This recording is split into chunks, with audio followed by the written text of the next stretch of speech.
You're not only watching Fox Sports, you're watching Race Day live from Atlanta, Georgia, presented by Coca-Cola Zero Sugar.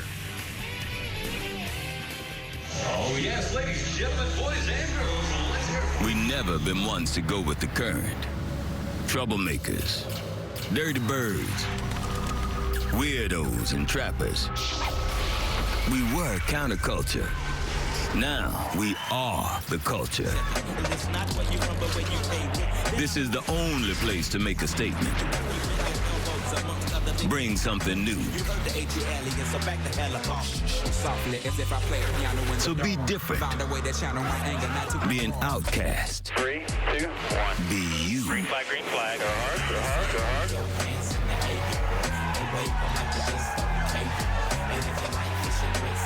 Three Stacks tried to tell you. I've got something to say. That's all I got to say. Yeah. Welcome to the A. Winning vibe here in the Deep South, and we're live from Atlanta Motor Speedway. Might be more like Atlanta Super Speedway. You'll be watching this afternoon. The weather outstanding for the 5th race of the NASCAR season. Temperature in the 60s. The sun is shining. There's a little breeze, very little chance of rain, and we're on the scene. We're right here, closer to the action, so you'll feel closer. Counting it out to the start of the race, it's about 30 minutes or so. It'll be a 500-mile race. Along with Clint Boyer, I'm Chris Myers and Jeff Gordon. Hey, what's happening? Got the band back together. He's ready. Good to see you for driver introductions. We're backstage. Let me get a vibe on all the talk. So much has been about the next gen and the new car and the young drivers who've had success, the first-time winners. But how about a reconfigured, repaved track that's 500 miles? Yeah, with everything else that's new this year, let's just add in a whole new reconfigured Atlanta Motor Speedway. It's going to be wild, right? We saw what happened in practice yesterday, and that was just a little snippet of what we're going to see for 500 miles today. But more banking, wide open, going to be more like a Daytona or Talladega, but like on a bull ring. I felt like we set the stage with that Xfinity race yesterday, guys. A lot of pack racing, tight pack racing. Saw a big one at the end. We saw really everything. It's kind of like a super speedway, but a medium. High banking going to hold these guys high and tight. The pack, again, it's going to be tight. No mistakes. You're going to have to, attrition's going to be a big part of today. Got to survive this one. And I think when you're talking about survival, you're looking at guys like Kyle Busch. Experience is going to come in. Let's see if Kyle will take a few moments. He's right here. He's doing an interview. Oh, he is. I'm going to pull this guy. How about this? Okay. You know this guy, Jeff. Yeah, what's going on? He's the host. I know. He's like, hey, I'm not used to seeing you in a suit. Not normal anymore. All right. We're talking about survival, Chase. How do you get to the end of this race? Great question. I guess not crash would be a good start, but man, I think it is going to be wild. I mean, what we saw yesterday was there was some brave individuals as it pertained to practice. That kind of surprised me, but I've told a lot of people this, so I really think this was the best way for them to put on a good show here for a repave. Repaves are tough. I mean, that's just what it is. So I'm excited about it. Home race for me, home race for Napa. Excited to get rolling. All right, thanks. Yeah, we'll talk good to luck. you. Go get him. We're going to talk to you later with John Smoltz. Let's welcome in Kyle Busch. So popular, he was being interviewed a moment ago, but we were going to try to bring him on. Hey, obviously a good starting position, right? And we just asked Chase Elliott, how do you get to the end of this thing? We all have watched practice. We watched the Xfinity race, had tight pack racing, had the big one at the end. You're going to have to get to the end of the race to put it on the line. How do you do that? I mean, hopefully the biggest thing is just everybody being careful, everybody being smart, just racing, giving a little bit of extra room, just kind of getting through the day and figuring out how these things react, what changes kind of happen throughout the runs. Is there tire degradation? What happens, So that's kind of the biggest thing. Let pit strategy and pit cycles happen. But our M&M's Camry yesterday was good in practice, so I feel strong about our chances and what we can do. And you want to stay up front, but again, like speedway racing, you watch that stuff and you could be running in the lead and get taken out by the third place guy, so who knows? Do you think? That sounds like a lot of wishful thinking. You asking these guys to just kind of be patient and calm after everything we saw in practice yesterday. And by the way, him being patient, Are you kidding me? I'm saying what Jeff Gordon used to say like 5 years before Jeff Gordon was done. So I don't know, am I that old already? You're already starting to think it. Kyle, these analysts have been talking about Toyota frustration so far this year. Obviously, you're second in points. You've got 3 top 10s. I know you haven't been to victory lane yet. Is there something there in the manufacturers or not early? You want me to talk on yours? Okay. Yeah, I mean, I think the biggest thing right now, we kind of noticed coming out of the gate, testing, things like that. Chevy looked like they were really, really good. Ford guys have also been really good. So we're probably, you know, the slowest manufacturer, but it's not by much. I mean, we've got a little bit of stuff that we feel like is coming and some ideas in which we haven't necessarily got to yet. So hopefully once we can formulate some of those plans here in the next few weeks, I feel like we'll be right with the rest of them. Well, thank you for your time. Hey, say hi to Brexton in Victory Lane again last night. Have a good race today. To catch old Brexton. He's showing you up, Dad. Yes and no. Competition's a little different, but yeah, I'm with you. All right, we're going to talk with more of the drivers who are being introduced to the fans here in Atlanta. We're just getting started live with Jeff and Clinton. We thank you for watching. By the way, because of weather, Chase Briscoe is on the pole alongside Ryan Blaney, who's led the most laps this year and won this race last year. That's how they set the field. Stay with us. Here's what's coming up on the show live from Atlanta. Race day on Fox picks up the pace as we'll get to know the driver of the 14 car, Chase Briscoe, who's coming off his first Cup career victory. Plus, 2 local legends will join us as 1996 Cy Young winner John Smoltz and 2020 NASCAR Cup champion Chase Elliott come on by. All that and the always adventurous grid walk as we're live from Atlanta here on Fox.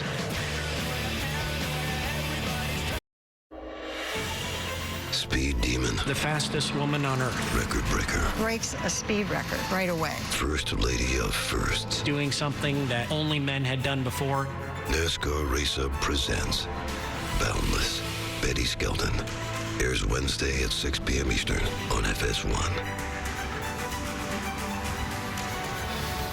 And we welcome you back live to Atlanta. By the way, you can catch that outstanding show Wednesday at 6 p.m. Eastern time on FS1. Hopefully you're watching at that time anyway during the week with the crew from Race Hub from Charlotte, your source for NASCAR. With Jeff Gordon, Clint Blair, I'm Chris Myers. We move from behind the stage with all the drivers out to where the cars are. And we talked with Kyle Busch a little bit about Toyota. We saw the winners so far this year, and Toyotas haven't done as well. Your Hendrick cars have done okay. We've had some first-time winners. What are the chances of another first-time winner today? I think they're strong. I mean, we always say that when we go to a super speedway like Daytona, Talladega, and I put this in a very similar category. Plus, we've seen some young guys, just like last week with Chase Briscoe, but look right behind Chase Briscoe. Other guys that could have been first-time winners, I think they're going to come out and be aggressive today. And if they can get to the end, I think we could very well see another first-time winner. What we've seen is just nonstop. Anything can happen with these cars, with the teams. I take it back to the cars. There's new kids that are learning, new kids in Victory Lane. By the way, there was 2 kids that haven't been in Victory Lane. It was chasing him down for it with Tyler Reddick and Ross Chastain. Anything can happen. And again, reconfigured Atlanta.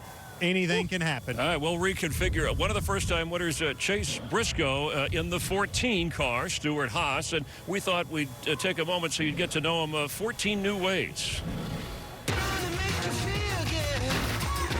Number 1, my wife's name is Marissa, my son's name is Brooks, and my dog's names are Ricky and Callie, based off Talladega Nights. I don't really have a nickname. I remember I won a sprint car race one time. They called me Frisky Brisky. I don't know if that was going to stick. My dad raced against a lot of NASCAR guys, Tony Stewart, Jeff Gordon, and I remember as a little kid, if Tony or Jeff saw my dad, they'd always yell out, Briscoe! I was always mind-blown that these guys knew my dad. One day I was scrolling on Facebook, saw this thing called the Peak Stock Car Dream Challenge with Michael Waltrip Racing. Somehow got picked to go on this reality TV show. That was my first time driving on pavement, driving a stock car.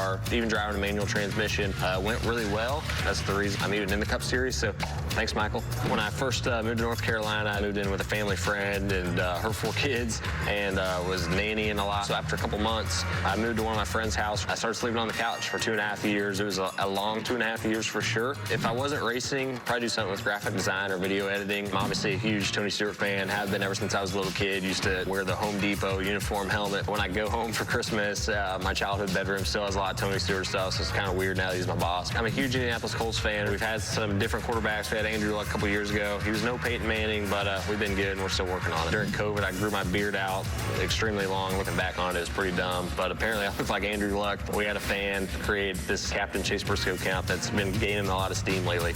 My favorite movie, Semi-Pro, Jackie Moon, the short shorts, the 33, the afro. I'm a huge Will Ferrell fan. In high school, I used to, me and my buddies would go to all the basketball games and whatnot. time, we'd dress up. I did Napoleon Dynamite, denim night, where I had the jean jacket, denim top to bottom. I've never had a sip of alcohol in my entire life, never had coffee, never had peanut butter and jelly, never had a hot dog. Just tried salad for the first time like 2 years ago. Tried an apple for the first time this year. My ultimate fast food meal, Chick-fil-A sandwich, no pickle, add pepper jack cheese, Popeyes fries, Midwest, it's gotta be from the Midwest, like Indiana, Dr. Pepper, and we'll go with Burger King buffalo sauce.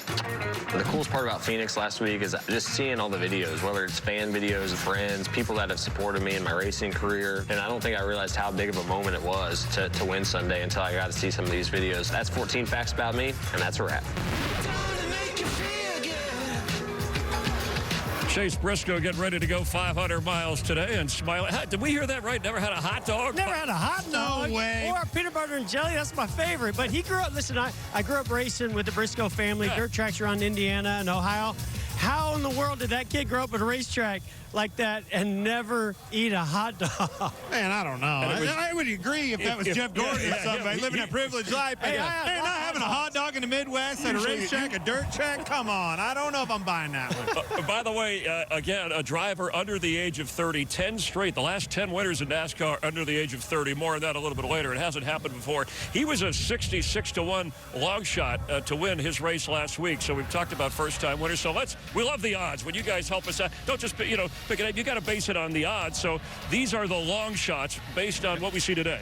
Well, I'm looking at Ross Chastain. I mean, we saw how strong he was last week, but he was pretty good at Daytona at times also. So look for Ross Chastain to be one of the long shots. Yeah, but plus 25, man, we're here to gamble. If I'm gambling, Noah Gregson in that college racing if you're really good plus at gambling, go to David 9,000. Reagan. Well, you got to be smart about it. But I'm telling you, Noah's been lighting it on fire in the Xfinity Series. That's a good bet. Chris Buescher, too, there. If you win with those numbers, you'll be a rich guy like Jeff. Yes. All right, how about the favorites on the board? And Kyle Larson could be a favorite every week. But you look at the odds. Blaney, as we said, won this race last year. He's done well. You know, Ford's led 300 miles of the Daytona 500 and, of course, produced the winner. I doubt if you ask Kyle Larson if he'd consider himself a favorite at this style of racetrack. So many unknowns here. But I definitely think those Fords are going to be strong, very similar to the way they were in Daytona.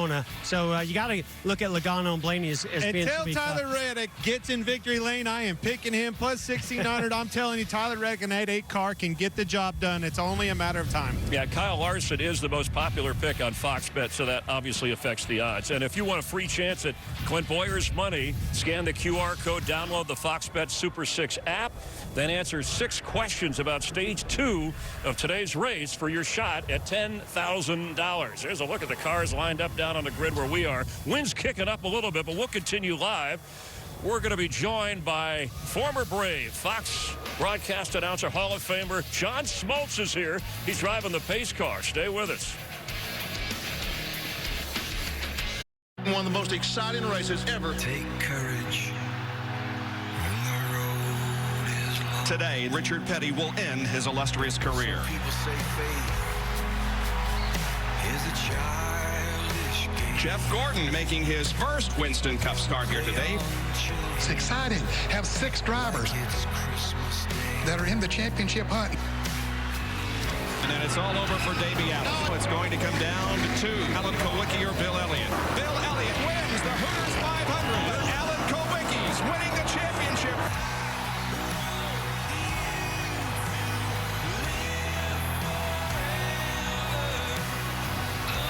It was here a special moment 30 years ago. Alan Kulwicki, the champ, racing a Ford Underbird, they said, since he was the underdog, leading one more lap than the great Bill Elliott. Of course, Chase Elliott, America's most popular driver, or at least NASCAR's most popular driver. And that's where it all began for Jeff Gordon as we welcome you back live. And you see how far he's fallen. He's hanging with Clint and I tell you, things are going okay. I believe that was 30 years ago. What a special day that was, though, here at Atlanta, to watch Richard Petty in his final race and just see the droves of fans all over him. And then what a great championship battle. Didn't end up too well for me that day, but great to reminisce about 30. I can't believe it's 30 years. There's been a lot of great moments in Atlanta lately. You got the Dogs winning, right? Georgia taking the championship, the Braves, and we have John Smoltz of our broadcast crew on Fox, former Brave and Major League Hall of Famer. We're going to drive the pace car, but you were telling us you've never been all your years of the South here to a NASCAR race. Never been to a race. I get to check that off my bucket list. I'm having a blast.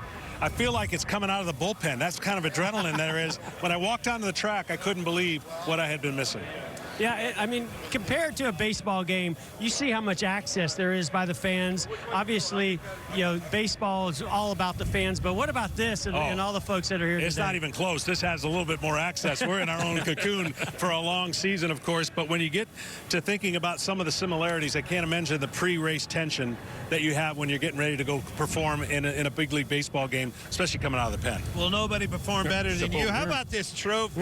World Series trophy. That is one sexy machine right there. Piece of art. It's amazing to think that the amount of time went between 1995 as a player and then a broadcaster getting a chance to see them win it again. Truly a miracle what they did, and truly a testimony to the whole organization. Do you get a copy of this? You get a ring. What do you about get? that size copy right about there. It's a beautiful trophy. You know, April 9th, Fox with the Red Sox on FS1 before NASCAR. They'll have the Yankees. Trevor Story just signed with Boston, and the Dodgers gathered in Freddie Freeman, a former Brave. Some big baseball stories I'm sure you'll be talking about. Yeah, absolutely. And, you know, I'll get a chance to talk about the defending champs along with all the moves. I'm catching up as you're catching up just with all the moves that are being made to get the season kicked off. Have you ever been in a car going 190 miles an hour with 38 or 9 other cars anywhere? I have never been in a car going that fast, and I've never been in a car with so much thunder behind me that's about to go and do their thing. Well, here's a guy who's pretty good in traffic is Chase Elliott, who joined us a little bit earlier. Good to see. I guess you could do. He's used to doing interviews. Yeah, I'm used to doing as interviews. well. So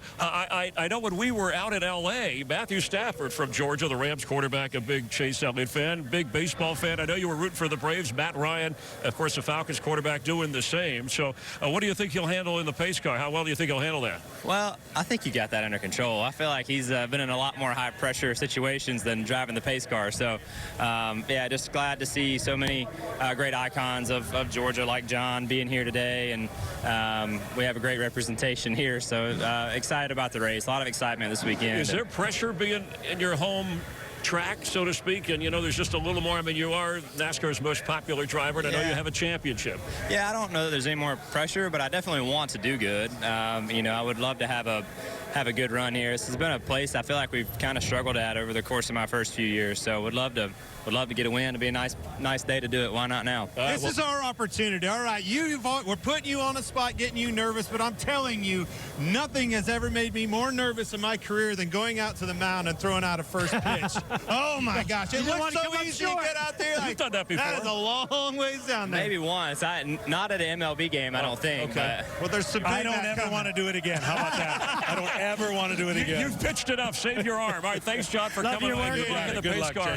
Good job last night. All right, we have time for Put It Out real quick. All right, Jeff, we're gonna have you go first. Oh, this was yesterday. Hey, when you win a race, right, you got to stick the landing in the celebration. Oh, Ty Gibbs goes down. Here's a replay. Boom. Put it out. All right, Clint. Man, this one pains me because I feel so bad for this truck driver. This happened yesterday. John, check it out. Motor Speedway. Whatever you do, don't go through the short bridge. The short bridge is way too short to get a hauler through. But I'm telling you, that's a put it out on the driver, but put it out on whoever come up with that short bridge and told that guy to go down there. Tore his rig up. That is definitely a put it out moment. All right, well, I was excited because I got to go iRacing for the first time against these guys. And you tell me how I did, because iRacing is fun. You know, Chase, I'm sure you've tried. This is me trying to work it. And he's trying to catch up to us. I'm not sure what pulled that out in front of us. Well, I told you it was my first time. We can tell. I'll say put you are a caution. Don't do that. Hey, that's a big put it out. Yeah, that's put a career to an end out. All right, we thank you for staying with us. We're counting it out at the start of the race. We're live at Atlanta Motor Speedway. Michael Waltrip and the Grid Walk coming up. Some track facts and young drivers making their move. The young and the restless and the winless. If you stay with us, and I hope you do. Thanks, John. Thanks, Chase. Since AMS's 97 remodel, Atlanta's changed.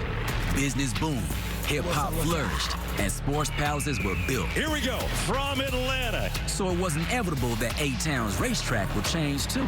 Now, it's like a super medium speedway with higher banking and fresh asphalt, plus narrower turns and a wider front stretch. This is gonna look like Daytona Talladega. If New Atlanta's any hint, this track's gonna be cool.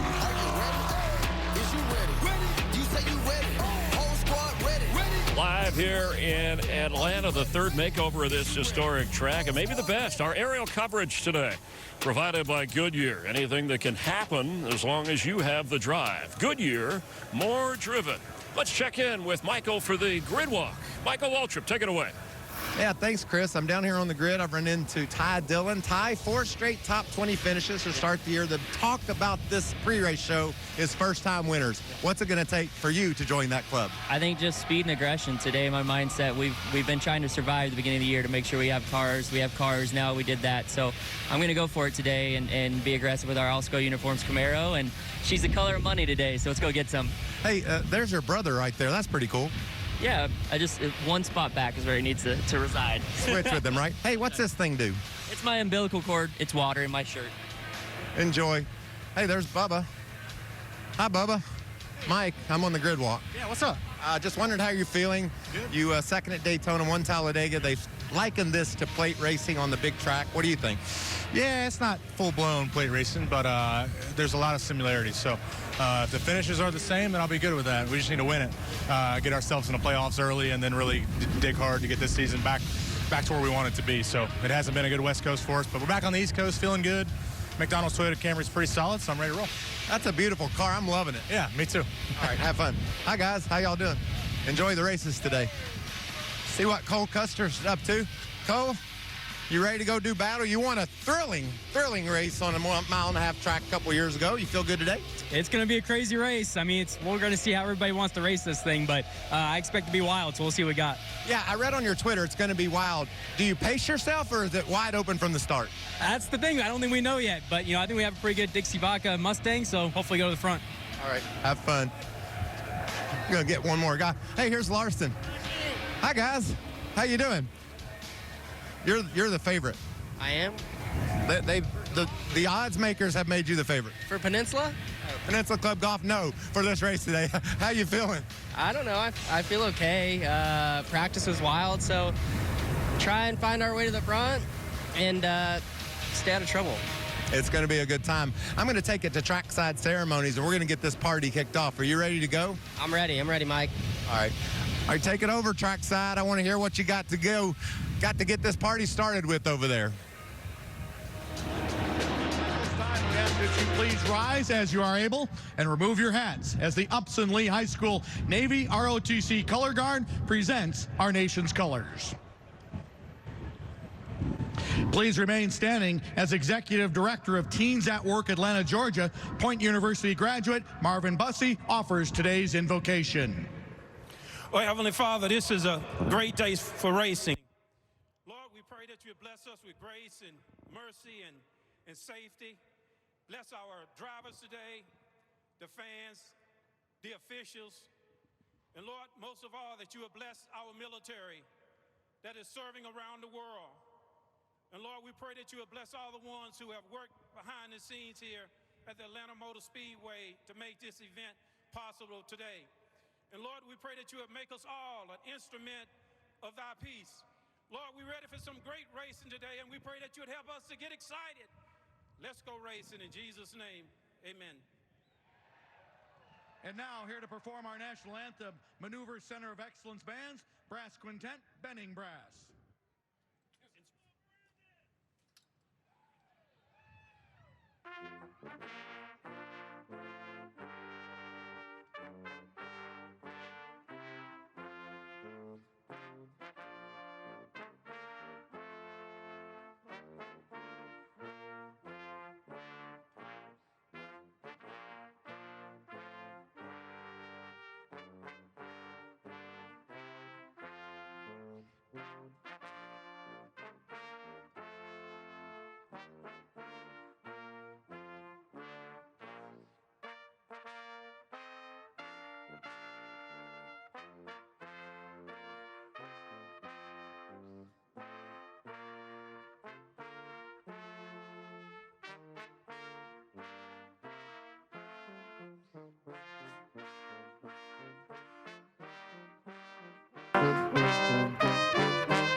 NASCAR Race Hub on FS1.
Fox Sports, good to be in the ATL, just down the road from downtown Atlanta at Atlanta Motor Speedway, where the weather is beautiful, sunny in the 60s, no rain, little breeze kicking up. Let's check our Coca-Cola family of drivers. Joey Logano, you know, he used to live in a condo at the track here, and so he's starting in row 2. Denny Hamlin, and they're calling this a super speedway type track. You know how well he's done at the Daytona 500. Still looking for his first top 10 of 2022. Here's our fast fact for the day. We talked about young drivers. We turned this into a soap opera. The young and the winless. A hot streak of first-time drivers and young drivers under the age of 30. There's your defending champ, Kyle Larson, but still a youthful approach. They, even with the next-gen car, have had victories this year. And then there are veterans like Kyle Busch or Kevin Harvick and Martin Truex Jr., former champs of the sport. Brad Keselowski, who have yet to win. Spent 30 races for Keselowski with a new race team. The young and the winless and the restless, and I'm with the witless Michael Waltrip. Hey, that's not fair. No, that was rude. I won before. I can't be. Two-time Daytona 500. He knows something about super speedways, and I know this is a mile and a half. I love what Ross Chastain, and I think it was him who said, this is going to be like the Daytona 500 minus a mile. Yes, and this is Daytona's love child. This baby is fast. It's high bank. There's going to be a lot of action, Chris. I love Tyler Reddick. You know how many times I picked him. Right. But I'm going to slide Ross Chastain ahead of him on the first-time winner list. I think Ross is headed for victory lane. That deserves a wow. Do you think we'll see some, I've heard like tandem, maybe not pack race. I mean, will manufacturers work with each other here? I mean, it's different, but you might have to. You have to do whatever they're going to learn every lap, too. These drivers have their eyes wide open about what's coming. With Michael Waltrip, Chris Myers, Jeff and Clint up in the booth with Mike Joy, John Smoltz of the pace car, and you're watching NASCAR on Fox. And now for the most famous words in motorsports, please welcome with 7 #1 hits, including 5-time platinum single, Bottoms Up, Georgia native and hard rock and country star, today's Grand Marshal, Brantley Gilbert. Atlanta! Y'all ready? Go Dogs. Drivers, start your engine!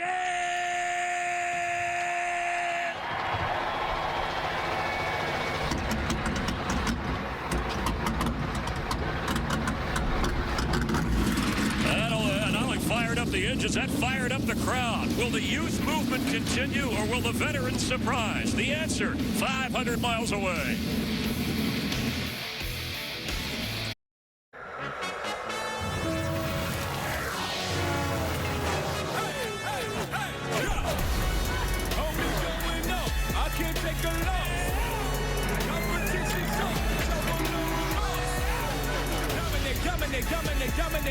Dominate. Crash. Atlanta, heartbeat of the South. Let's do it, boys. Have a good day down there, fellas. Have some fun. It is a beautiful, sunny, if windy day, south of Atlanta, Georgia, Atlanta Motor Speedway, site of today's Folds of Honor QuikTrip 500 on Fox. Well, we started 2022 with a whole new race car. 4 races in. Why don't we add in a whole new racetrack? Third time around for Atlanta Motor Speedway, now very steeply banked. In a season of surprises that has given rise to some new faces running up front and in victory lane. Hi, everybody. Mike Joy with a couple of familiar faces. Hey, Jeff Gordon guys. back in the Fox booth, now the vice chairman of Hendrick Motorsports, and my usual partner, Clint Boyer, both veterans of the NASCAR Cup Series. But, Jeff, this is not the Atlanta Motor Speedway that you remember.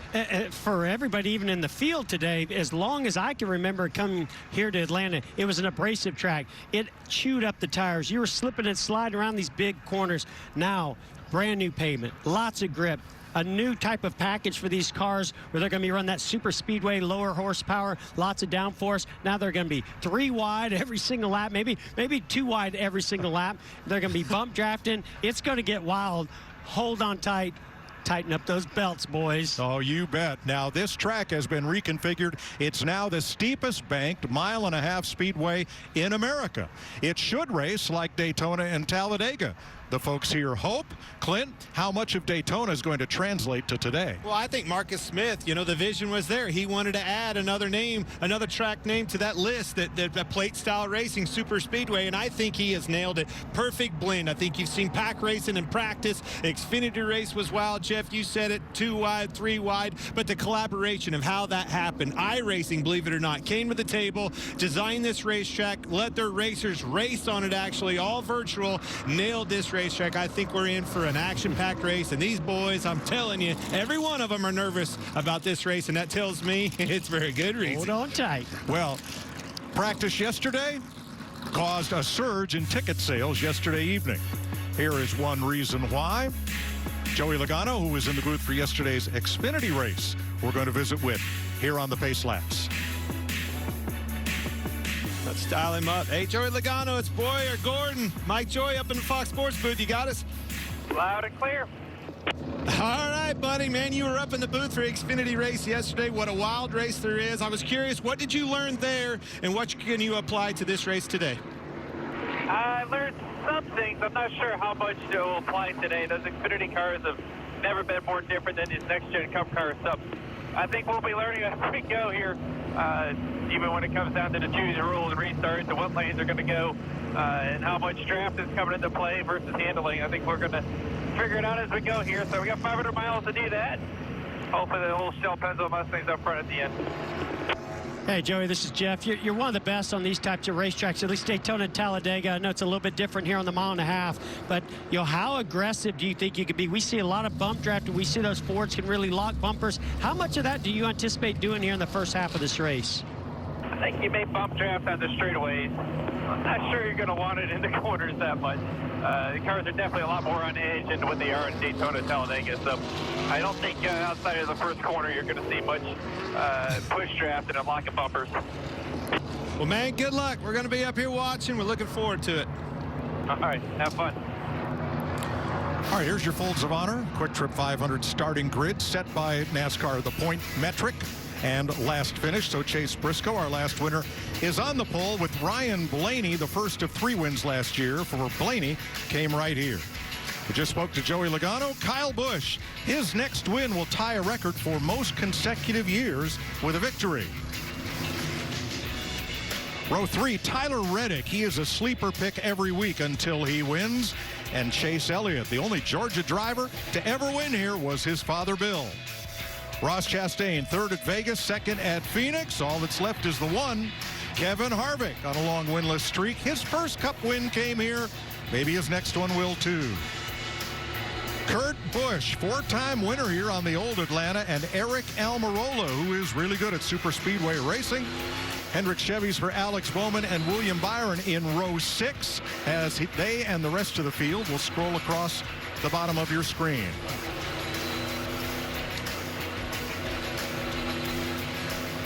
So let's get some strategy and late-breaking stories, beginning with Larry McReynolds.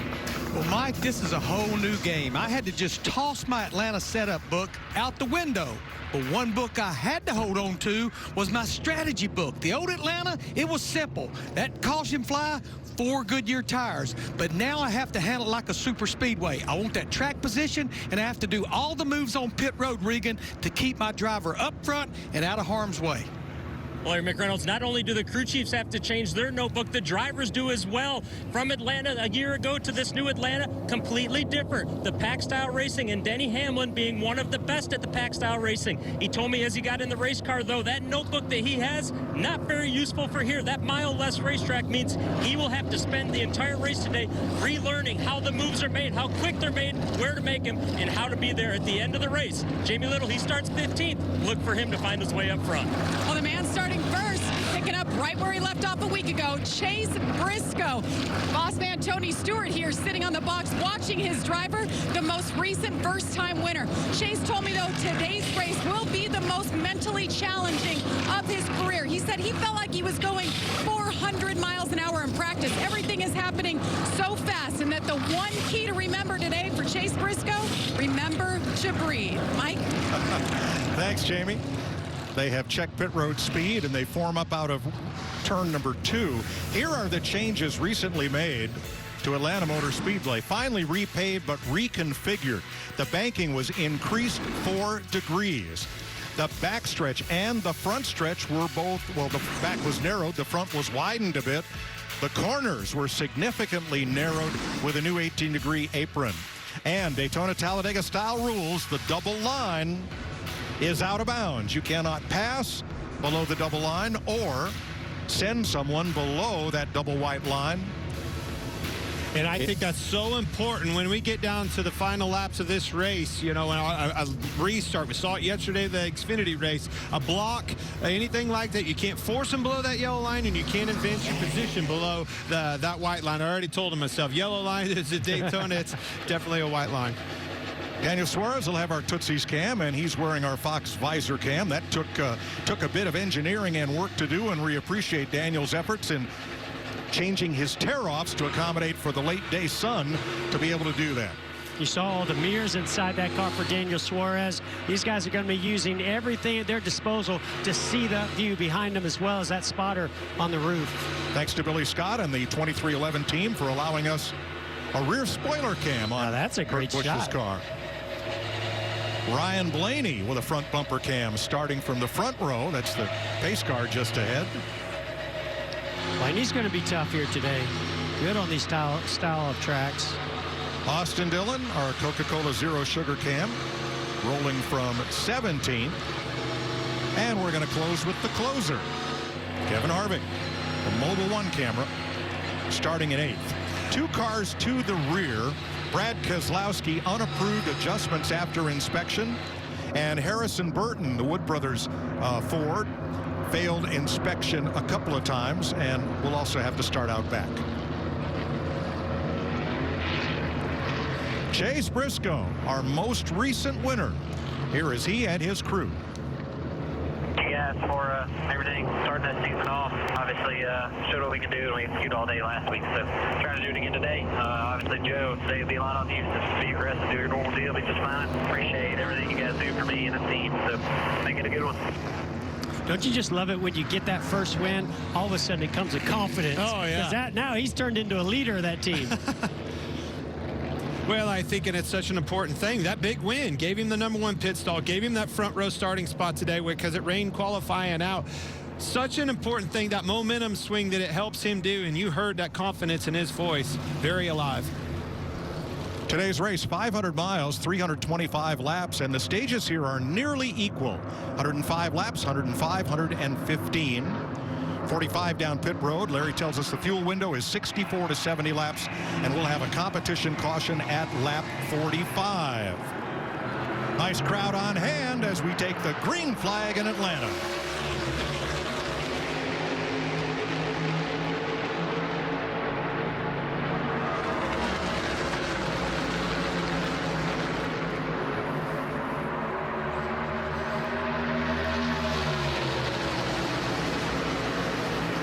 already you saw what cars can do when they lock together. They drove off from the pack. That's something that's going to be a learning event all day long. Well, Joey Logano, when we spoke to him prior to this race, right, he said, oh, a little bit of a wiggle there for Joey Logano with Kyle Busch on the outside. Here comes Chase Elliott, but you heard him say, we'll lock bumpers maybe to turn 2, and that's exactly what Logano did, trying to push his teammate Ryan Blaney to the lead.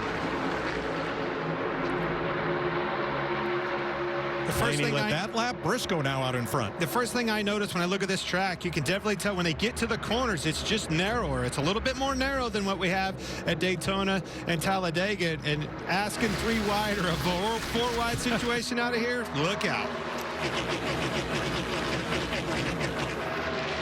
Briscoe leads lap 2. Look at this funnel down that straightaway, and the track narrows up to turn 1. Yeah, I got a chance to go around the racetrack earlier today in a pace car, and I got to tell you, turn 1, especially at the speed that these guys are running inches away from one another, when you get to turn 1, it feels like it's 1 car width wide, but yet they're 2 wide, 190 miles per hour.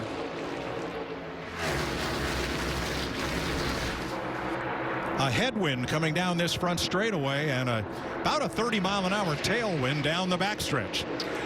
There's so many things going on already. I think, you know, when you start talking about a super speedway type of racing, one of the things that you notice is accordion. The thing on accordion, the guy slips up a little bit, it'll stack that line up, and now all of a sudden the outside or inside line, whichever one was the opposite, will start prevailing. Also handling. Because of those tight radiuses that we showed you versus a Daytona, very tight radius, asking a lot out of the car, leaning on the wheel, much different here at Atlanta. You mentioned handling. Right there, we saw Ross Chastain on the inside of somebody going into turn 1, had a big run. He had to check up because the front end took off on him. That's what I hear a lot of guys complain about, is turn 3. When you get a big run, the fronts just don't want to hold that line on the bottom. And I think some of that is that old American flag, Old Glory, blowing hard down the back straightaway, blowing these cars off into the corner. They get in there with a big head of steam and pick up a push. You know, if there's a car on the outside of you, you're going to be in trouble. Start to see that outside line start to get a little more organized. Now, yesterday in practice, everybody tried to stay around the bottom of the racetrack. In the Xfinity race, everybody ran the top. I'm going to go wherever that guy behind me is. Yeah. But again, it goes back to that super speedway type of racing. You know, what's behind you, that run, you know, and how many cars, more importantly, are in that line is where you need to be. Well, that was a fun thing to watch right there. Joey Logano got a big push from Kevin Harvick down the back straightaway and took that momentum to see if he could clear his teammate Ryan Blaney, but as you can see, didn't work out. Here comes a pass for the lead. Kyle Busch moving to the inside of Chase Briscoe. And here comes that whole inside line with that momentum down the backstretch. Yeah, I really thought we were about to see this outside lane form and go single file. Boy, that only lasts about a half a lap. See, Chase Elliott got to the rear bumper of the 18, gave him a big shove. Look at the draft that these cars create down this front straightaway. Well, that's something you don't see a whole lot at a place like Daytona, Talladega, where you get that kind of a run and complete the pass. 3 wide, all the way down to turn 2. From turn 3 to turn 2, they had Kevin Harvick stuck on the outside, and they were 3 wide. It's working that line. Again, working the mirror, listening to your spotters, trying to figure out where that momentum is coming from, because you saw the advantage of having a big push like that pushed Kyle Busch to the lead. Here's what we saw a lap ago. Harvick pushed up high, and here they come. Yeah, it almost looked like Joey Logano moved up the racetrack a little bit. Kevin had to maybe make an evasive move and lost momentum, and then that's when they went 3 wide. Dropped him all the way back to 11th. William Byron running in 9th spot. He's up 3 positions from the start. Jamie? And Mike William told me he watched both races yesterday, Xfinity and trucks, and he loved to see the track widen out. He said that gave us a lot of confidence because yesterday he just didn't feel secure enough to push it.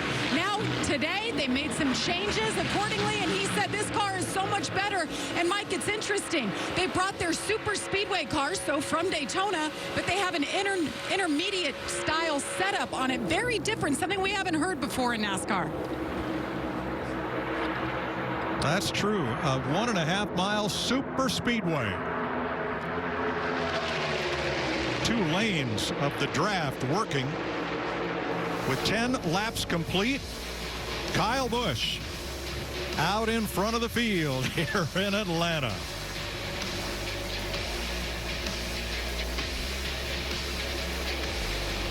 NASCAR on Fox is sponsored by Toyota. Let's go places. And by Credit One Bank, the official credit card of NASCAR. 15 laps complete here in Georgia. They love their Braves and they love their hometown boy, Chase Elliott. Got a big roar from the crowd when he took the lead 3 laps ago. He's doing it on that bike. Yeah, that's I hear you, Cowboy. Look at him. Digging it. Got him on their feet. Bunch of Chase Elliott fans in the stands today. But he's got a good handle in race car. You know, ripping right around the bottom. He's able to do things that some of those other guys can't do already. And you can see where right now these two guys on that front row, Kyle Busch, Chase Elliott, wide open. Maybe a little bit of brake pressure there from Chase Elliott. I don't know if that's to try to keep Ryan Blaney closer to his rear bumper to keep that pusher behind him. Sometimes you use that to kind of keep the front end loaded too. Keep it down, helps the front end turn. But you're right, Clint, you know, in 1 and 2, you can see where Chase Elliott's car really good right around the bottom of the racetrack. I heard a lot of drivers talking about that push into turn 3, not able to wrap that bottom, follow that white line quite as good. Maybe the wind is effective, but it's also much flatter entry into this corner. You don't pick up the banking till much further around the corner. Biggest gainer, Ricky Stenhouse, plus 15 spots. Biggest loser right now, Kevin Harvick, has dropped 22 positions. He is running 30th. It's super loose. You're going to have a big adjustment. 10-4, kind of like Daytona, last car in line gets screwed around. Yeah, I mean, he said big adjustment, but trying to figure out which way. I think, you think he meant tight? Yeah, I didn't catch if he was tight or loose there. You know, guys, I talked to Alan Gustafson, Chase Elliott's crew chief, earlier this week, and he said there was a lot of debate about how you wanted to bring your race car here. Did you want to bring it all for handling with max downforce, or did you want to trim it out a little bit, knowing they're going to be running around here wide open? Some of those things you can adjust on, you can make better, but some you're locked into. Well, I think if you trim it out and you go down that path, you better be where Kyle Busch is in the 18 car and keep that thing up front, make those blocks, and make sure you have the track position. Otherwise, you're going to need this thing to handle. Last year on the old surface in this 500-mile race, we had 11 lead changes. 20 laps in, we've already had 5. Yeah, I think you can see. Well, I mean, I keep thinking they're going to get single file and stretch out, and then what do you know? Somebody drops down that inside lane like Denny Hamlin just did, the inside of Ross Chastain to make it too wide. Hamlin plus 11 started 15th, currently 4th. Let's go up to the leader, and Regan. Well, Mike, very interesting. The 18 car, Kyle Busch on the radio. Out front, his race car doing well right now, just a little bit loose. But he is asking his team about his teammates' cars and what their cars are doing in the pack. You're always trying to learn. He wants to know what his teammates are doing. So if he is in that pack later on in the race, he knows what to expect. Kyle Busch was the most vocal of all the Cup drivers during the pandemic when we raced without practice. Well, we had 50 minutes of practice yesterday, and obviously Kyle Busch took full advantage of it. And I think he's in the right position right there with a right line behind him. You can see the bottom line starting to move up. Denny Hamlin chose to get back in line, shooting down to the bottom. That's something you see, that cat and mouse game. Go up, maybe clear a pass right here, and then get back in line. Much like Daytona. Boy, Denny Hamlin's got a good handling race car. And, you know, he's very good when we go to these bigger tracks where you got to work the air, work the draft. And you saw right there him really searching and trying a lot of different things to find out where can I still get the downforce on the car by hanging down to one of the corners of the car, and where I can get in line and get that toe. And let me tell you, needs a good run. Has been beat up early this year. It's been a rocky road, some mistakes on pit road again last weekend. Needs a good solid run, if not a win here, would turn his year around. Boy, look at turn 2. Big spin. Tosses out. And sliding down to the apron. Noah Gregson. Oh, sorry, guys. That's a shame. Got a lot of experience yesterday in the Xfinity race. Yeah, looks like he nosed it in pretty hard. Really hard. I haven't seen one of these cars actually smashed up that hard yet this year. It looked like right in the middle of the corner. He just went in like he had normally been doing, right in the middle at the Alsco sign. It got loose, and so he corrected, and when it corrected, it bit and turned straight to the right, head on into the wall. Well, we've seen a lot, you know, with that racket pinion steering, it's really hard to catch it back to the right. Yeah. Sideways. Seemed loose back there. Yeah. Exactly like Ross Chastain at California earlier this year. That is a hard hit, as hard as you can hit. Well, one, these cars, right, lower profile tire, pretty stiff. That underwing works great in a straight line, but loses a lot of downforce when it goes into yaw. The car doesn't have a lot of side force, so really hard to catch these cars once it goes around. Well, I think it doesn't have a lot of downforce, meaning it doesn't have a lot of air pushing down on the car. Most of that air is directed underneath of it. That diffuser that we all have talked about so many times is so important to the actual downforce of the car. When it does get into yaw, it takes all the air out from underneath of it, not much on that spoiler under, and it goes for a ride. AMR safety team on the scene quickly to attend to Noah Gragson, who is making his second start in the NASCAR Cup Series. Here he comes out of the car. And sadly, an early exit. This young fella's got talent. Boy, he really a contender every time he straps into that Xfinity car, and just wanted to get a full race in and get some good solid Cup experience here. Not to be. Tough day for Noah Gragson, but you still have a chance to win a share of $10,000 of Clint's cash by playing Fox Bet Super 6. Just scan the QR code now, download the Super 6 app, enter your picks about today's race for a free shot at the jackpot. And Jeff, let's try you out on these. Well, first of all, I didn't know Clint had this much money. Well, he won't after today. By now. He won't. Where will the pole sitter finish? Chase Briscoe. How many lead changes in stage 2? Who will have the fastest lap? Who will lead the most laps? How many caution laps? And which of 6 drivers will have the best finish? It's easy to play and it's free. Those are hard questions. I was going to say, today, those are really hard questions. Yes, sir. That they are. Well, guys, this is an interesting time for this caution to come, because remember, there is a competition caution at lap 45. You cannot fuel the car until that competition caution, but you got to believe drivers like Kevin Harvick, who's out there struggling with the handling, he'll definitely come. You can do anything, change tires, make adjustment. You just can't fuel the car. Pit road is still closed. And it looks like it will remain closed for this lap. So let's show you what we're up against here, trying to make Atlanta Motor Speedway a super speedway like Daytona and Talladega. Atlanta fits comfortably within Daytona International Speedway. You go sailing down that backstretch at high speed, and then look what you're confronted with. In black is Atlanta. Daytona, the radius of turns 3 and 4 is almost 1,000 feet. But here, it is only 3/4 as long, and that makes it a tight corner at the same speeds you're running at Daytona. And that's where those handling issues come into play. You saw Noah Gragson get loose right there. You heard Kevin Harvick talking about making a big swing at that, because you're just asking way much more out of the car with that tighter arc, tighter radius. When I also, Clint, wonder if that's where some of these big runs are coming down the straightaway, because you're really scrubbing a lot of speed, putting a lot of wheel into it in the corner, and then once you open up that wheel, you really gain that draft. But going right back to that point, I think that's why you have to have a good neutral balance on your car. You can't come off of those corners with a handful of wheel in it, but you can't be too loose like Noah was right there as well. You have to come off with that momentum, and I think that's, again, why that outside line is prevailing as well. Let's have a look at today's Ford Performance track facts before pit road opens.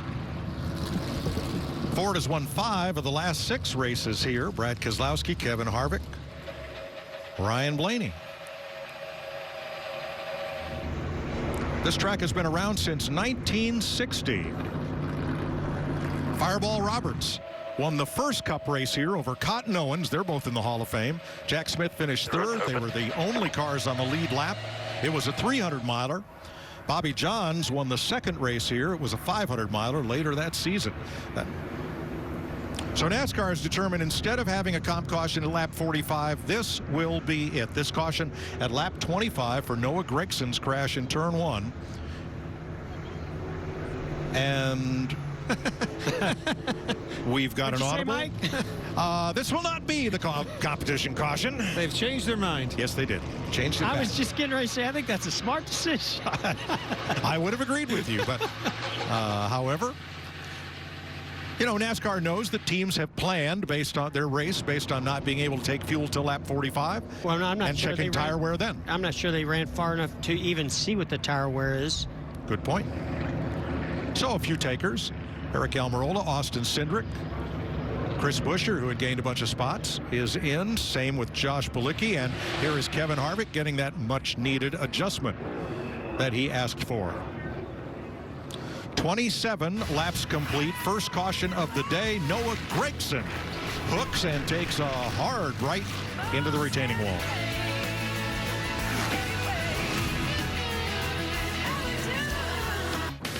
NASCAR on Fox is sponsored by Progressive Insurance. Save when you bundle auto, home, or motorcycle insurance. And by Coca-Cola Zero Sugar. Is it the best Coke ever?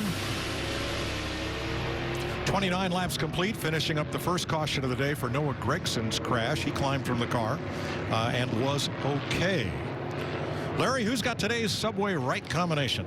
Well, I think it's going to be Joey Logano and new track surfaces. In 2012, he won on the new repave at Pocono. About a year ago, 2021, the very first Bristol dirt race. Earlier this year, the LA Coliseum on a brand new quarter-mile track. You see a trend or a pattern. He won there too. Even his crew chief, Paul Wolf, with Brad Keselowski in 2016, won on the newly repaved Kentucky Speedway. Sounds like to me this new surface may be the perfect Subway combination for Joey Logano. Yeah, could well be. The speeding police.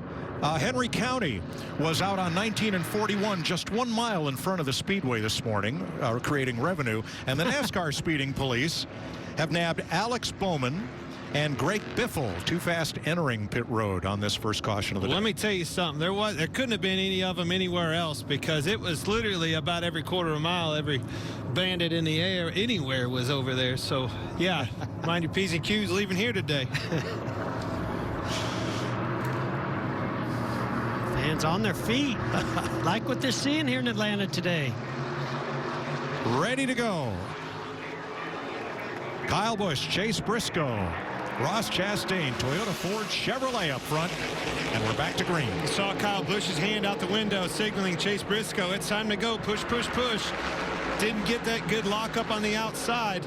He was wanting exactly what William Byron did for Ross Chastain right there to push him out to the lead. Now, the first 22 cars did not come to pit road.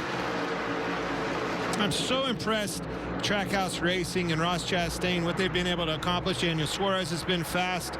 I'm telling you, they're hanging with the big dogs and pretty new organization. They have to be proud of what they've seen so far. Well, we talked about new winners with Chase Briscoe last week. To me, Ross Chastain has been right there in position to get it done himself for Trackhouse.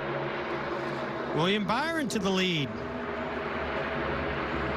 Byron went to Hickory Speedway last night, hopped in that same late model that he scored 2 victories at New Smyrna back in February, and he won the Easter Bunny 150 last night. I can't think of anything of a bigger contrast than Hickory Speedway to Atlanta Motor Speedway today in a stock car for NASCAR. Wow. Chase Briscoe third in that outside lane. Jamie? Chase Briscoe says his car is just a little bit loose, but that's not his main problem. He told the team he dropped his big water bottle on the floor. Of course, he can't get it. So, Clint, Jeff, what do you guys do in that situation? Hope it don't go under the loud pedal. I've had that happen before and freaked out. I'm like, oh, no, don't go under the throttle. Maybe the brake here, but I got to have that throttle all the way down through the floorboard. I have been watching. Watch how fast this 18 car pulls up to that lead car in front of them. Every time down the back straightaway, he pulls right to the bumper. We listened in on Kyle Busch and company. Like the 14, he touched me, right? And got me way loose at the start of the trial. The one time, yes. Yeah, before. No, it was just barely a touch. It wasn't like he drilled me. It's just, yeah, I was loose there. We'll just have to be mindful of that later on, guys. I am noticing that car having so much more straightaway speed with that help, that bump, or whatever. He doesn't even need to be to his bumper. Every time down the straightaways, he pulls to the car in front of him. Oh, Briscoe way up high. I think that was a bump. I think he actually got touched from the 11 of Denny Hamlin and moved him up out of the way. Got loose. And the track has a little bit of a bump going into turn 3 over there. Look how much momentum is being lost right there. We saw this with Kevin Harvick, his teammate. Now Chase Briscoe loses several positions. Look at all that 3 wide as a result. Briscoe was right up there. He has fallen to 13th from top 5. Here's another look at it. So Chase Briscoe in that outside lane. No one really near him. 11 didn't get close to him. He got loose getting into that corner. Did not like it. Chased it up the track. Good save. And everybody just pouncing on that opportunity when he lost the momentum. Ross Chastain doing a great job here, working both lines. You see William Byron jumped up in front of Kyle Busch. Again, coming to that push, utilizing that huge push by Kyle Busch. That's the slingshot right there. It's the old Daytona slingshot is back.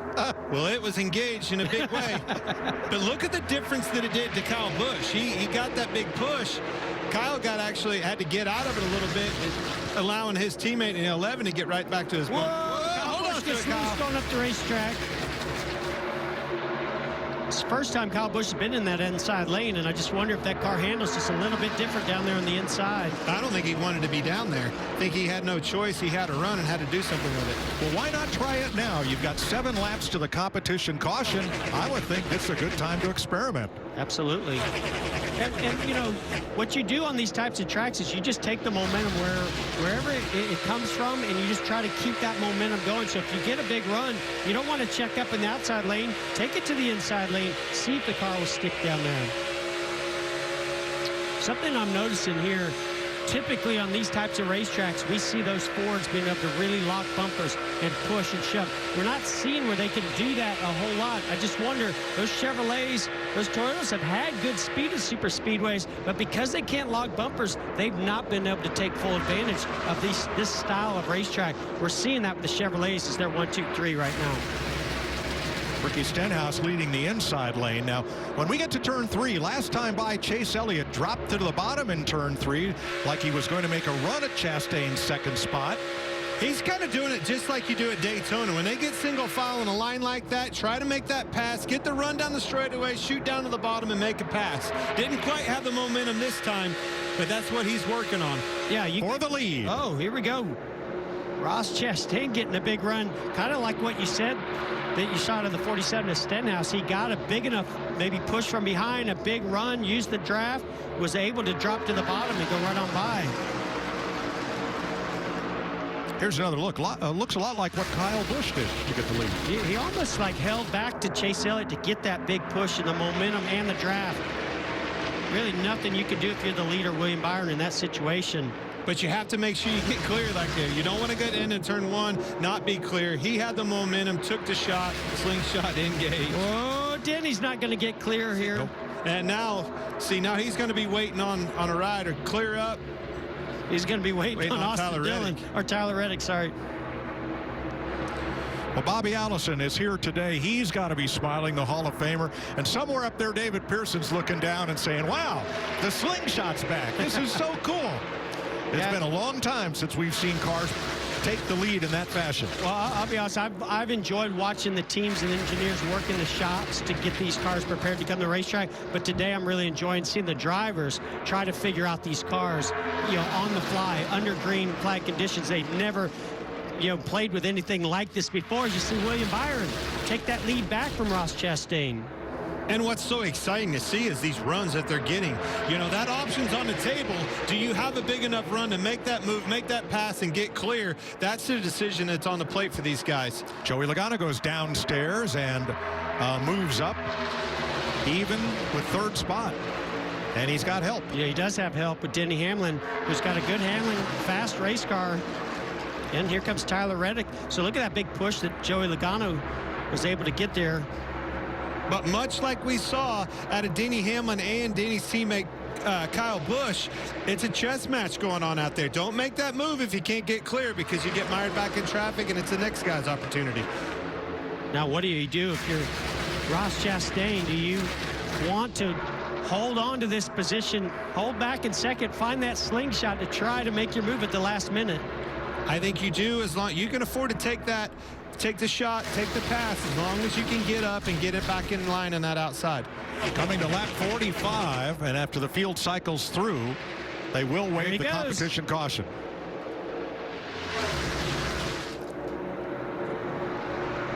Chase Elliott might be able to clear. He's going to. They're all shooting to the bottom. And the caution waves. Boy, it's heating up, Jeff. But that's what I was saying. I'm enjoying watching the drivers play the chess match, trying to figure out where the runs are going to be coming from. What's the handling doing? If I have to lift a little bit inside lane, outside lane, how to make that pass and get clear, and then how do I maintain the lead if I get out front? But a little bit of discipline goes in that equation as well. You know, if you can't make that pass and get clear and get back in line, maybe you better hold on and wait another lap.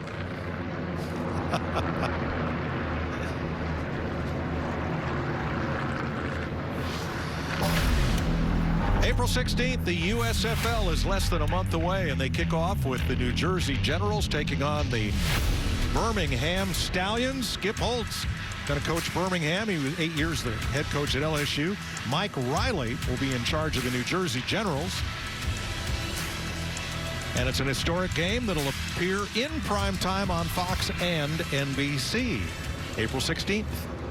I want to give these drivers credit, Jeff. These guys, this is a chess match, and it's moving at 90 mile an hour out there as they're learning, and they're learning with a little bit of respect to the cause. All right, everybody knows they have to get these cars to the end of this race to win this thing, but you also have to learn, and the only way you can learn is put that baby in a situation. Well, and what we're seeing on track, that's going to put a lot of pressure on these pit crews on pit road as they get ready to change 4 tires and fuel. Especially on this stop, because every car running is still on the lead lap.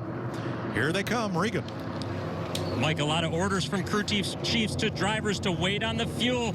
That means that they don't want them to take off too soon before they get the cars full. The 9 of Chase Elliott being ginger with the right front tire. That car right now feels like he wants to save that corner just a little bit as this run plays out. The 1 car, Ross Chastain, still too tight with that race car, much like he was yesterday at times, just a little bit. Jamie?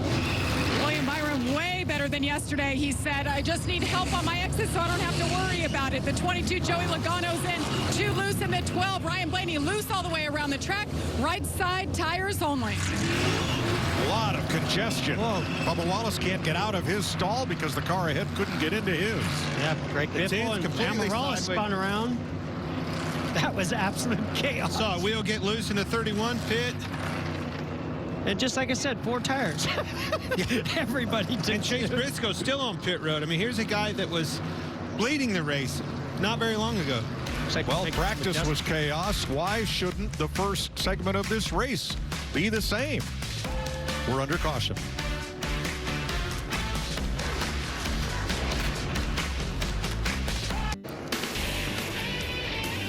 "49 laps complete. Stage 1 is 105 laps long. This will complete the competition caution for teams to check handling and tire wear. Every car came to pit road, and boy, we had our share of calamity.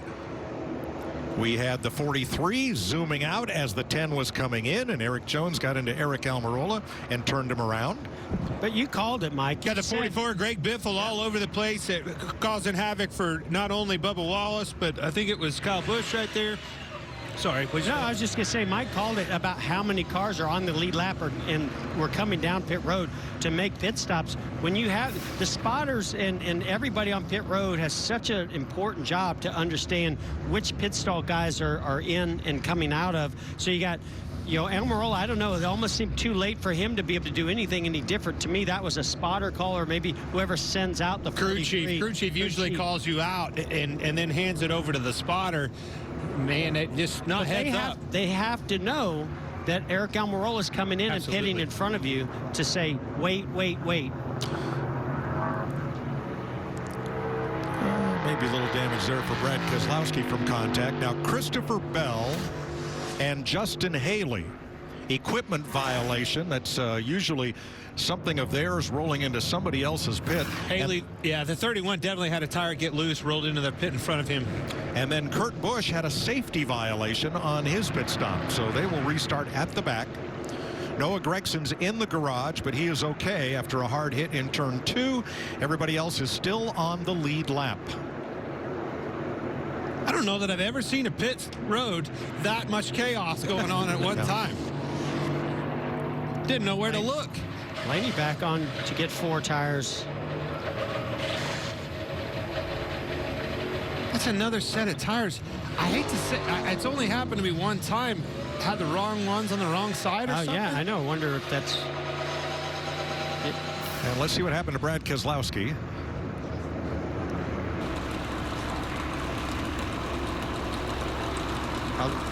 Those are the, the vents. I think he's got some damage on the front, and the hood's not lining up with those vents. And let's get back to Blaney and Jamie. And Ryan Blaney, he struggled on pit road a few races already this year. Once again, they weren't able to get it full, so they came back in. They topped it off, took 4 tires there. Mike. Joey Logano's Ford, Denny Hamlin's Toyota, and William Byron's Camaro will lead them back to green.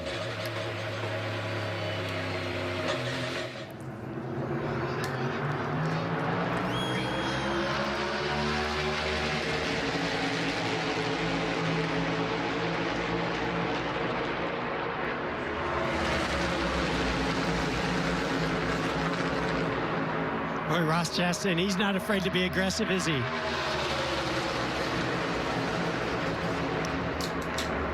It really backs up what we've seen out of that car all season long. It's got a lot of stability in it. It's making grip for him, gives him the confidence that he can make those aggressive moves. And this isn't the first weekend we've seen that out of that one car or Daniel Suarez's teammate.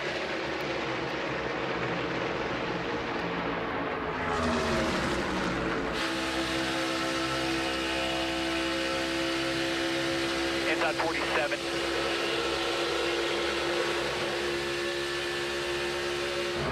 Here comes the accordion. Right there. Now you're good. We could hear the RPMs really pick up. I don't know if that was William Byron, who that was. The 99, yeah. You could really hear the RPM pick up as they got that big run, the accordion effect as the spotter was talking about. But he got that, I think the spotter, Kevin Hamlin in his ear saw the big run. The run came from the help from behind him, but he was telling him what was going on in front of the car in front of him, because that accordion and that communication, especially when these guys get down to business at the end of this thing, that's where the trouble's going to happen. I think it's going to stack up with an accordion. The driver's not going to be able to see it. He's going to run over the car in front of him, and so on and so forth. There comes Tyler Reddick and Ross Chastain going to the lead. Boy, deja vu all over again from last week. These two kids are hungry to win a race. And Ross, he's got that moved out on the front straightaway. Wow, look at that huge bump draft. William Byron to the 22 of Joey Logano all the way. I thought Logano would have taken advantage of that, but he decided to stay in line. So you look at Ross backing up to the 24 of William Byron, and now here they come with a bunch of momentum. I love the move by Tyler Reddick. He saw that happening. Capitalized. And he capitalized, got to the inside of William Byron. But that's not the first time we've seen that move. Those are those drivers you've been talking about. They're learning out here, seeing what they can do. You also saw Joey Logano in that 22 car just decide to stay in line right there. I think that's all being patient. He's watching those runs that those guys are getting, and I think when the time's right, he'll take it. That was a veteran move for sure. Joey Logano's telemetry in. He drags the brake just a little bit. Even all the way out of the throttle there. He's very content being right there in that position. That's what that shows me. But I think it's because he's being smart. He's getting to get to the end of this stage when the money's on the line looking for those points. He's in a catbird seat right there. He's going to make that move at the end and not necessarily right now.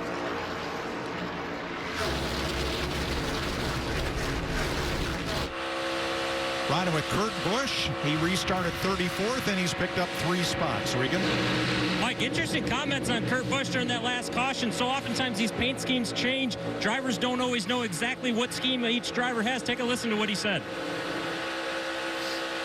We had to check up an extra second. Saw a 38 coming around there. They're going to make this difficult on us all day, I'm sure. Yeah, I don't know what color his car was, so we'll put a picture of people's cars in our little laptop. So I see him, he's all orange. Last night, Kurt went up to Indianapolis and called the Supercross for TV. Fun. I watched it on TV. It was a wild one. It was. Well, Tyler Reddick did not end up with a big gain from that move. He got up. even with second, third place, but now has that inside lane run out of steam.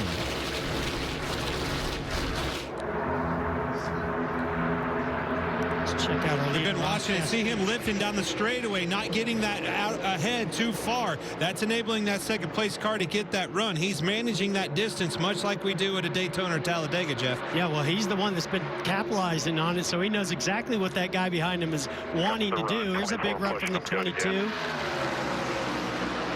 I don't know that you're going to be able to block that, though. You're going to be forced to, right? At some point. When push comes to shove and we get down to these into the stages and things like that, that run's going to come. It's going to be the deciding factors if he's going to pull down there and try to block it or not. Well, they couldn't block it yesterday. Both of yesterday's races, the Camping World Truck Series and the Xfinity Series, both races were decided by a last lap slingshot. I don't know that they couldn't have. They just decided not to. Ross Chastain leading Joey Logano. 61 complete. Grab an ice cold Coke and buckle up. You're watching NASCAR on Fox.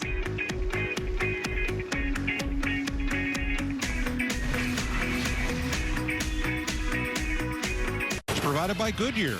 With you for every mile on the road to greatness. Goodyear, more driven. 66 laps complete. Let's show you the lead change.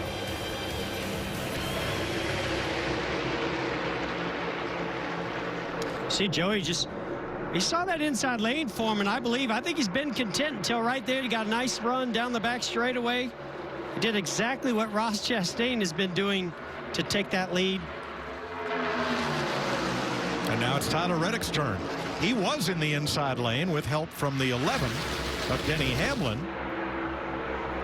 And Regan, how about those two running together? Well, Mike, working almost that's like they're teammates together, even though they are different teams. Denny Hamlin a few laps ago radioed to Tyler Reddick, or had a spotter get with Tyler Reddick's spotter and say, tell him to give me a left front headlight out as we get into the corners, meaning he wanted to be able to see just a little bit more on the bottom and maybe help his race car. Tyler started doing that, and you've seen their charge to the front. Jeff Clint, really good when you can work together with teams in other cars like that. Yeah, and that's a much needed information. He told him to move up because he needed that headlight poked out to get the front end down, get some air on that nose because he's tight behind him in that wake. With this diffuser in these race cars, that air comes concentrated so much more in the wake behind him. He needs some air so he can get turning and not get tight behind him. Oh, there we got 3 wide for the lead. And Joey Logano's a sitting duck. Boy, he is. Wow. Watch how many cars he gets passed by. May have an opportunity to get clear up here, but I don't think so. That's going to get gobbled up. He's going to go way back. Saw this yesterday, the same thing. Not a single helper there in that middle lane.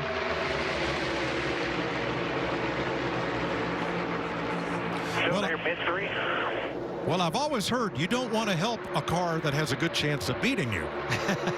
That was a learning adventure right there, and that's something you're going to have to be conscious of when it gets down to this. He opened that door, Tyler Reddick get underneath of him, and look, now he's still 3 wide, trying to figure out how to get some help behind him so he can get back in line. Well, I'm actually impressed he's been able to stall out right there. I thought he would have gone further back. Now he's going to get to the inside lane. Still outside here. Austin Dillon cut him a little break there and backed up to Ricky Stenhouse, and the 22 was able to drop in. But you're right, Mike. It didn't hurt anybody's feelings to see Joey Logano get shuffled back. He's so good on these types of tracks. They know he's going to be a major threat today. William Byron pushes Ross Chastain out in front of this group. Tyler Reddick in third. And don't look too far back. Daniel Suarez is coming into the picture, teammate to our leader, Ross Chastain. Much like we saw yesterday, though, those leaders got hooked up single file, and those cars behind them are doubled up. It stalls them out a little bit, enabling those cars to get gone. That's a strategy thing that you're learning. Again, going back to this chess match, what's it going to take to get not only a stage win, but the win at the end of this race? This might be the first time those top 3 guys have been able to take a breath throughout this race. But just look at the difference, the advantage they have over those cars doubled up, stalling each other out. Eric Jones up to 7th. Now, you saw him get into it with Eric Almirola on an after you incident down on pit road. But he's climbed back to the top 10. And Alex Bowman is knocking on the door of the top 10. There's Bowman's 48 on the high side in 11th after that penalty on pit road. Well, and going back to Eric Jones, I think they really were working hard on track position there. I bet he didn't even get it full of fuel because we know he was not there in the pits for very long. It also takes me back. I talked about him being doubled up. Logano, he just can't go anywhere. Kind of gridlocked a little bit, stuck where he's at. He's going to have to get a run or something, take advantage of somebody else's mishap here. Good day in the early going for Team Trackhouse. Jamie. Daniel Suarez started this race 13th. He told me they gave up a little bit of speed for handling, and they really worked on that in practice yesterday, and it's paying off. He also told me he thought the 18 of Kyle Busch was the car to beat. He wanted to run with him. Look where he is, right on his bumper. Right where he needs to be. Love when a good plan comes together. Jeff, we're hearing that some of these smaller Chevrolet teams are benefiting from an unprecedented level of cooperation between Chevrolet teams in the early season. Yeah, I think Chevrolet has really doubled down their commitment in NASCAR and how they can support all the race teams. But it's not just the big three that we talk about with Childress and Hendrick and Trackhouse. It's all the way through the field. And so, the more you can keep that communication and the data and different types of information streaming to all the teams, whether it be in the wind tunnel or CFD or simulation, the better all your teams are going to be and contribute. It's a long way of saying a rising tide lifts all boats. That's what I meant to say, Mike, but I knew you could say it for me. 76 laps complete. Ross the Boss out in front in Atlanta.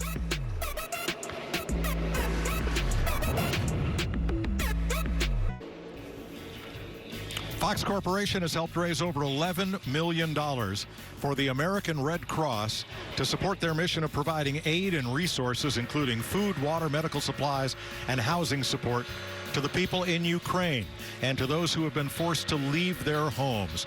Join us in supporting the Red Cross relief efforts. You can donate by visiting redcross.org/FoxForward or just scan the QR code at the bottom of your screen.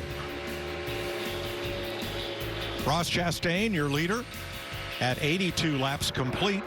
From William Byron, Denny Hamlin, and Kyle Busch. The first Ford is Joey Logano back in 11th, then Austin Cindric in 15th, as the Chevys and Toyotas lead here. Huge run for Tyler Reddick off the bumper. I think of the 99 car of Daniel Suarez. I can't give this track enough props, man. Marcus Smith fought these drivers, including me. Don't change this track. Don't repave it. Never repave this place. We all love slipping and sliding around on the old configuration, but I'm telling you, his new vision for this place, adding a super speedway type of event to Atlanta for his fans, man, I can't say enough about the vision there. And you know, Clint, as a driver, you love the fact that this track was worn out and you got to slide around. But I got to tell you, the first time I came up here into the booth with Mike and DW at that time, I said, DW, I'm so excited. It's Atlanta. He goes, yeah, wait till about lap 15. And he was right. It didn't put on the entertaining race as much as it felt entertaining from inside the car. This right here, to me, is challenging the drivers and putting on a heck of a race. Cody Ware becomes the first car to go a lap down. Lap car staying low on the racetrack. And, you do get gobbled up quick, don't you? So 500 miles at Daytona takes 200 laps. Here to get to 500 miles, you have to go around this place 325 times. I would imagine this is a much harder day's work. No doubt. I mean, these corners are going to put a lot more on your body. I think right now, as intense as the racing is, it's also mentally challenging you a lot more. You're watching your mirror, you're listening to your spotter, you're trying to decide what lanes and pick and choose, when to make the run happen, how to back up to the guy behind you. I mean, it's definitely, the word today is intense, and it certainly has been. It definitely goes right to the point you were trying to make. The old configuration, you get out of here, you were wore out physically. Today, mentally, this chess match is going to wear these guys down. It's going to drain them mentally. Kurt Busch had a safety violation on his pit stop and restarted 34th. He's in the top 10. You act like you're surprised, Mike. Come on, it's Kurt Busch. It's Kurt Busch, yes, but... Whoa! Daniel Suarez jumping right up in front of Ricky Stenhouse Jr. there. But it's because of this super speedway type of racing, these huge runs that you just saw Ricky Stenhouse and Tyler Reddick. These big runs create opportunities for guys to make a run to the deal, just like we were talking about with Kurt Busch.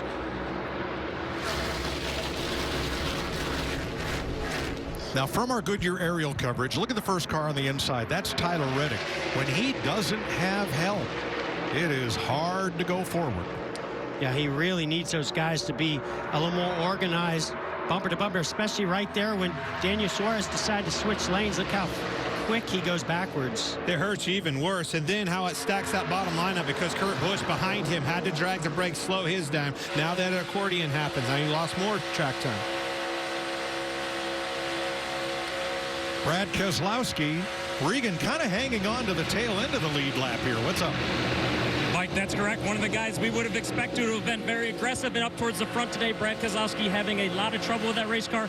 Damage to the nose of it when they came to pit road for the first pit stop of the race. Then lost his spotter for about 15 laps. He does have his spotter, TJ Majors, back now, but things not going well for Brad at the moment. No, he is in 14 seconds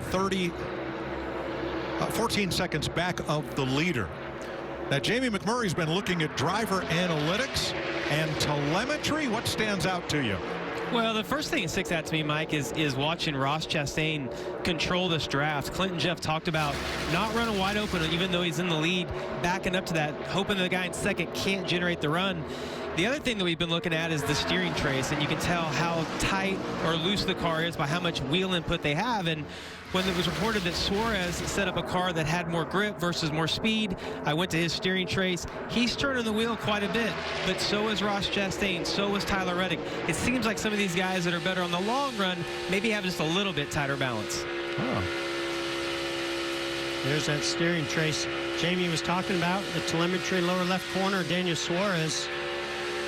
So there's straight up, right, as you go down the straightaway. Now here's that white line starts to put more wheel into the further left that it goes.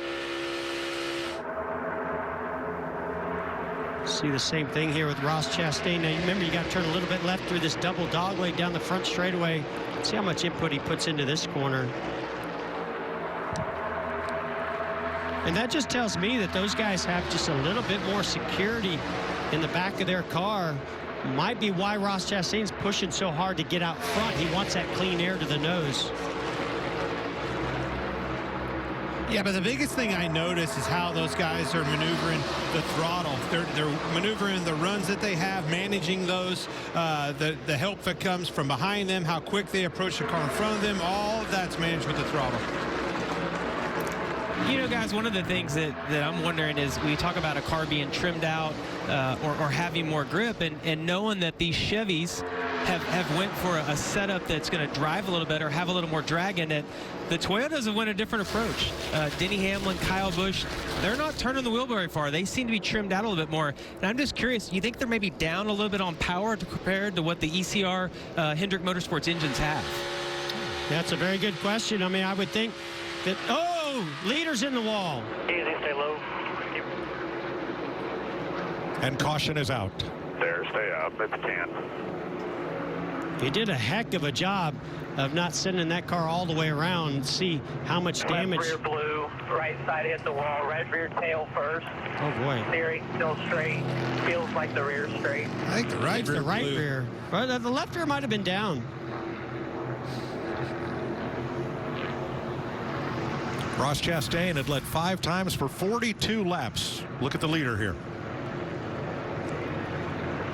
Goes into turn 1, gets into the banking. Boom, goes down, and round he goes. I don't know that car's tore up all that bad. The only thing, with the left front, with the independent rear suspension, you do get that toe link that bends really easy when you hit the right rear like that. Boy, how lucky is that? All those cars behind him, the whole pack literally behind him, could have been catastrophic for everybody behind him. That was the big one that was So he locked avoided. up the left front tire, I think, after the hit. And that blew that down. The question is, he said on the radio he thought the left rear went down. Larry, you got 10 laps to go in this stage. What do you want to do? Well, if I'm back there in the second half of the field, I'm going to come on and get my tires and fuel now. But if you're worried about stage points, we're going to go back racing with not that many laps until the end of this stage. So I would say you're going to see a mixed bag here, Mike. Cody Ware gets the free pass on this third caution of the day. The team started the race with 12 sets of tires, plus a set held over from qualifying, and those would be brand new sticker tires since qualifying was canceled due to rain. You know, Clint, I'm not sure if Ross Chastain got the right rear. It looked like it was more just the body, and you know, with these body panels, they just kind of pop back out. He might have more damage to the right front right now. Jeff, I know right you're rear. now in your new job is to pay for those new body panels a little bit, but I'm telling you, these cars are strong. I don't think he hurt that car much by the contact on the right rear of that thing. As long as everything, I mean, you can see it right there. He hit hard, but I don't think his day is done by any stretch of the imagination. It's just so hard to tell if it was the right rear because the left front come up. That's why the left front is way up in the air. He did a good job of minimizing the damage for not only his car but everybody behind him. That left front was not turning. Yeah, it's almost that's because the right rear was down. Right rear was had the exactly. left front up. That's what happens when you get into the wall at 185 miles an hour. Look at that thing. It's race ready. Let's go back racing. Gee. That's the left front. That's the right rear that blew out. Yep. It's looking, I mean, literally come apart.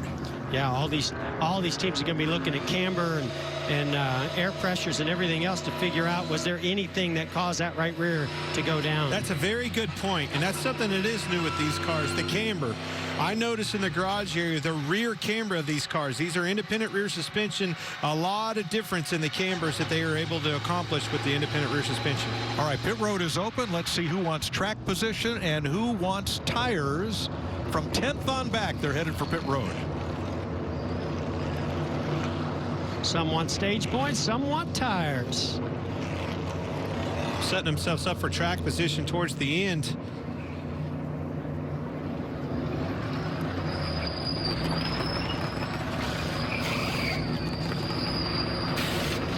I heard a lot from Martin Truex Jr. And here's why we are under caution. Leader Ross Chastain cuts a tire and gets into the wall.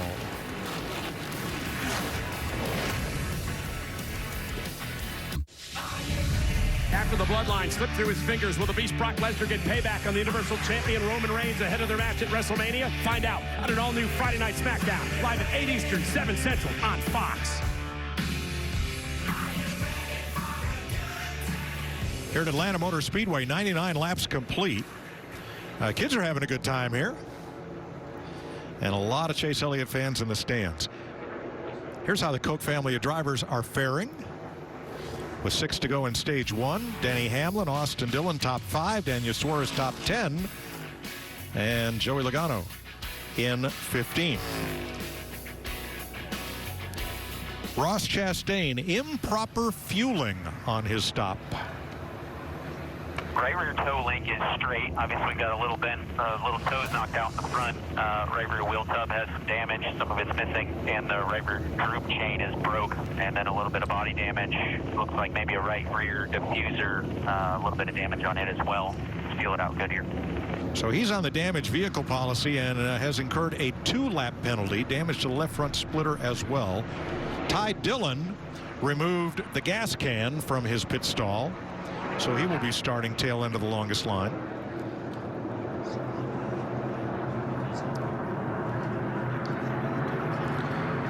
William Byron in a Chevy and Denny Hamlin's Toyota will lead them back to green. 5 to go in stage 1.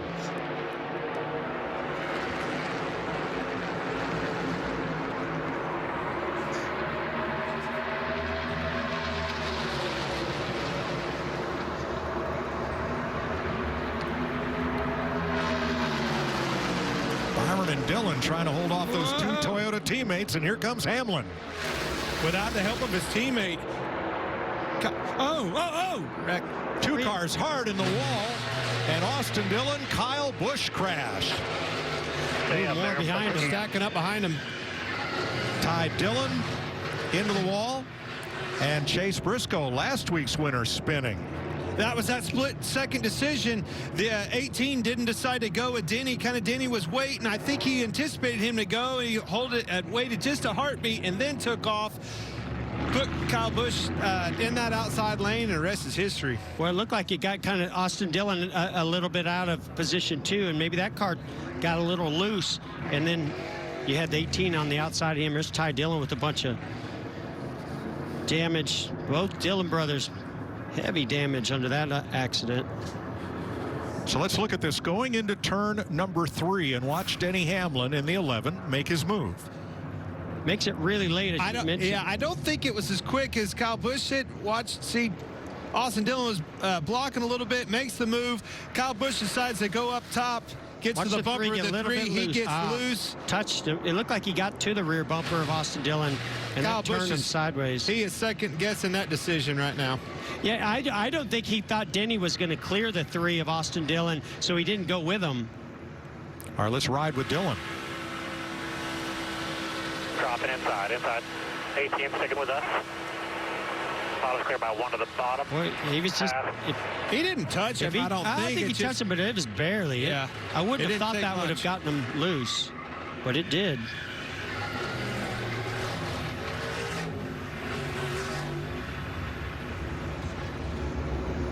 You see it start to bobble right there. Almost, maybe when Denny jumped up in front of him, too, took a little bit of downforce away from the 3.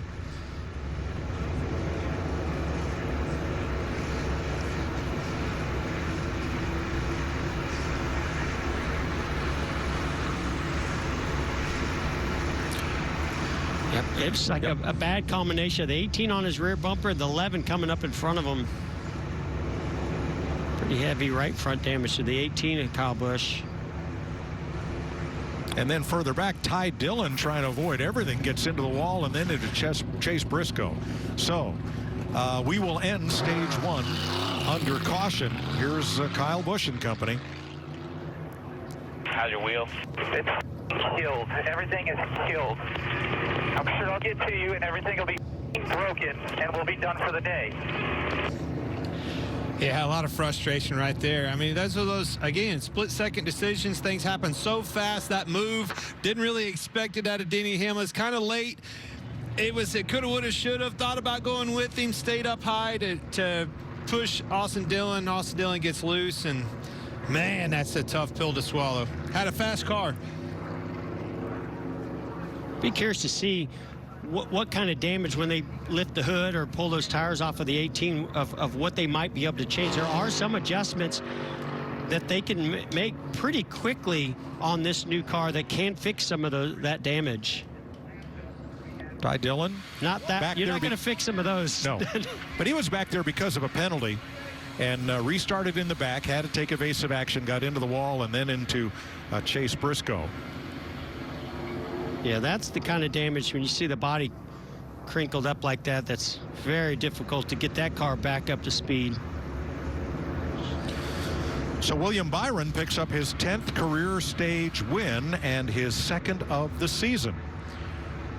For Hendrick Motorsports, ahead of Denny Hamlin, Daniel Suarez, Ricky Stenhouse, and Eric Jones. 4 Chevrolets in the top 5, led by this young man from Charlotte. The end of stage 1, William Byron, the stage winner. Let's show you once again what put us under caution. Let's go way back to turn 2. You can see the rear bumper and the front bumper of teammates Kyle Busch, Denny Hamlin, almost locking together there. Here comes a big run, big push. What I'm impressed with is Denny waited, right? He could have made the move there. He waited till he got into the corner and then dove to the bottom. But, Clint, why did the 18 not go with Denny? Well, I think it was late, just like you said. And Austin Dillon, I think, had a little bit to do with that as well. He got to run the help from Denny coming on him and looked to the outside of the leader, William Byron. Didn't exactly take that bottom line that Denny did. It was a situational thing that ended up in a catastrophic way for Kyle Busch. So here are the cars that did not stop under the last caution. Regan. Well, Mike, Denny Hamlin with the 11 car, a little tight right now following other cars, but doesn't want any changes, wants to just work on that car and look in the mirror and help himself as a driver. And the 47 of Ricky Stenhouse, good with his balance. Jamie? Well, William Byron said he felt better in the corners there. Very balanced car right now. No adjustments for tires. The 99 at Daniel Suarez as well. Just tires. Very happy with the car. Starts off edgy, but ends up pretty good. Here's your Ram race off pit road. Chase Elliott and Ryan Blaney. Tires? We don't need tires. We say we dial up old Willie B there at 24. Willie B, hey, it's Jeff up in the Fox Sports booth, buddy. Looking good out there in that Liberty Chevrolet. How about it? Yeah, man. Great talking to you. No, it's been good.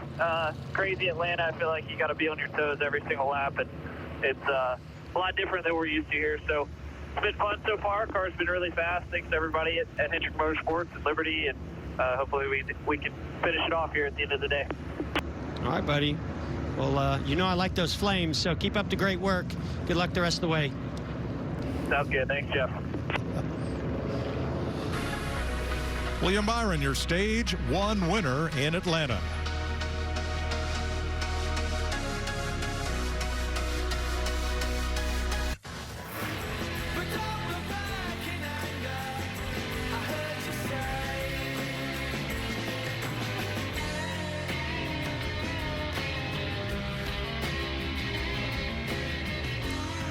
Both Dillon brothers knocked out in that crash. He was celebrating earlier, but right now, not so much. That little guy kicking it old school. Yeah. Dale Earnhardt Sr. hat on. Love it. Talk about a guy that used to be able to get around this place. Look at the right of your screen. That's how it funnels off into turn number 1 right there. Yeah, you can certainly see right there. It goes from, what, 4 lanes to basically just 2 lanes right in through here. Big difference of how that funnel situation happens. I think restarts, they're only going to get more chaotic because of that funnel situation getting into turn 1. Drivers have chosen their lane for the restart. Now, yesterday in the Xfinity race, that was a problem late in the day as the sun got close to the horizon. That choose V and the reflective triangles on the wall to help the drivers find it became a problem for a couple of them, and that may well happen again today. Christopher Bell in a Toyota with Austin Cindric in a Ford, the Daytona 500 winner. They will be on the front row. Joey Logano, Bubba Wallace, Martin Truex, Kevin Harvick. And we're going to listen to Bubba Wallace's spotter, Freddie Kraft, the number 23, on this restart. This will begin stage number 2.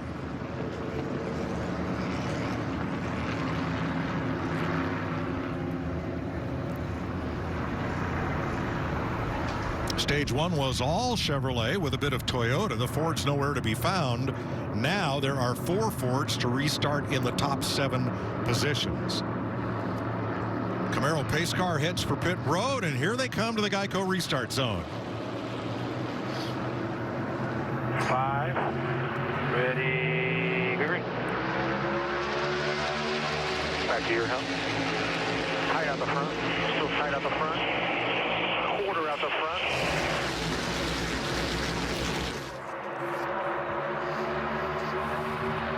Clear to either lane. Top's got a little more momentum. Split up now, top, half back to the bottom. So half back, bottom, 1 out the front. Bottom's going to split up now. Still 1 out the front. Still 1. Just keep top here. 1 back to the 34. 1 out the front.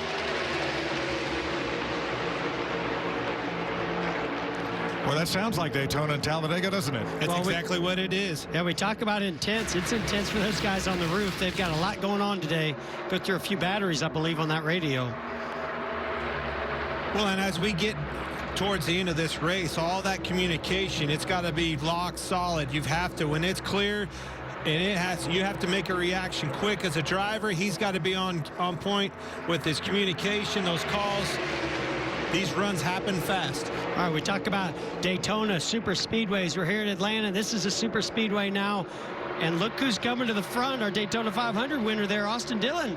And who's behind him? Bubba Wallace and Michael McDowell. Those guys all run good at Daytona in these super speedways. Yeah, I haven't really seen Austin Cindric in that 2 car much yet, but just like you said, a Daytona 500 winner car was extremely fast, had a lot of grip for him at the Daytona 500, and lo and behold, here he is.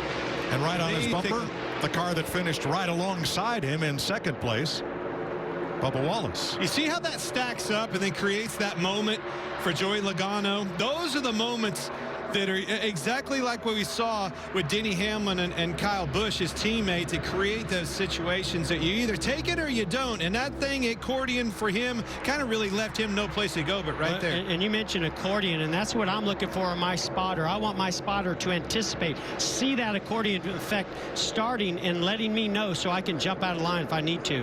Regan? Well, Jeff, tough break for Austin Dillon in the 3-car up front again this week, as you are every week. Austin, did you have trouble and have to check up off of turn 4 or not? No, I was in the gas wide open, and 18's pushing us on the left rear from what I saw and got me loose and took us both out of the race. But didn't help that the other 2 cars were coming up the track, so it took some air off the nose. But, I mean, he's already got me turned right there. It's into stage 1. We're going to get a run down the front stretch right there, so I don't know why he's pushing like dead center 3/4 mark, but part of it, I guess. And fun racing there for a while with a really fast Bass Pro Shop Chevy. I don't want to say anything else. My feelings are hurt because 2 weeks in a row we've been taken out of the race. Thanks for talking to us, Austin. Austin Dillon and his younger brother Ty both knocked out of the race in that incident, off turn 4 and down the front straightaway. I can understand the frustration last weekend, last lap, literally the last corner, minding his own business, just going to get him a clean top 10 finish.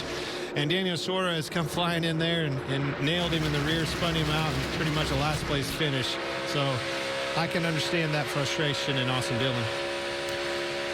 Well, guys, it took a couple of trips to pit road, but I believe old Rodney Childers, Kevin Harvick, they brought the old 4-car to life. He just cracked the top 5. You see him right there, the 5th car in line. So definitely from a car that couldn't even run inside the top 20 or 25, the top 5 here.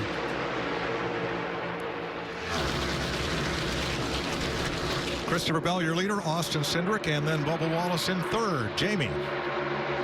Bubba Wallace, after practice yesterday, was all smiles, loved the way the car felt. He wanted to go out and run more, but his crew chief, Booty Barker, said, nope, we're bringing it in. We're going to park it so we can keep it good for today. And that's exactly what they've done. They tightened him up a bit. He was a little insecure earlier, but Bubba Wallace, you can never count him out on this style of racing, the pack racing, as he tries to make his way to first. Well, I heard your interview with him in practice, and he was kind of like a petulant child. It was like, I want to go out and play with those guys. I don't want to be here in the garage. Here comes the 4-car, and Kevin Harvick trying his hand on the bottom, getting a big run, get big push from Martin Truex Jr. Whoa. You can see it moving his car around. But I think it's all, you're going to have to utilize that help and keep those cars behind you. As they broke off, Truex got him loose and had to lift off the gas, so you can see how that hurt their momentum. But Mike, going back to what you're saying, this is the type of track when it's new like this and you have a lot to figure out. A new car and a new surface, as well as a totally different style of racing here at Atlanta in a 1.5 miles. You want as much practice time, as many laps as you can get. So I know that was frustrating. Well, guess what? They got 500 miles to try to figure it out now in this race. 500 miles of practice today. Yeah. Christopher Bell breaks away here by about 2 or 3 car lengths as Kevin Harvick tries to get that inside line to develop some momentum to his benefit in the front. He keeps inching a little bit closer and closer. Him and the 19 of Martin Truex Jr. is working that. See the run that he gets, pushes to him. He used the brake right there, slowed down.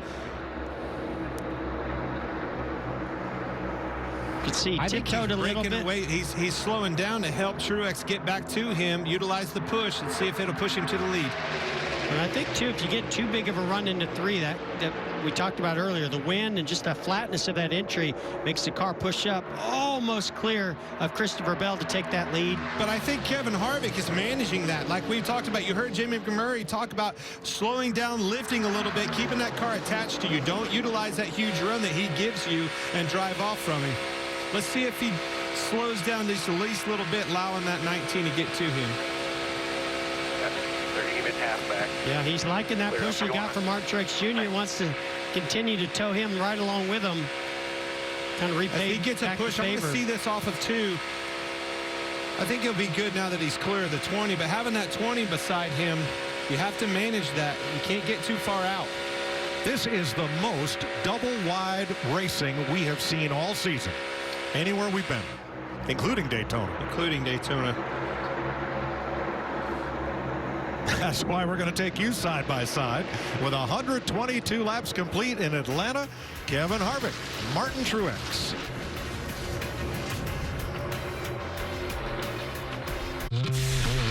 The largest gig speed network. It's so fast, it's game on for the whole house. Okay, you spent way too much time rehearsing that. The champ here, his gig speeds run on Can't Catch Me Wi-Fi. Okay, that's fast. Fast? Mine's leave them in the dust fast. Nice, Noah, but we're talking about Xfinity X5. It's fast like take home the checkered flag fast. Can your internet do that? The Food City Dirt Race is back at Bristol in 2022. And this time, it's a night race.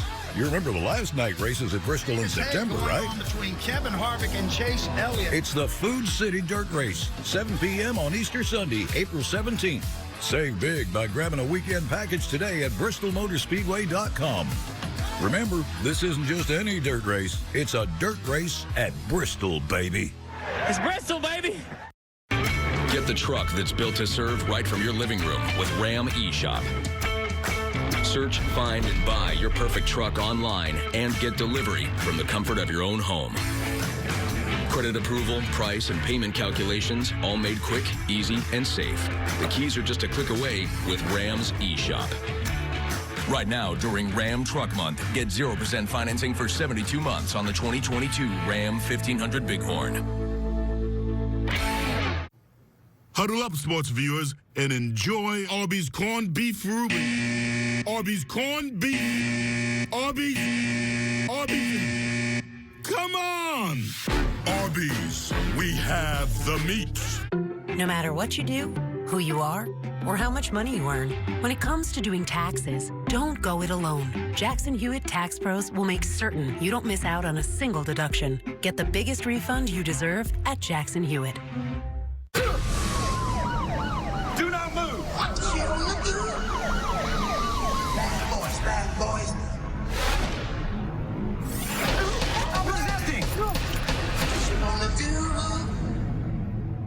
There's a reputation on the track, one that screams, bring it, loud enough so the whole world will see it coming. I am the NASCAR Xfinity Series. I am NASCAR. 128 laps complete. Kurt Busch is the leader here in Atlanta.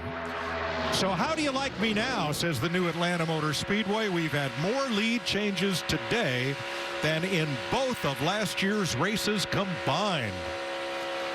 Now let's look at a pivotal moment for Kevin Harvick, who now finds himself in 11th after this in the lower right. Well, Kevin looks a little bit indecisive here, like he was going to go up to block the run coming from the outside, the 20 of Christopher Bell, and then Mark Truex Jr. just said, well, if you're going to take the outside, I'm going to go to the inside, and then that put Kevin Harvick right in the middle, 3 wide. I don't know if Tim told him, you know, inside already, and that's why he didn't hold it down and try to block the 19, but it definitely, that's what created that situation to get 3 wide.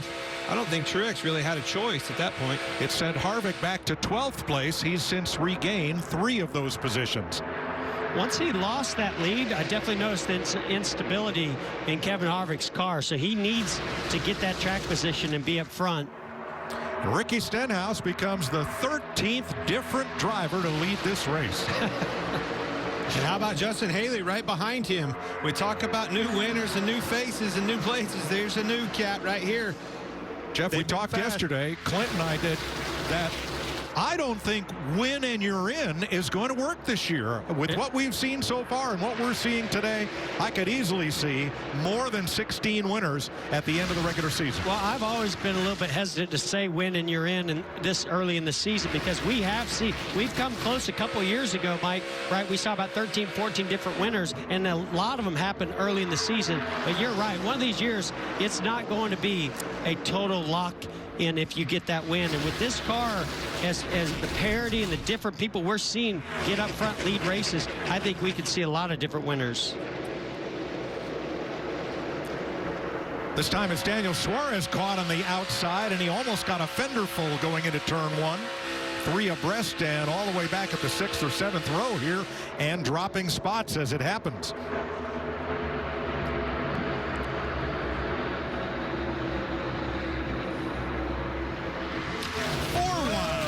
I did not think we'd see that today. Well, Daniel got into the wall there a little bit. I don't think it's enough for him to be worried about. I don't think he wants to be 3 wide, boys. He can't keep from it. Damage. 2 in. Watching your racing here. You're going to be clear behind the 43. Clear behind the 43. See, Denny makes it 3 wide to the inside. Ooh, oh, the 17 of Buscher had to check up there. So it looked like when Daniel had to go to the outside rim and make it 3 wide, he just ran out of room. I've seen that 17 of Chris Buscher sideways several times catching it. I think it just all that dirty air, 3 wide scenario around him made him really loose. Now the blocking's going to start happening. Well, it's Tyler Reddick in the 8 and Kurt Busch have linked up on the outside now, looking back from Busch's bumper cam. Tell you what, William Byron's got a fast car, but he's got a good handling car, too. He's been able to make up a lot of spots after coming down pit road. But how about the job? I mean, Ricky Stenhouse Jr., but Justin Haley, that kid's been impressive, I think, of starting the season off at the Clash, the Coliseum, how good he was there. Ran pretty good at Daytona. Now here he is up front. Jamie? And Mike, you can never count Kaulig racing out, especially at this style of track. Remember, Justin Haley won at Daytona a couple of years ago. That's his one and only win in the Cup Series. Multiple wins on super speedways in the Xfinity Series. But remember, today he's got an interim crew chief, Caleb Williams, on the box. Trent Owen suspended for 4 weeks. Of course, they lost a wheel back a few weeks ago. So great job for this team coming together here at Atlanta. Good point, Jamie. They were one of 2 teams that appealed the 4-week suspension for losing a lug nut and wheel, and in both of those appeals, NASCAR's decision was upheld. Starting to see some of these cars having handling issues. I see the 45 of Kurt Busch shooting to the outside, getting a little bit tight, getting into 3. I think all those massive runs that they get down that back straightaway shoots them off into the corner. Again, straight on the back straightaway, dog leg on the front, creates a little bit different scenario in the entrance of the corner. Don't you believe you saw that bump draft from Tyler Reddick to the 31? Justin Haley's going to take the lead there. But you got to believe as much of a pack as these cars are in, not a lot of air getting to the cars further back. And I would think as these laps continue to click off, there's going to be some air pressure that's going to get built up in those tires. Whoa! Ricky Stenhouse had Haley all jacked up, very loose. Great save by Justin Haley right there. Another 3-wide scenario. So Haley is right. became the race's 15th different leader. The record, all-time record for Atlanta Motor Speedway in any configuration is 17 different drivers to lead one race, and we're not even to halfway. I was going to say, we're going to break that. We might double that, Mike. He's trying to get in. He was trying to cut in right there behind the 11 of Denny Hamlin. Hole closed up, couldn't get in as well. I think he actually got into the right rear of Denny Hamlin, trying to get back in line.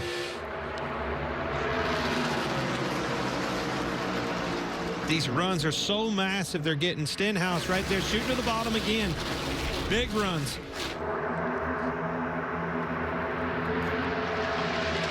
Watch his push. I think Reddick got too far out in the lead right there. Now he's going to have to try to block, enabling Stenhouse to get a run on the bottom. And that's what Ross Chastain, I thought, did so well when he was up front. He never let his car get too far out there for anybody behind him to get the momentum and build up that, that run. And look at Kevin Harvick back in the picture. After falling to 12th, he has climbed to 5th. And that car's wagging its tail. It's still loose. Having to hold on to it in turn 3. It's loose, but it's fast.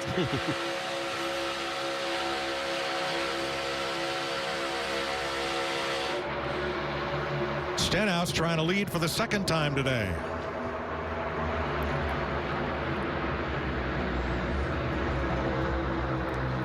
Not this time. 141 laps complete.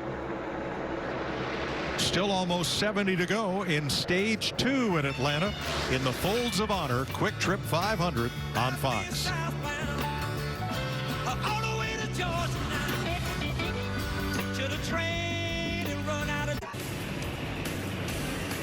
Tyler Reddick cut down a right rear tire and went around in mayhem. He sure did, and just like the one of Ross Chastain right in front of the field. This time collected a lot more cars. Yeah, when you're up front like that, they're too wide stacked behind you. See Tyler Reddick in the outside. Right here, the car's going to wiggle. Looks to me like a right rear tire going down.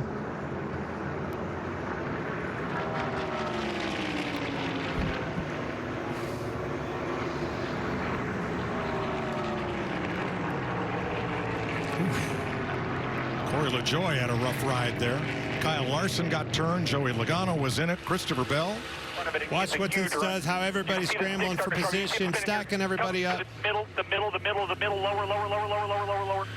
Boy, nice job making it through there clean. Let's ride with Kevin Harvick. That'll get your heart rate up.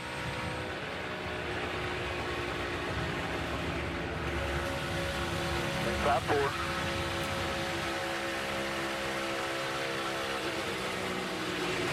Oh, no, right in his lap. Nothing he could do. But you could see the car drop down almost like the wheel when the tire went down, the wheel digging into the racetrack right in front of Kurt Busch.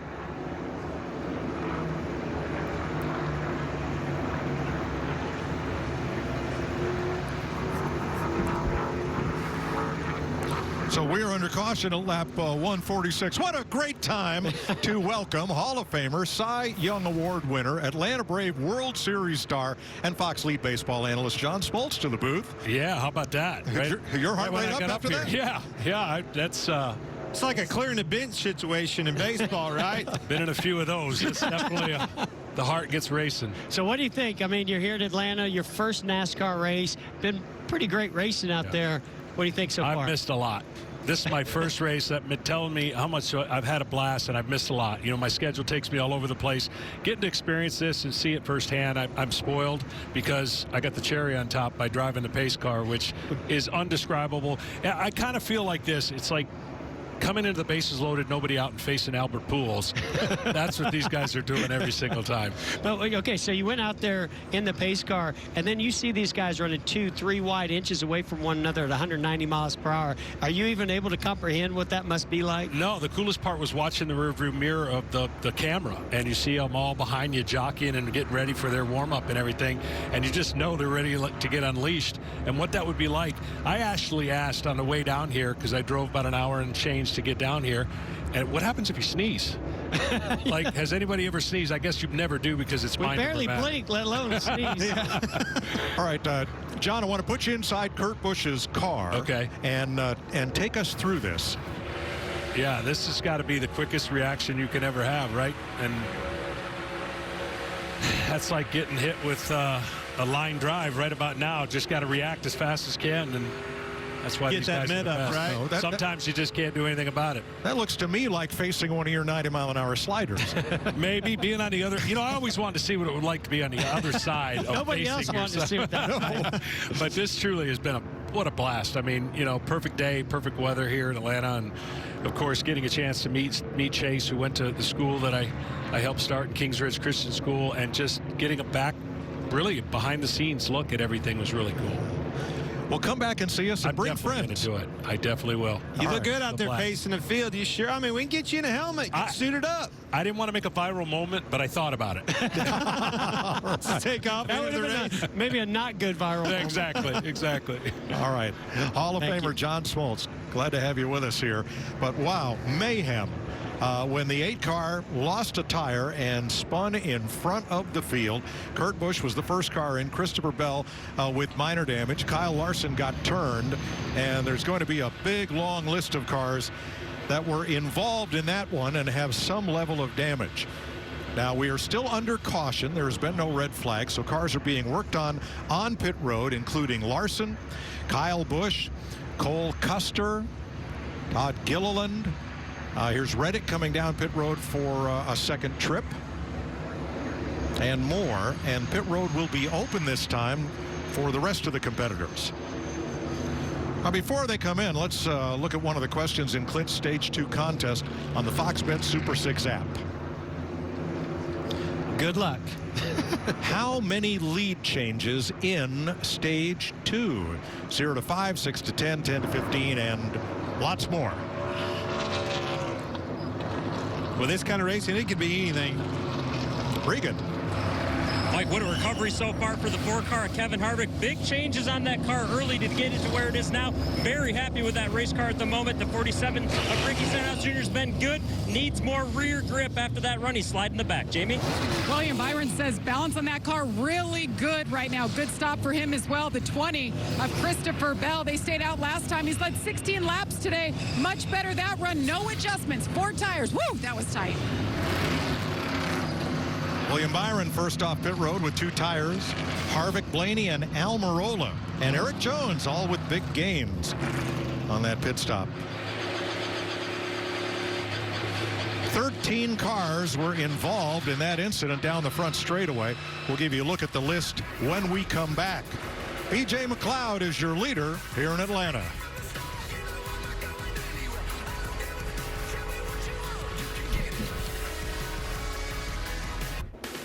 NASCAR on Fox is sponsored by Ford. Built for America. Under caution with 151 complete because of the Tyler Reddick incident down the front straightaway. Lost a tire. And here are the cars that were involved in the crash. Now, none of them have gone to the garage. All those cars under repair and back out on track. 2 penalties. Martin Truex too fast exiting pit road. And Daniel Suarez pitting out of the box, which used to be a 1-lap penalty, and now it's a tail end of the longest line. There's our spoiler cam on the back of Kurt Busch's Monster Energy Toyota. Larry has more. Yeah, Mike, one thing that NASCAR did, they went with the Daytona rules package here for Atlanta because of the speed. So let's go to our Ford Performance Cutaway car, and let's talk about the rear spoiler. Of course, that affects aero drag as far as rear downforce. So here at Atlanta, just like Daytona and Talladega, 7 inches tall. Everywhere else, like the West Coast swing, only 4 inches. So this spoiler here, a lot more drag, a lot more rear downforce. And Clint and Jeff, that's another thing that causes them to poke a big hole in the air that lets it get these runs on these cars. No doubt about that. There's a perfect view of it. Right rear quarter panel from Kurt Busch. I promise you, that camera didn't like what he just saw. No. Tyler Reddick will be held for 2 laps. Too many men over the wall. Listen, I was just about to say something about this 18 car of Kyle Busch. Don't count him out yet. He's still on the lead lap. He was making lap times almost as good as the guys in front of him there. They still got a long way to go where they could repair this number 18. Well, we knew attrition. Anytime you have a super speedway type of racing, attrition, just getting to the end of this thing, avoiding the big one. We just saw it, you know, the eight of Reddick here. You can see the damage on the front of his car. Well, remember, That's Bubba bad. Wallace at Daytona, he had one the right front fender, I think, completely gone. Left front and right front at the end of that race. Right front. Now, as I mentioned going to break, B.J. McLeod was the leader. That's because he and Corey LaJoie waited a lap to pit. So he was out there, led. Now he's made his pit stop, cycled back to the tail end of the lead lap. We're going to listen to Ryan Blaney's spotter, Josh Williams, on this restart. Blaney will line up 3rd behind William Byron and Kevin Harvick. Okay, starts off. 10 away. 5, ready.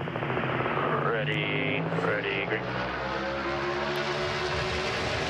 Your help's 1 off. That 43 help is 2 off. Still 1 back to your help. Still 1 back. 2 back now. Great cooperation on both lines. Harvick and Blaney on the outside. William Byron, Eric Jones on the inside. Harvick and Blaney are still together, though, and look at the advantage. Well, they made that look easy. Kyle Busch returned to pit road for repairs to the right rear. Tyler Reddick has been released from pit road. And here they come with Harvick in front of Blaney, Byron, and Eric Jones. Well, the 18 still on pit road, so now he's going to lose all those laps that they were trying to maintain. Watching Blaney there working well before that wreck with Logano, his teammate. Now he's got to find a new ally. Those allies are your manufacturer help. And you can see him working with the 4 of Kevin Harvick. Boy, Blaney tried to dive down in front of William Byron, couldn't hold the line. Eric Jones doing a nice job. When you have a big wreck like that, it's new opportunity for new people. Now you see the 10, Eric Almirola, back in the mix. A new car up there, somebody that runs very well on the restrictor plate type tracks. Harvick's Ford trying to hold off the Chevys of Byron and Jones. Blaney coming up the outside in a Mustang with Almirola. Caution, debris on the front straightaway.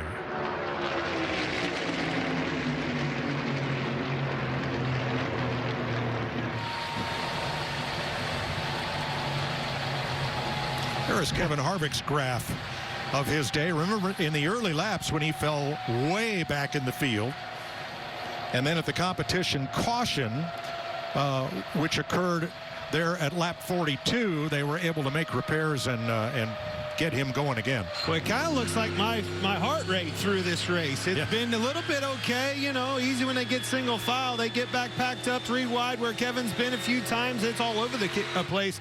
But I don't think anybody's line has been any different than that. They've been to the front, they've been to the back, they've been back to the front, all over the place. Backwards at times. Cole Custer has taken his car to the garage. He was involved in that big dust-up. And Ross Chastain now gets the free pass for the second caution in a row. He's back on the lead lap. We're listening in on Chase Elliott and his team. So just FYI for you, the guys that of the guys we know that blew those right rears, they had more camera than we do. Okay, yeah, that's good to know. Yeah, you can definitely tell when that air comes up. I mean, that's a trend so far we've noticed this year. And there you have it. Well, I mean, listen, if I'm a driver out there and I've seen 2 other guys that you know, especially Chevys that share information, you want to know what they have. So that's nice that collaboration allows them to understand and know what the camber is and know that it's a little bit more than what Chase Elliott, maybe some of these other Chevys I don't have. get this right very often, Jeff. I want some credit. I called camber. I know it. Well, you also said they were all the same. Well, they both had trouble. Well, let's remind folks of how new this is. This is the first season that teams have ever been able to adjust rear camber before and during the race with independent rear suspension. Yeah, it has a lot of adjustment in it. Of course, you know, you still got to go through inspection pre-race and post-race. Pit road is open, but none of the leaders are takers. We still have 26 cars on the lead lap after 7 caution flags so far.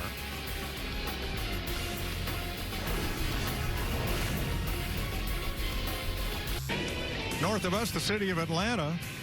From our aerial coverage provided by Goodyear, anything can happen as long as you have the drive. Goodyear, more driven. Here's Atlanta Motor Speedway, newly repaved and reconfigured with much steeper 28-degree banking and a narrow racing surface that is producing Daytona and Talladega-style action today. Kevin Harvick, your leader, William Byron, Eric Jones. Ross Chastain has just made a pit stop. He's back on the lead lap. And Kyle Busch just completes a lengthy pit stop that has left him 8 laps down. Coming to the choose zone for this next restart. Well, in that last restart, we saw the leader, William Byron, take the inside lane. That didn't work out so well for him. First time we've seen the leader take the inside. Kevin Harvick going to the outside. And to me, it's not as much about the lane, it's who's pushing, right? You just want somebody that you feel like is going to give you the best, most aggressive push to get you out there and get clear. It's exactly what happened with Kevin Harvick. That's if you're up front in that conversation. If you're back here where you're seeing these guys now it's the spotter communicating, all right, if is there 6 on the outside, 4 on the other, I'm taking the inside with 4. You're just trying to gain track positions, all you can do. We're almost going to have the exact same scenario as we did the last time. Kevin Harvick in the outside lane with Blaney behind him, and Eric Jones is going to be pushing the 24 car, William Byron. You know, every professional sport requires hair trigger decision-making and reaction. John Smoltz was in the booth with us, the Hall of Famer. How long do you think it takes A John Smoltz fastball from when it leaves his fingers to when it gets to the batter. 2.5 seconds. Faster. I'm under. A third of a second. What? 2.5 seconds. That's if you throw it. I thought it was a lot further. I think I could call a game if it was 2.5 seconds. And here comes the pitch. Yeah. Jeff Gordon, is it? Here he comes. Shows you how much baseball I played. 2.5 seconds. That's the ball. Not been so very good to you. All right. That was Chico Escuela. Here we come with 160 laps complete. Green flag. Harvick Blaney trying to edge ahead to turn 1.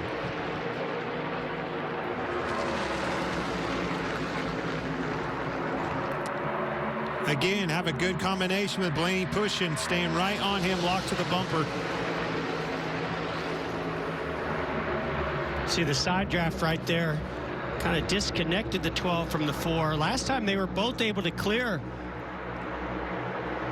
that inside lane. Now here comes the inside lane climbing their way back. Now double file all the way back. You know what? At home, if you haven't heard us, and this goes back clear back to Daytona or California, Vegas, and now here at Atlanta, that's the first time I've really heard somebody mention side draft. And this car and the design, the way the airflow works around it, there's just not a lot of air that blows out around this car. It basically eats it, forcing the air underneath of it. Not a lot of side draft. It doesn't seem to be as powerful and strong, but it's still there. It still exists, but you're right, not as strong as it was. Chase Elliott steaming around the outside. He's got Chris Buescher with him 3 wide. Harvick had a huge run. It's important for somebody to go with Chase Elliott right here, which is not going to happen because Ryan Blaney chose that inside or the middle lane. He didn't need the help. He sucked right up to that outside lane.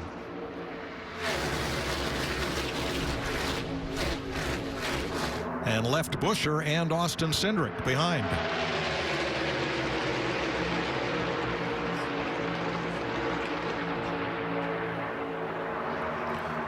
The shadows are starting to get long here in Atlanta. They cover turn number 2 now.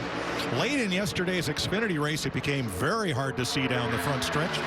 And we note Brad Keselowski, who was in the booth with Joey Logano and Adam Alexander yesterday, has put a lot of tape on the inside of his windshield to protect against that glare. Those guys learned quite a bit up here in the booth on Saturday. Well, you can see the glare on Sunday. Starting to get bad. You wait another 30, 40 laps here. That conversation, you'll be hearing him on the radio complaining glare is super bad, listening to that spotter. When this track was originally built, that was turn 3, and there was a huge row of pine trees back behind the wall that gave some respite from that late afternoon glare. After a pre-race where they reminded me of 30 years ago, my first race, I think I remember those pine trees. They've since passed on. That's how long ago that was.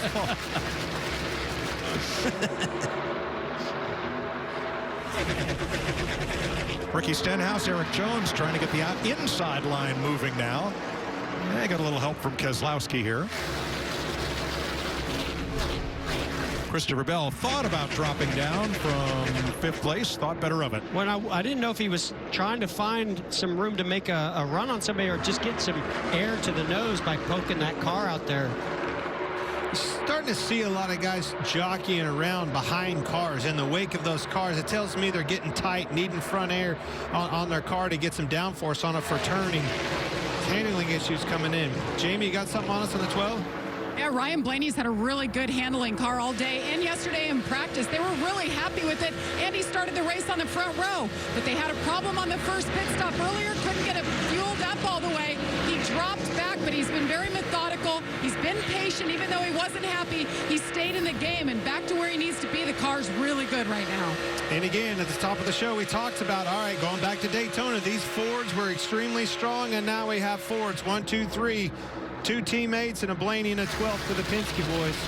back to looking strong. It just seems like they can not only handle, but they can keep pushing. You know, I guess it's not 1, 2, 3, sorry, but they're fixing to be. Well, That's what I'm well, trying the to say. second, third, fourth, but I do think that you bring, or second, third, fourth, but you do bring up a good point. I think that's what's going to play out here as we get later and later into this race, Clint, is the ability to push cars not only on those restarts, but late in this race. I think you're going to see that get more and more aggressive. Ooh, Kevin Harvick, that to me looked like a bobble. That didn't look like he wanted to do that right there. So still, that car is not exactly as stable and stuck to the racetrack as much as he would like it to be.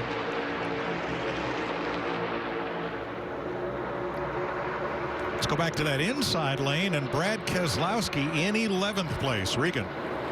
Well, Mike, interesting enough, this morning, Matt McCall, his crew chief, told me that race car just didn't have the speed that they wanted. They've been loose, they've been tight, but couldn't get it as fast as they wanted to be in the front today. Well, Brad came on the radio a little while ago and told the team exactly that. He said, I still don't have the speed that I want, but the veteran that he is, he said, I'm going to do everything I can to run a clean race today and get it whatever kind of result we can out of it.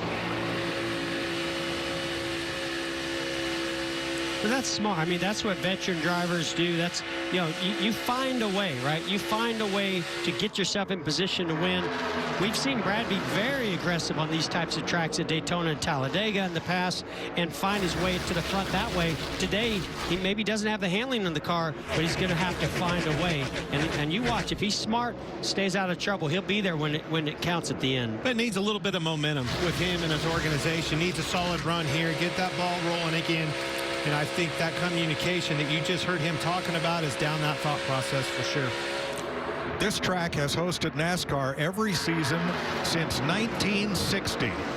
That is 116 Cup races, and never have there been more leaders in one race than we've had today.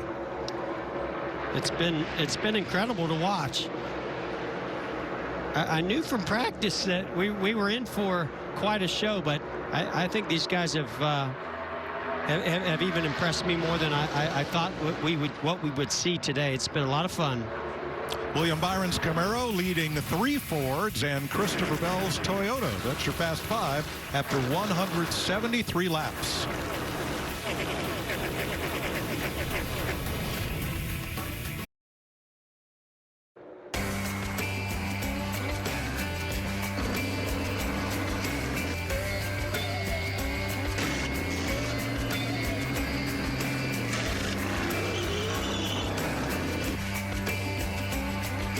Welcome back to the Folds of Honor. Quick Trip 500 on Fox. 146 laps to go. William Byron in the lead. We've had a day's worth of excitement. We're not even to the end of stage 2 yet. Well, we're down about half of our cars, but the next half is putting on a heck of a show. You knew it was going to happen. It was only a matter of time with the runs, the block, everything that was happening so fast for all these drivers. I was bragging on Kyle Busch, and then just went away, man. He's got to spin. Speaking of going away. Woo, he saved it. He made a long pit stop in which they went 8 laps down, and here he comes to pit road. Coming to you here. Coming to you. They're working a lot on that right rear tire, like maybe it had a bunch of camber or toe knocked into it. I don't want to hear his radio. Ooh, that was a big slide. I think we can tell that story. I don't even want to hear Radioactive Tuesday night. Well, I do want to hear that one. Oh, boy. Yeah, they clean it up pretty well, don't they?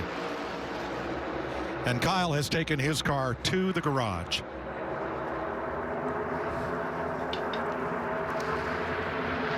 Ricky Stenhouse trying to get to Ryan Blaney and move them up front on the low lane. That low lane, it's doable, but it seems like the ride and the momentum, on that outside line is just so much powerful down the run. Look at the run the 4-car has off the bumper of the 10.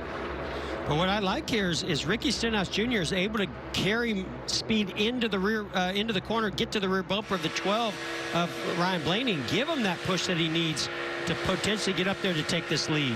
It's a big push. Blaney looked like he's going to do. Looked like he might cross to the outside, but no, stays low for the lead. Yeah, that's exactly what happened the lap before that. That outside lane lost a little bit of momentum, but Ricky's car is solid enough where he can actually get to the rear bumper and stay there going into the corner. And Mike, there's another lead change. And that's the record.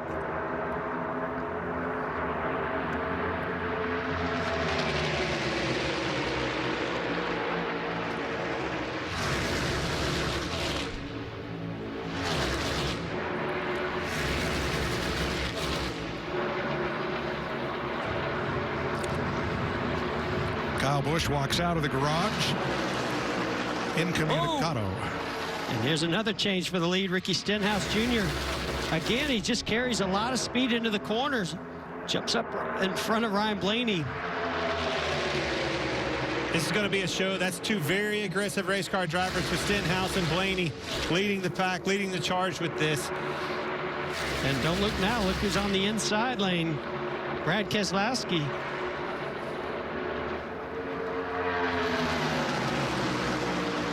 Stenhouse drags the brake just a little bit going off into turn number 3.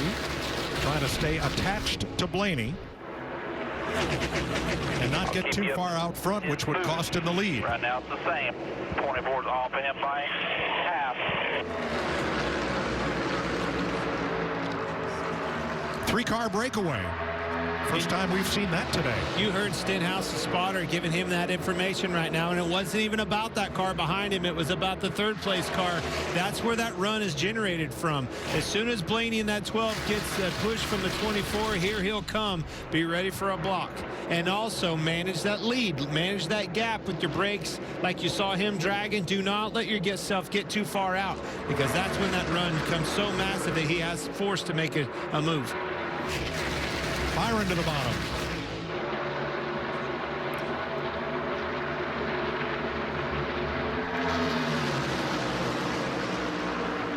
Harrison Burton up on the high side, going 1 lap down. That'll put David Reagan in 26th. Last car on the lead lap.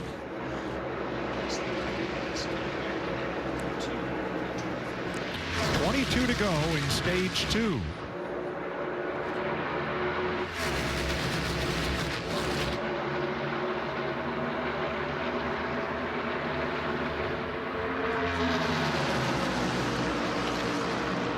Suarez to the inside for third. Yeah, he had that push from behind. Ooh, so close between he and Christopher Bell. Thought they were going to touch.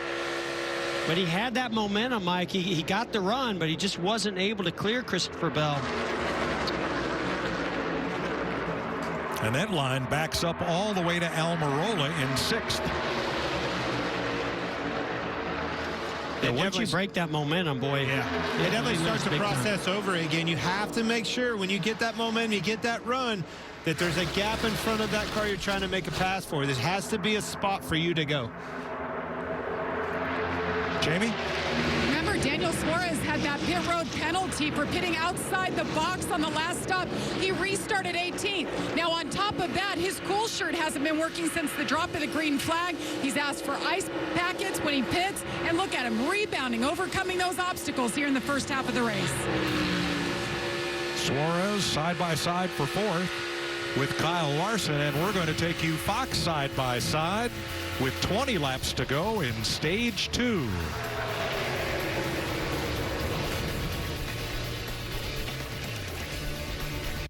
Whenever you crack open a Busch Light, the mountain starts singing. Busch. It's cold and it's smooth and it's waiting for you.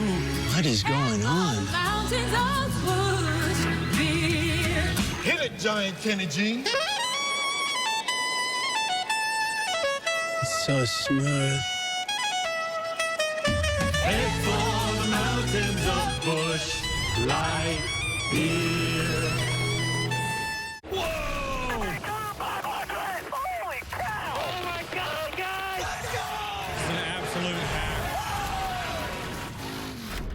Catch all that?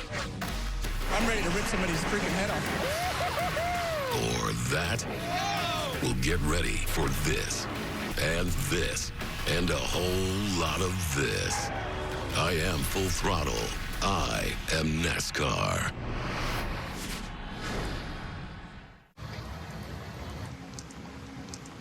Ooh, call Logano. Hey, Joey, you can save money if you fill up at Shell if you use Advanced Auto Parts Speed Perks. Dude, I'm way ahead of you. You saved at the pump? Yeah, I saved at the pump. The pump? The pump. He saved at the pump! Woo! Now you can save at the pump when you shop at Advance Auto Parts. Learn more at advanceautoparts.com/gas rewards. Now, it's my turn. It's still the Eat Fresh Refresh, and Subway's refreshing their Italians. So we're taking this to Italy. Refresh. Because Subway now has Italian-style capicola on the new matzo meat and supreme meats. Love the smell of Italian food. Subway keeps refreshing and refreshing. A new era of pro football beginning in April. The USFL officially kicking off. 8 teams battling in 43 games. It's more football, more opportunity. It's good news. The bottom line is we all love watching football. We're announcing the 8 coaches. Good coaching is a great start. The 2022 USFL draft is open. First pick, quarterback Jay Bass. It's higher caliber football. Whatever it takes to win. Standalone football league. Fans have been waiting for this moment. Now, spring football is back. They say big things come in small packages. Well, at Richmond Raceway, big is how we roll. The NASCAR weekend at Richmond Raceway, April 1st to the 3rd. Get your tickets today at richmondraceway.com. 14 laps to go in stage 2. William Byron going it alone on the bottom side. And this time, that's not going to work. He's starting to back up spots and has no friends. Yeah, they're really lined up on that outside lane. And unless somebody dives in either in front of him or behind him, he's kind of a sit duck there on that inside lane right now. He took it down, and it almost was clear of his teammate, the 5 of Kyle Larson. He was wanting in. It just wasn't enough room. Didn't get to clear up, and, man, he pulled the parachute. That's going to take him from 4th out of the top 10. Back to 12th right now. Ricky Stenhouse out in front, Regan. Well, Mike, new race car this year and some new terms from the spotters. Take a listen to Tab Boyd talking about the boost. Double wide behind the 20. Boost is all equal. All equal. All equal at half. Little boost headed at you.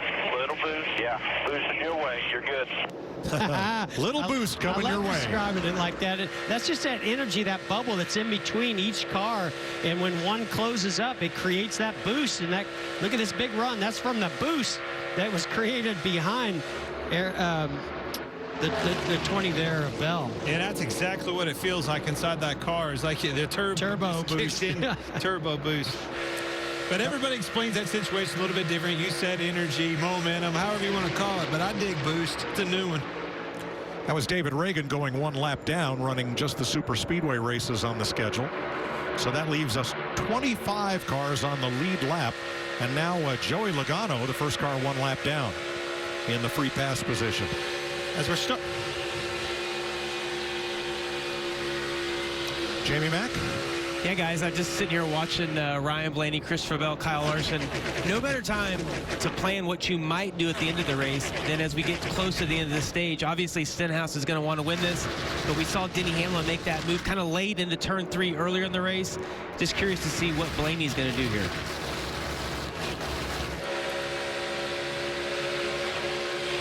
And Jamie, that's what I like is that they can make the move, right?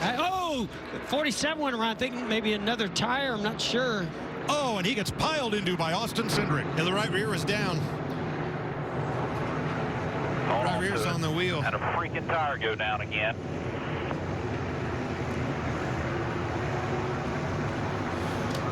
Yeah, you could see the 47 Stenhouse thing just snapped around as he got into turn 3. We're just talking about the 4 car having a clean race. Fenders were still on it. Now he's got a lot of damage. Austin Cindric damage. Leading this group has not been good, especially for those Chevrolets. Well, and I just wonder, are you using putting more heat into that right rear tire by being up front leading?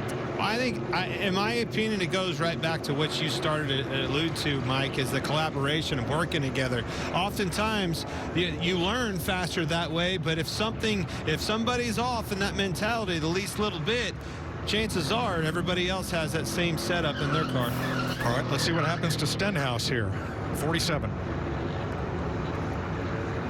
Enters into turn 3, boom. You can see exactly the same situation that happened with the 8 of Tyler Reddick.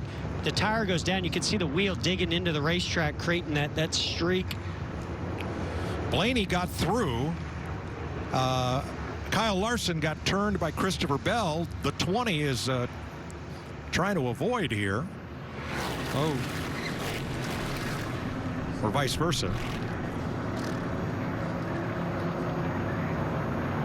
And we're going to ride with Daniel Suarez. It's too bad damage there on the 4. 43, don't let him put you in the middle. You're good. Watch him here. Come on to the bottom. You're good. Gonna have. You saw the damage on Kevin Harvick's car. Here's how he got it. Side 48 again. Front of easy. Hold your line. Go hard. He slowed down plenty early. Coming back. You heard him try to. He got on the gas and was thinking he was going to get by them, but he couldn't because the 43 was right in his way. Yeah, He saw him coming up. all the momentum came right back up top. And Austin Cindric, a victim. Yeah, just got sent right into Ricky Stenhouse Jr. Eric Jones had woed up for Stenhouse coming up the track and was going to miss him, and he got tagged hard by Harvick.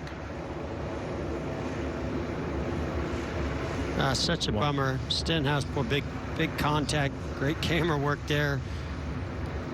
Just such a bummer for the 47 of Stenhouse, doing a great job up front there. And as he was spinning, you saw that right rear tire flat yet once again. So, Larry, 8 laps to go in this stage. What do we do now? Yeah, I think we're going to see the same thing we saw near the end of stage 1. If you're up there up front trying to get those stage points, maybe trying to get that one playoff point for winning the stage, you're going to stay out. But if you're way on back on the lead lap, come get your tires and fuel now. Stay out at the end of stage 2. Pit road not yet open, but some of the accident cars coming in and getting repairs. Track sweeper and wreckers out there. One bringing back Austin Cindric's car.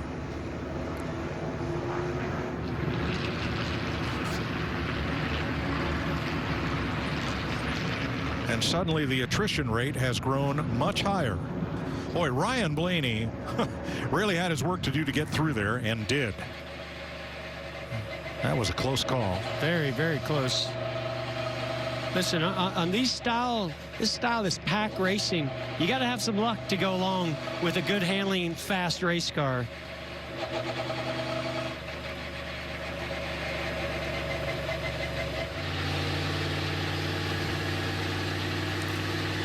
Seven laps to the end of this stage. This is the 7th caution flag of the day. 17 different leaders. That ties a record. 36 lead changes so far.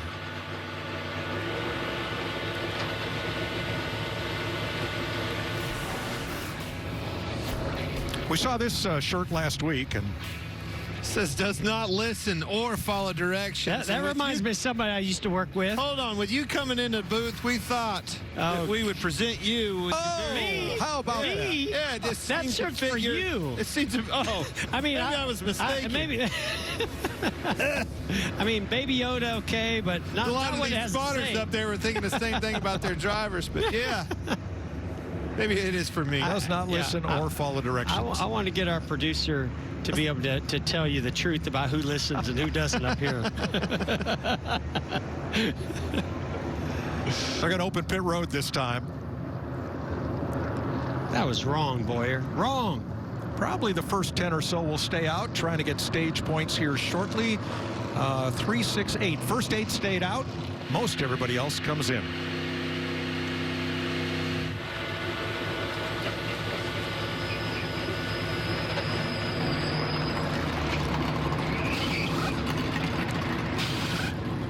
Jamie? Daniel Suarez, remember, he slid through his box last stop, and he hits his marks perfectly this time. A little bit tight for the 99. Really nice recovery. You saw that tear off come off the windshield for clear vision. A 4-tire stop here, no adjustments.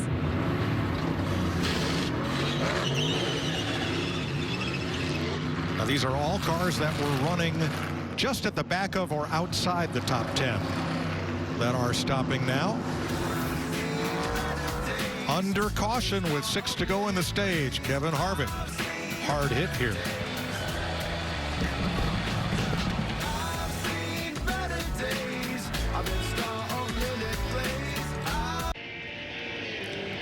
Welcome back to Atlanta. 119 laps to go as they work to try to get Ricky Stenhouse's car repaired and back out there after bringing out this caution at lap 201. Regan? Mike, some interesting radio on the 45 car of Kurt Busch as he was getting onto pit road into his pit stall.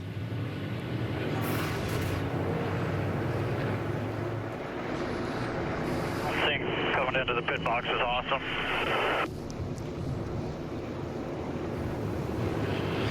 Jamie McMurray, what is it like? And can you see that in the data with that car bouncing so bad? I know he's been complaining all day long about that bouncing. Is there anything you can see there? Yeah, Reed, I mean, just looking at that video footage, you can see as he turns the transition, it looks like from the concrete to the asphalt, that car starts bouncing. And obviously, at that point, you're trying to get in your stall as fast as you can. As the front's bouncing, it's going to want to lock those front tires up. So, real challenge for Kurt Busch getting into his pit stall. Now watch what happens to Christopher Bell's jackman, David Odell, a 13-year veteran of Joe Gibbs Racing.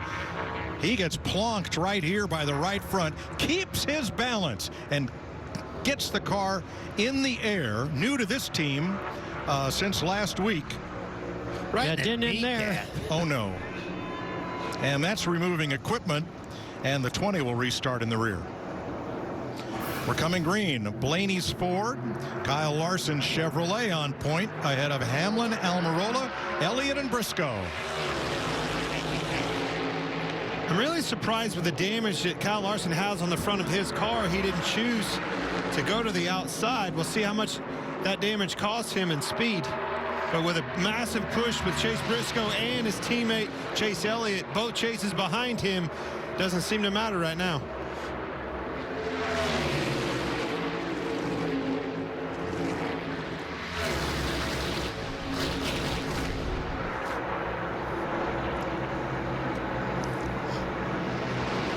You can see how draggy his car is. I think that is affecting him. I mean, heck, the front splitter's practically peeled off of that 5 car.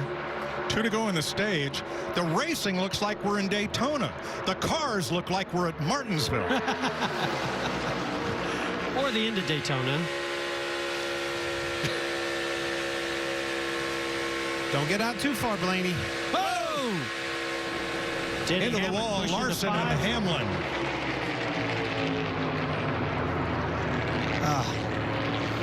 It kind of goes back to what you're saying, though, Clint. There's so much drag in that 5 car, pulling him back. I think Denny was just trying to push him. Almost the same situation as his teammate Kyle Busch pushing the 3 car earlier. Literally the exact same situation. I agree with you. The dragginess of the 5 had him slowed down even more, creating that big push from the 11, turned him around. AMR safety crew is right there, but looks like Larson wants to drive that thing away. Watch the 11 of Hamlin, the 5 of Larson. So he gets locked onto him right here. He gets to the right rear, just push and push it. Finally gets down to the left rear. Yeah, he just... Chase Elliott took a shot in the right door. Right, and I'm wondering if that will hurt that toe link that we talk about on the right rear, because it hit him pretty solid in the right rear. Maybe he got the door. Hopefully. Yeah. I think he got the door of the 9. Hit. I mean, we talk about pushing late in the stages. 1 back both lanes, 2 back both lanes. 1 more lap at the line here. Wrecking behind you. Just keep coming, keep on the loader. Cost it out, cost it out, cost it out. We talk about how late in the stages you just can't push at the end of these races. And I think that's more than ever is the 99. Come to the bottom here, come to the bottom, come to the bottom. Suarez gets through there clean, but Clint, I know that these guys are going to get aggressive at the end of the stages into this race, but you just can't push in the corners or off the exit of the corners these days. Or, I mean, at this track. Watch Kyle Larson's hands through the windshield here.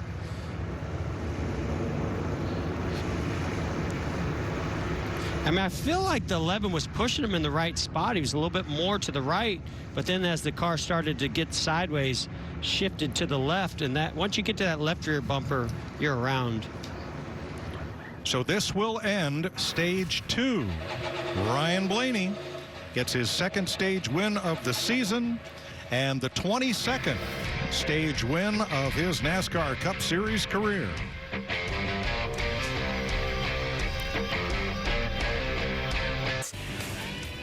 Getting ready for stage number 3 here on the newly reconfigured Atlanta Motor Speedway. They have truly made this into a super speedway with 28-degree banking, narrowness in the turns compared to the old configuration. It's to Ryan Blaney's liking. He is the winner of stage number 2. Didn't get any points in stage 1, which was won by William Byron. 30 cars still running. 22 on the lead lap. It'll be 23 when we restart. Alex Bowman will get the free pass. And a number of cars with a bit of damage incurred in, any one of the 8 cautions so far today.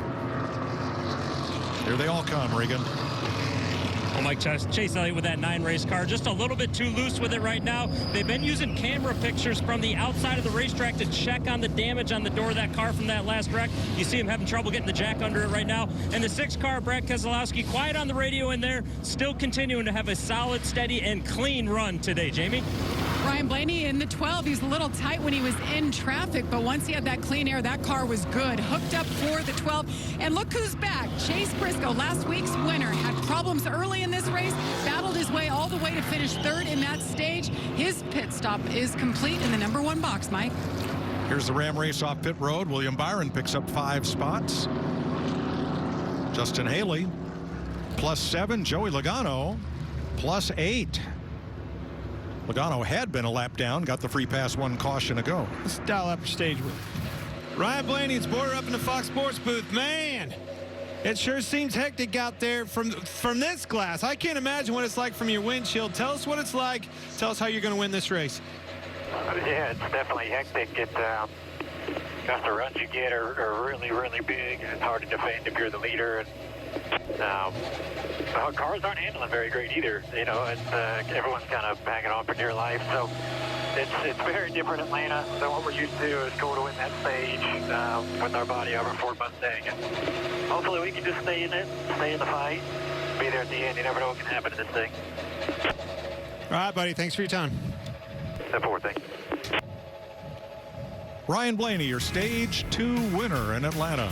He won here last year.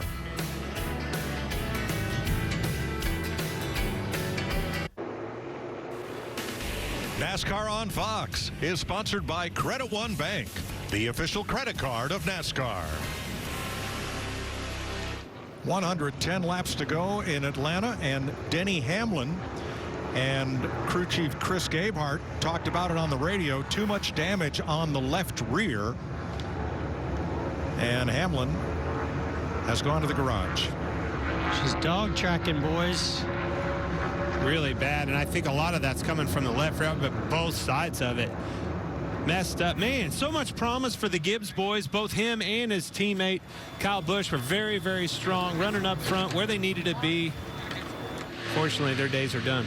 Well, one of their teammates, Martin Truex, will restart on the front row alongside the Chevy of Daniel Suarez.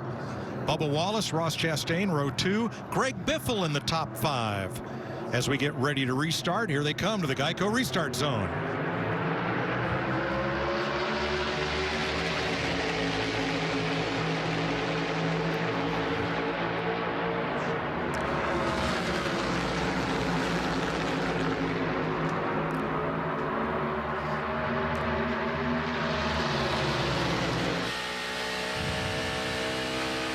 You ready to block the 19? He's on you. 20's pushing the 23, half off him. Be ready to stay with him here. Stay with him. 23 is going to be on the 19, 1 off you. That's Frank Kimmel, the spotter for the 99, the leader. Shave whichever lane you want. He's off. 23's off. Kyle Larson has taken his car to the garage from damage with the crash with Hamlin. 5 cars single file out front.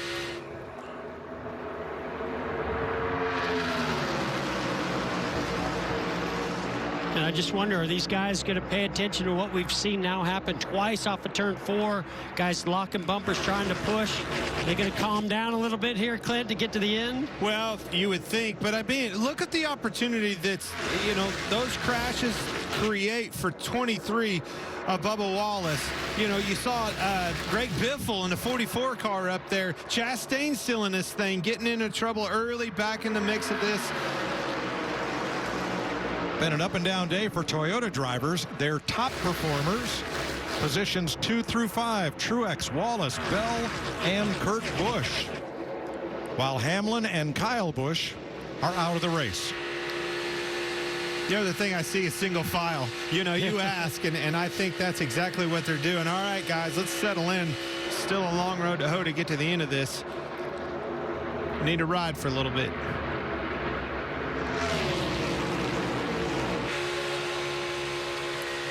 The front 8 single file. Chris Buescher to the inside to make a pass for 9th. The thing that scares me, again, if I'm riding, if I'm out here and I know that these Chevrolets keep having trouble with a right rear tire, I'm looking up there and seeing Suarez in that 99 car, the only one that hasn't had trouble leading this race. Yeah, and we know it's come pretty much almost every time from the leader. How could that be a combination of rear camber and clean air? Well, there's just so many new things about this car and the air that works underneath the car. There could be something to that.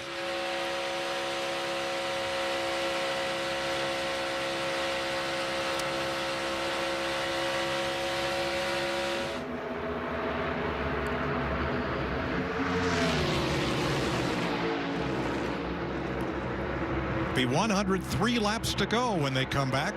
Daniel Suarez out front as we give you a NASCAR on Fox. Crank it up.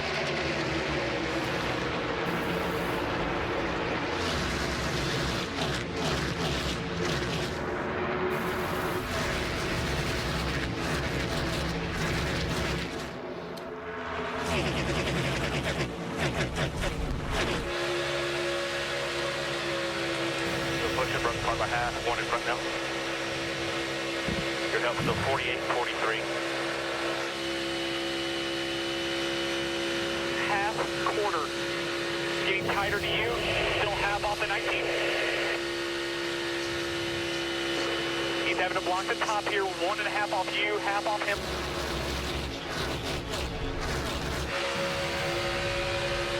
Again, back to you. 9 inside. You're clear. You're clear.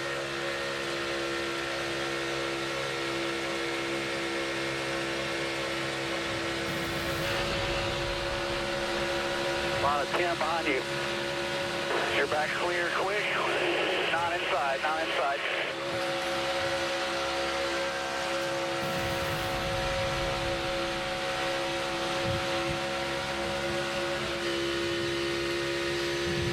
They're not together. They're not together. He's inside. You're good. You're good. Protect the top.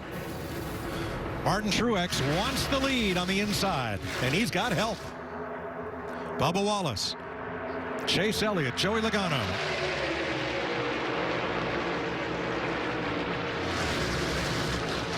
You saw the 99 of Suarez think about blocking Truex as he made that move into turn 3. Thought better of it. Way too early to be putting those big blocks. Still in the game. And you heard Business pick up in his spotters, his pitch. His tone, yeah, exactly. So many times you can tell, you can't see it, but you can tell by the pitch in their voice the magnitude of the situation that's behind you. Here's your Xfinity fastest last lap. Lap 226 of this race. Corey LaJoie quickest. Josh Bilicki. Eric Jones, Brad Keselowski. Tells you the power of that draft. This guy's probably back a little bit further in the field. Clint, what'd you call it yesterday? A PR lap? PR lap. where you catch the pack. Well, you feel that like at Daytona. Again, if you're a guy like LaJoie riding around trying to watch all these guys make those mistakes, keeping a gap in between there, as they do that, there's another 5 cars out. There's another 5 cars you don't have to do. Speaking of passing, yeah, I mean, the fastest last lap. The 9 car make that move 3 wide on the back straightaway. Yeah, and Chase Elliott had an issue on that last pit stop. Remember the damage as the 11 car, or the 5 car, sorry, when he was spun, hit that right side door of the 9. They had some issues getting the jack underneath the right side, lost a lot of positions. Now he's back up front battling for the lead. Yeah, they bent the jack post. So the last time by, the fastest lap, Greg Biffle back in 16th and Josh Bilicki in 21st because they were catching the pack. Hey, gang, going back to that conversation, I got excited when I saw the 9 of Chase Elliott make that move, go 3 wide. But so many times when you're riding back there at Daytona, it's so important to keep that gap, because if it does wreck, again, that's what you're riding back there to do, to try to attrition, get to the end of this race. And when that happens, you get such a massive run, it'll actually hit the chip back there. Yeah. Martin Truex, going for the lead, has the fastest lap of the entire race, 187.7 miles per hour. Now you see that crowd, the local boys back up front. Strong race car. He's got to find new friends. All of his teammates have had trouble. Guy likes what he sees. Suarez back to the point with a big run. He's got a pretty good helper right there behind him in Daniel Suarez.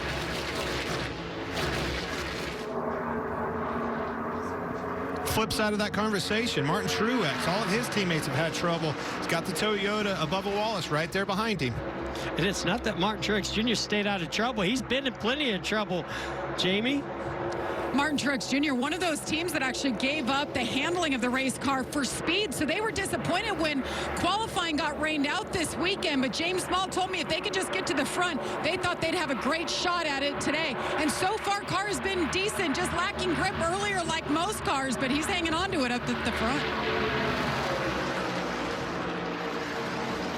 I'm not sure if anybody's had an uneventful day. No.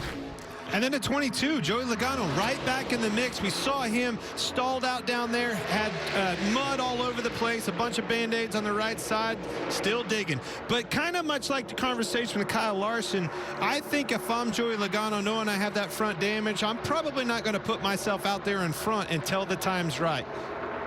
Need to be pushing.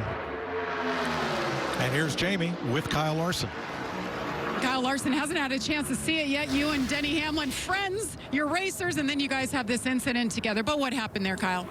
Just coming to the end of the stage, and he's just trying to help me get a run down the front, and just got to me in the corner, and I think got me loose. So hate that happened, but I mean, it's just a kind of a product of this racing and product of pushing and trying to draft and just get your lane going. So, I mean, nothing's intentional. Obviously, I wish we were still out there, both of us racing, but the good thing is we have a win already. You know, 2 DNFs in a row isn't what we want, but our HinderCars.com Chevy's fast. So, you were able to drive to the front a few different times and get a couple different wrecks. So, I was happy with the car. The handling was off early, but we got it better, and I thought the speed was there to contend. So, just move along and go have some fun on a road course.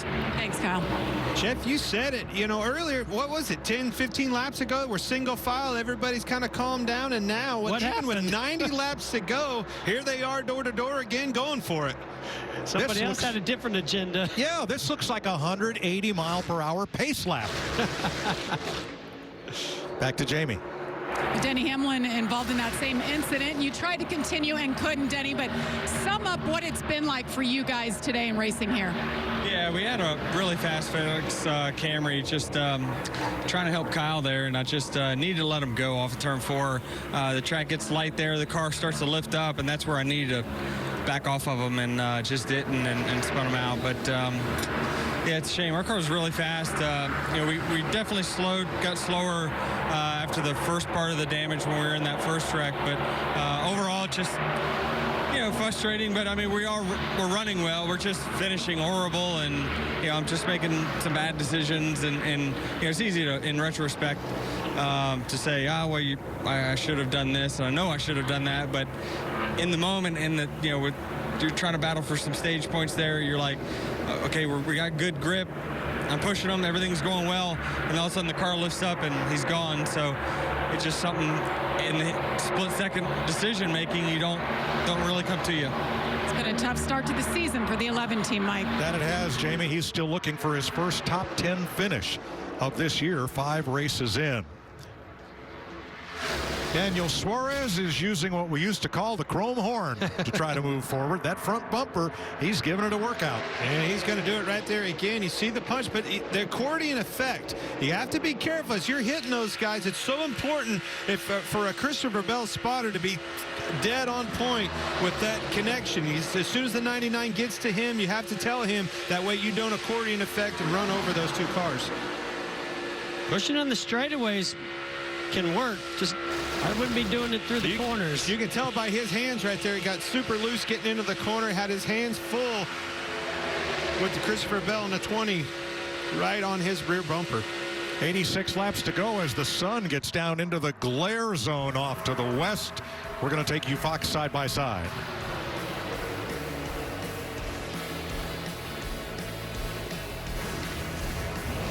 Imagine yourself in a new Toyota. Wow. Perfect. I think red is more me. Giddy up.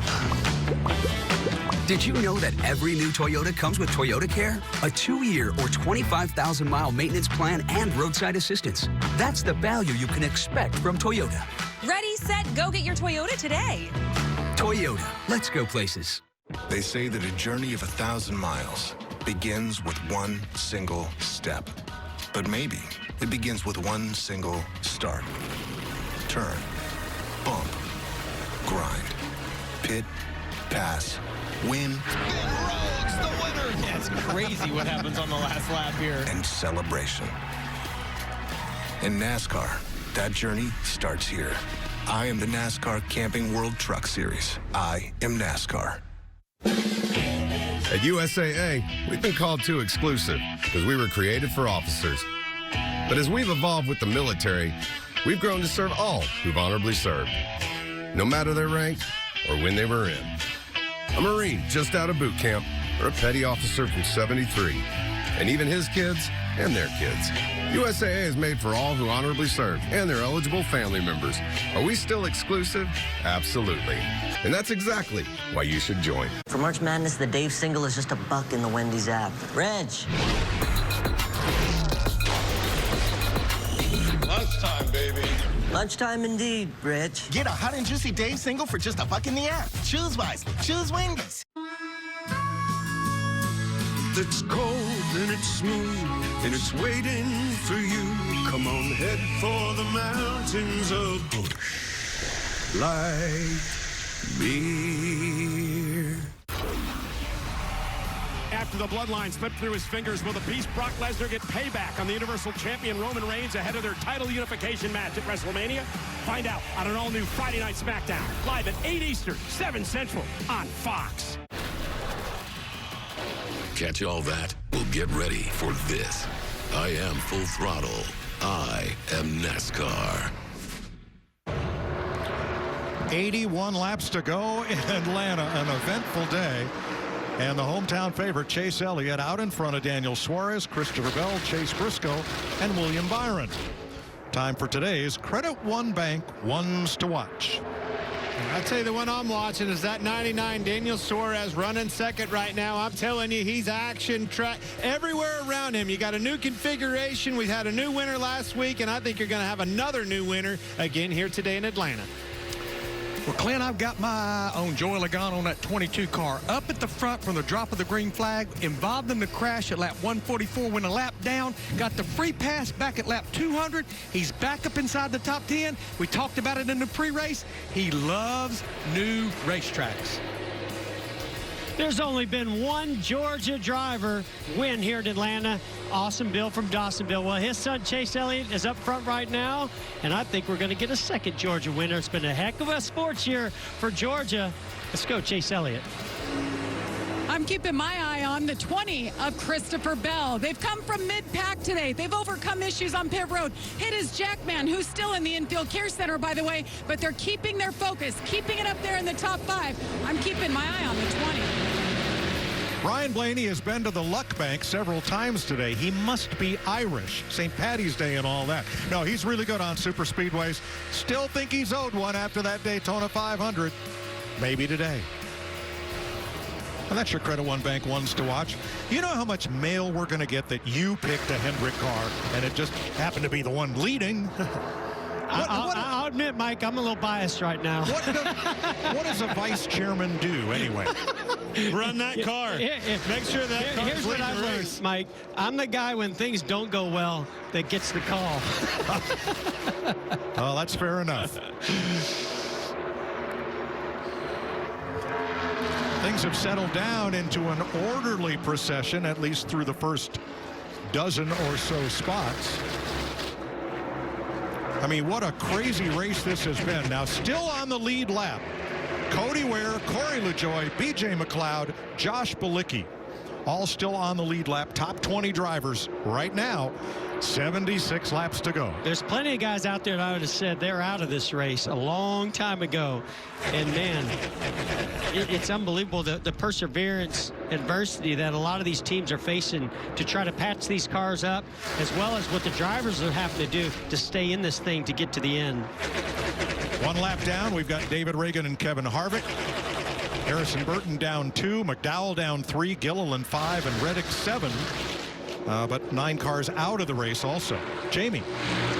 Just an update. I had mentioned the 20 Jackman. He is out. He's being treated right now, but has not been released. Kyle Busch's Jackman, Kellen Mills, is going to be at the helm for Jackman. So obviously these guys all train together, but their timing together as a unit in a race has not happened yet. So he'll fill in for the remainder of this race. Thanks, Jamie.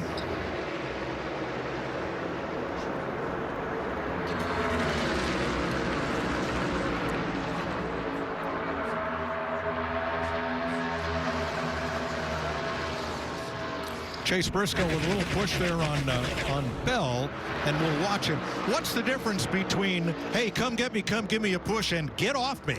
He's been moving up. Every lap I've been watching him move up to the outside, coming off of turn 4 high, and then he swoops down and gets this huge run down the front straighter right to the back bumper of Christopher Bell. That's been going on about every single lap. Something that he's been working on, and something that could get him a win at the end of this thing. Those pushes, those runs have to be generated from something, and him moving up and making that happen, it's just exactly what he's working on. Yeah, he's just storing that in the bank for later. You saw. See, he move up right here. Watch this. He's going to move up, and then he'll get this massive run up off the corner and right to the back bumper. He's actually having to lift right there because of it. And we saw the last time by Christopher Bell putting his hand out the window saying, that's enough. Yeah, that's enough. Right. Uh-oh. Caution, debris in turns 3 and 4. It's the 9th caution today. Comes out at lap 254. Ooh. See some damage to the right side there. All right, Tyler Reddick.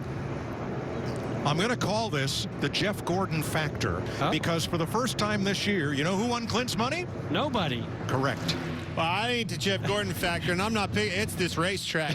How are you going to pick anything that's going on in here today? Everybody tried to forecast what was going on. I love the action here at Atlanta. So nobody went for 6 for 6 on the Fox Bet Super 6 app. So Clint's $10,000 is safe this week. If he doesn't spend it, he'll have another chance to win next week. Might be able to give you a ride home this week. I can afford it. You're going to pay for all of our ride home. So, Larry, 71 laps to go. If you pit now, where are you on fuel? It's right there on the threshold, Mike, but I do believe when we've got 22, possibly 23 drivers on the lead lap, you will see them all hit pit road because, again, it almost depends on how much you're wide open throttle. If you're leading, obviously you're not getting as good a fuel mileage, but I think everybody comes here, packs that thing full of fuel, and see where we go from there. David Reagan, Georgia driver, is the free pass car, running just the super speedways this year. Next Sunday on Fox, wow, things are bound to get weird down in Austin.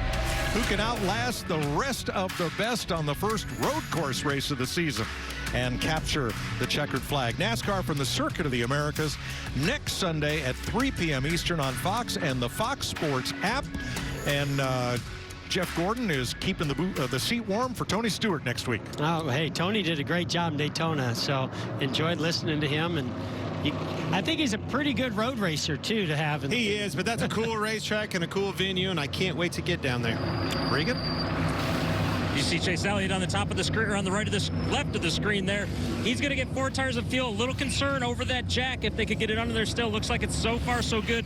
Quiet on the radio for Chase. They're going to get every drop of fuel in it that they can for this last run. Jamie? Christopher Bell, really nice run there the last stint, running in the top 5. There's that jackman, Kellen Mills, trying to jack the right side of the car, obviously wearing a different uniform. This pit stop, the 99. Daniel Suarez, right side tires only a little bit tight for him. 14 of Chase Briscoe, pretty good. Good stop for him as he pulls out of his number 1 box. Yeah, Suarez had to wait for the call to leave because they were trying to pack that car full of fuel. Look at the 2 tire stops and the big gains coming off pit road. Well, this may change everything here. Caution flag with 70 laps to go in Atlanta.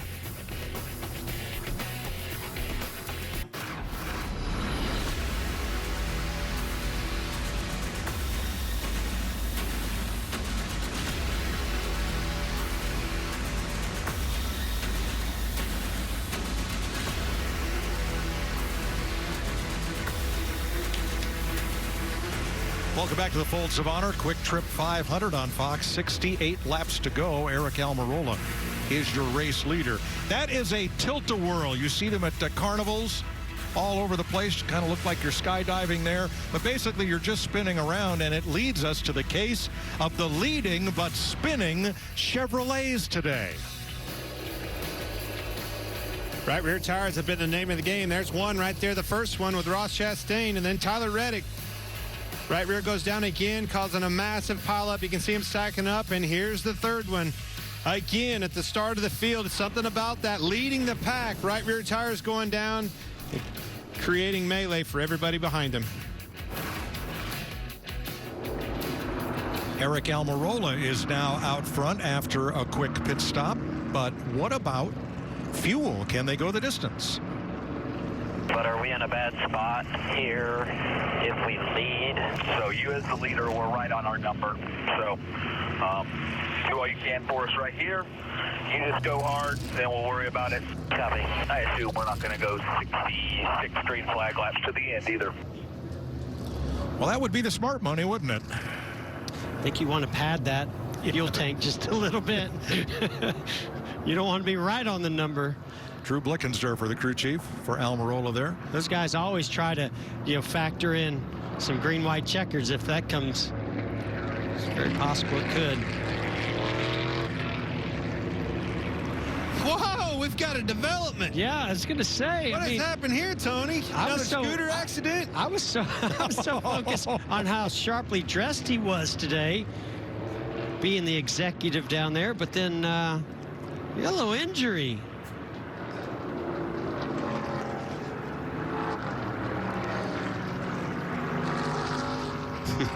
Looks okay so far on that. The left side tires that he was looking at right there don't seem to be an issue whatsoever. You've seen guys get away with 2 tire stops and things like that.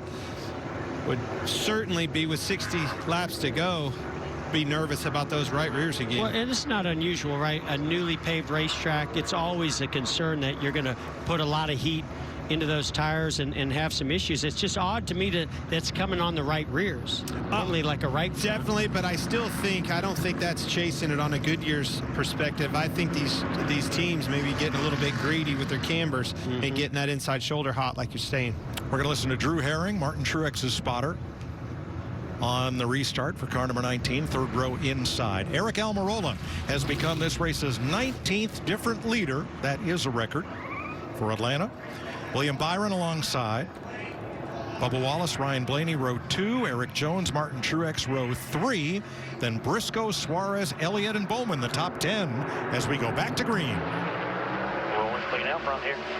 Tight out front, pushing, both lanes pushing. Half back 14, your lane here.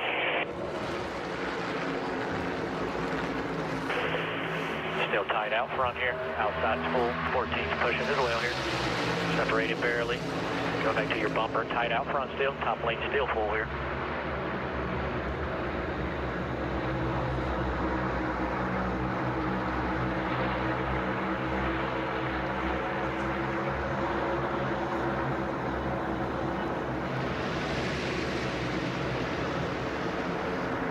See that outside lane, how well formed up it is. Guys aggressive. Bubba Wallace aggressive to the rear bumper of our leader, Eric Almirola. Even behind him, those guys, you can see you always know when it's aggressive of bump drafting when you start to see the hood flaps flopping around. That shows you how tightly packed up they are to the rear bumper of the car in front of them. Looks like pace laps at 180 miles an hour plus. And just trying to figure out, if I'm inside one of those cars, especially back third row, fourth row back, which one of these lines can I make the best, moves in? most of the race, it seems like that outside line's been pretty good and where I would want to be. But again, it's all about the company within those lines. Chevy leading 2 Fords. Byron in front of Almirola on the outside. Blaney on the inside. Here comes the Toyota of Bubba Wallace with a push.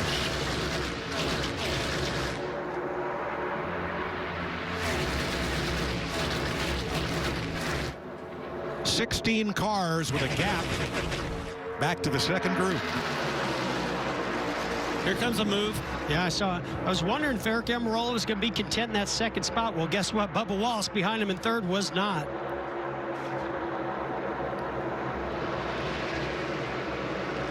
Bubba made that nice drop-down move and then detached the lead duo from the 2 wide pack. Now they've caught back to him.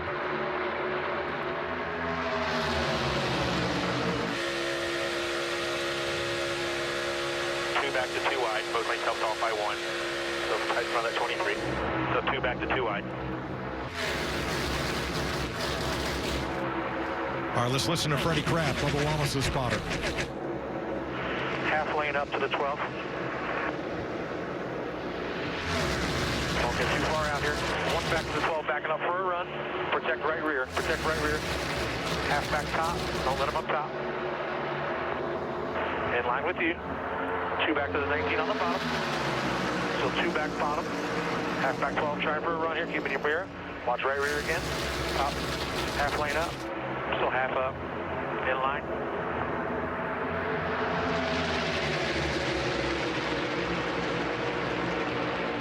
That's solid communication. It's so important about those runs. You know, we talked about Chase Briscoe in that 14 earlier, how he was moving up in 3. I saw Blaney in his mirror doing that exact same thing. And to me, and you spoke about this earlier, Clint, it's not a spotter's job is not about the car right behind you. You have your mirrors that you get a pretty good idea of what's happening right behind you.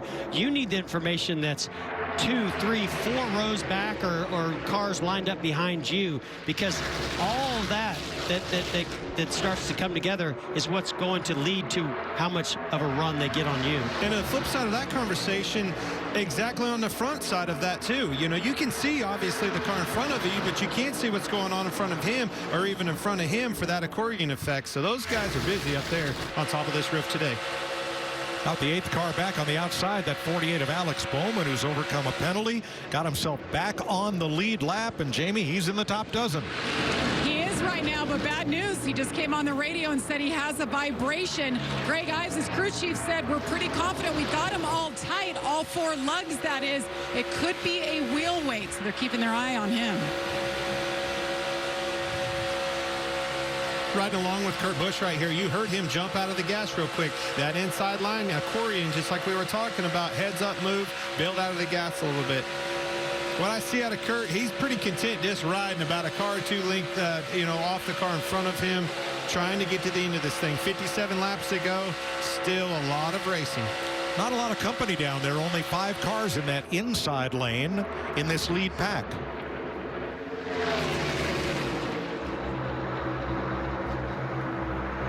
I will tell you one thing, and again, takes me back to Daytona, Talladega. If I was riding like we were talking about it, Kurt Busch, is it gives you an option, an out, and you can get to the bottom. Look at this 3 wide.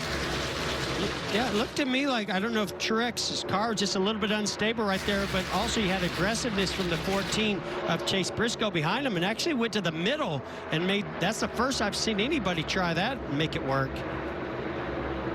Truex is going to fall to 13th right here. So he drifted up like he got tight getting into the corner. Chase was able to get right to his rear bumper. Yeah, both chases. It helped Chase Briscoe a lot that Chase Elliott came with him.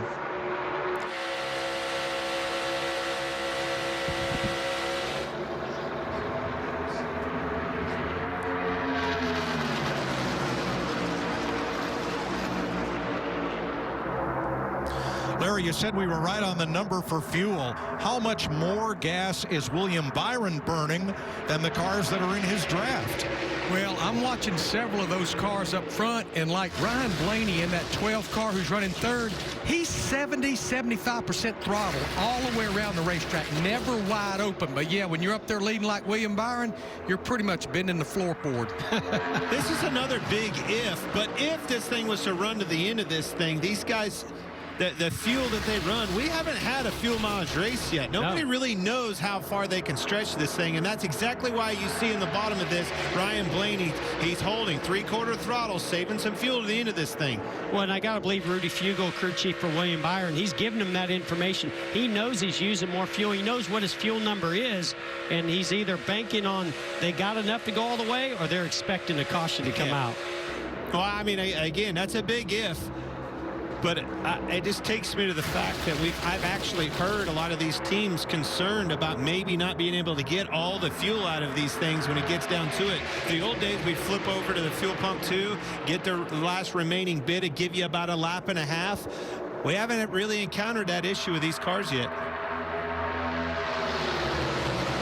Still a lot of unknowns. Well, that's true. Eric Jones has had quite a day. Was involved in a crash early back at the, the end of the first stage. And at lap 201 was involved in that one that took Ricky Stenhouse out of the race. Look at this glare. Collision on pit road with Eric Almirola. And now here's Jones in the top 5. And you know, prior to that incident, he was up front. I mean, he's been up front in the top 5 a lot up until he had that damage. Now he's finding his way back up there. Had a great run in California. And on pace for a top 5 or at least a top 10 here. William Byron as well. You look at the glare off into turn 1. Byron working on 14 straight laps led. Now all the Chevrolets that have had problem with the right rear, none of them were Hendrick cars. I wonder with Camber, is there a different approach to some of these other Chevrolet teams that have had issues than to what they're doing? Camber's like free speed, right? It just makes the handling of the car a little bit better. If you're looking for a little more front grip, a little more camber can sometimes play. Sometimes it's with air pressure. And because we have the ability with the independent rear suspension, you can play around a little bit more with camber than you have in the past. The question is, what's conservative and what's aggressive? Yeah. And so we heard from Alan Gustafson, the crew chief for Chase Elliott, they felt like they're a little more conservative. Maybe the other Hendrick cars have been too. We don't know because we just haven't gone that far with the Hendrick car in the lead. Yeah, Greg Stucker with Goodyear, longtime engineer, he went to the media center and he said, right now we really don't have any answers, but he said a common theme is one manufacturer and the right rear tire. We're not seeing any tire wear whatsoever. We did see overloaded and over deflected. We heard it with a radio communication with Alan Gustafson. He said it. He knew, that thinking those guys were a little bit more aggressive on their cambers, and it bit them. A racer? Greedy? No way. William Byron leading with 48 laps to go in Atlanta. We'll take you Fox side by side.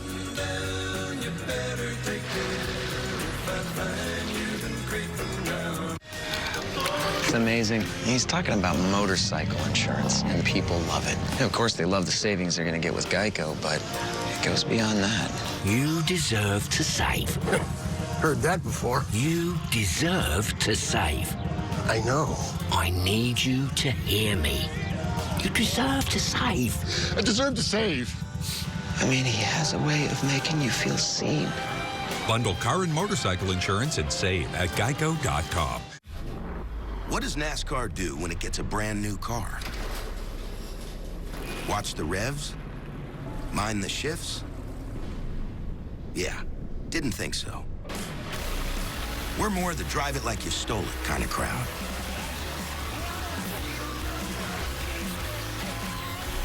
Just foot on the gas and smoke in the air.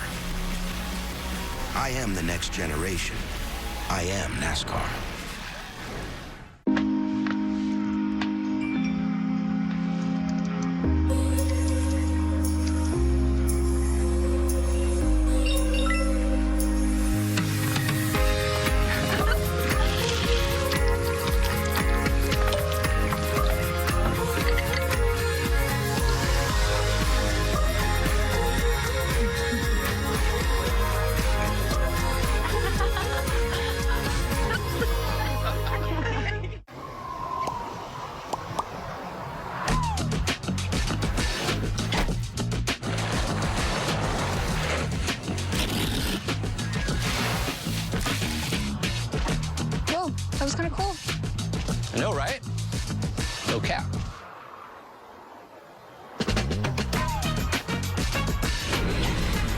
Pet supplies, hot drinks, snow tools, and a chance to flex. All from your neighborhood. DoorDash.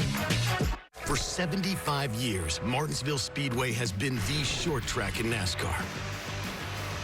Get your tickets now at martinsvillespeedway.com. Richard Petty laps to go here in Atlanta as you watch our aerial coverage provided by Goodyear. For those that push the limits of possibility, Goodyear, more driven. William Byron has been out front in one stretch as long as anybody has today. Bubba Wallace right in his draft. Brian Blaney, Chevy, Toyota, Ford in the top 3 spots.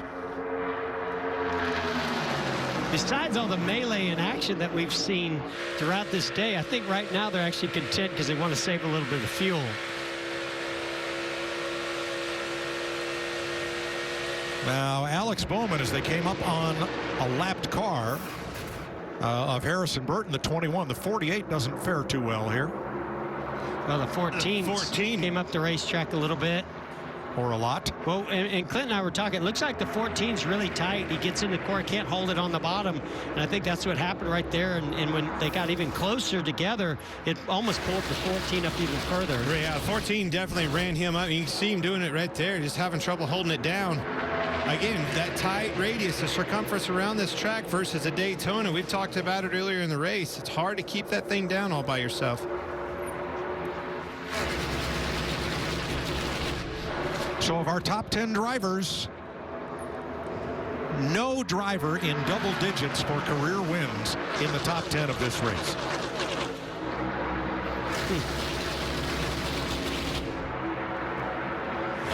All right, the chatter on the radio has begun to turn to fuel. Here's Bubba Wallace and company. Tell him keep saving forward like he is, but keep saving, keep behind him. Tell him to try to stay below 90%. I know he's got a lot to deal with. Trying to stay below 90. How does he know 90%? It's on the dash. You can actually have your throttle percentages on there. It's a page that you can switch to and know exactly what the percentage you are. But you can see it right there on the bottom of your screen. 3/4. Last I checked, that's about 75%, right? Yeah, I was going to say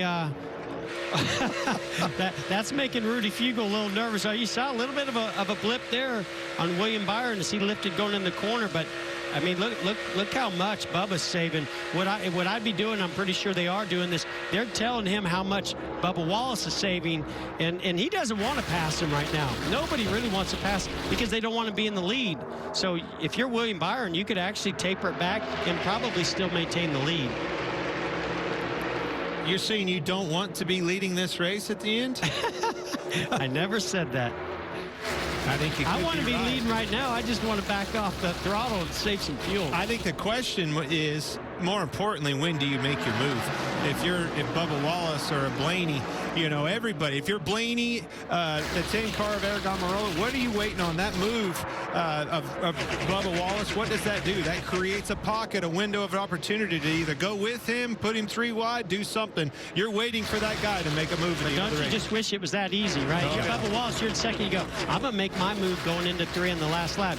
But that's not what the guy in 5th and 6th and further back is going to do. Is it up to Bubba Wallace, or to make that move, does he have to back up to Ryan Blaney and get Blaney to go with him? And then Ryan's going to back up to the 10 of Marola and make the move on Bubba. Or will they form a line on the inside and force your hand to move down and block? I mean, yeah, there's just, again, so many unknowns on how this is going to unfold at the end. But I can promise you it's going to pick up and can be exciting.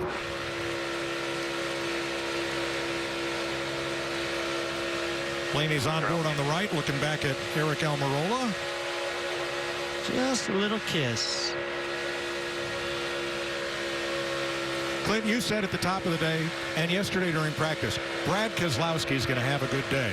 And he struggled in the early going, but here's Brad right in the middle of this pack in 10th place, and that's in contention here. It also takes me back to that radio chatter that we heard with him and his team earlier in this race, talking about we're going to get a good run. We need a solid run. We need to finish, reestablish ourselves with some momentum, some confidence back with our race team. Solid run here today will do all of those things for Brad Keselowski and all of his teammates.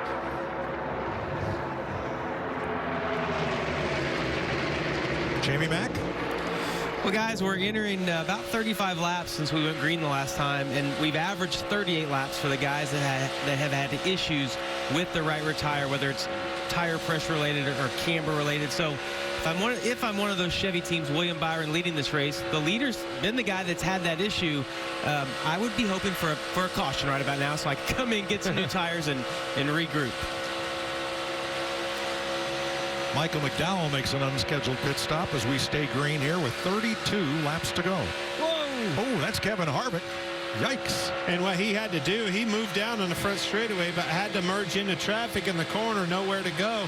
And it was right in the lap of what you saw with Logano. Yeah, that's that narrow area we talk about getting into turn one. The funnel got him. He didn't want to be there. He was forced to be there. Harrison Burton goes another lap down. And back to Brad Keselowski and Regan.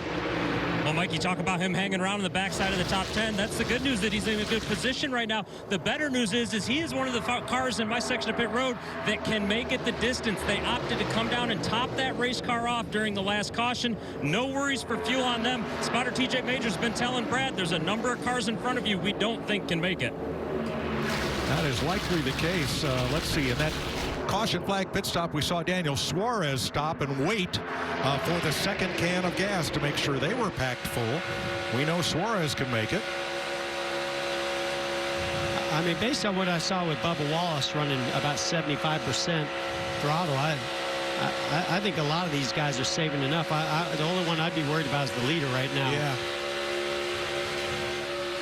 But you can always tell when crew chief's starting to get in your ear, all right, or the spotter's here, tell him save a little bit more, a little bit more. That tells you they're getting nervous on top of that box as well. Let's look at telemetry on William Byron and see if he's able to do those baby lifts that he was asked for. Going into the corner, try to save a little gas. You saw him in the corner doing so and trying to manage that gap and doing the best he can there. It's starting to look at 80%, but see in the corner, now he's doing it in the corner because he's stacking them up. It doesn't matter. He'll get to push on the straightaway, and they'll push him back out, and he'll be able to lift when he can. And I really think they're telling him, hey, they're not going to pass you. Not yet, right? We're not there yet. We got to get probably inside maybe 15, 20 to go before anybody starts really making any aggressive moves. But I like how he's doing that in the corner. And because of that, here comes that inside line. Yeah, and I think these guys, Mike, sorry, I think a lot of these guys have been saving. They've been saving, riding in line until somebody says it's time to go. The Chase and Chase show hooked up there. Elliott and Briscoe with Corey LaJoie and Joey Logano trying to make something happen on the inside. Problem is, I think it's going to take a little bit more than that. You know, so that inside lane's going to have to form up with a few more cars.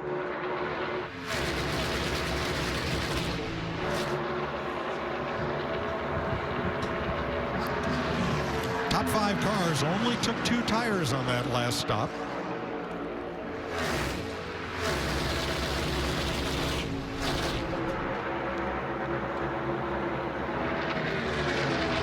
Throttle traces on some of the lead cars here. Well, it showed you where they were lifting and a lot more further around the corner, around the whole racetrack, whereas the 24 can only afford to do it in the corners leading this race. Well, and remember, these teams on pit road all have the ability to see the telemetry of every driver on pit road. They know exactly who's saving how much and can relay that information. Ooh, man, pretty hairy times getting through some slower cars. Benefactor of that was that bottom line. How about Chastain? Ross Chastain. That's exactly what I was going to say. That's what Chase Elliott was wanting to see. A few more cars in that inside lane pop down there. Oh, one in the wall. And around goes Todd Gilliland. Cody Ware. Big hit. Vicious hit to the inside wall with the left front. Caution is out with 25 laps to go. 10th caution of the day. I mean, at lap 301. Safer barrier certainly did its job, and you could see him moving around there, but I guarantee that one knocked the wind out of him. Yeah, it's done. That was Cody on the radio. Definitely see him moving around in the car, which is good. That was a shot. Right front, obviously down Gilliland's car here. Jeff, that reminded me when you hit the inside wall. Which one? I know.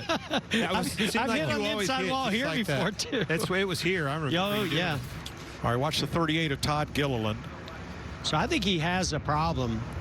Trying to get up out of line. Yeah, that thing. You saw him get out of the gas. It was the tire down.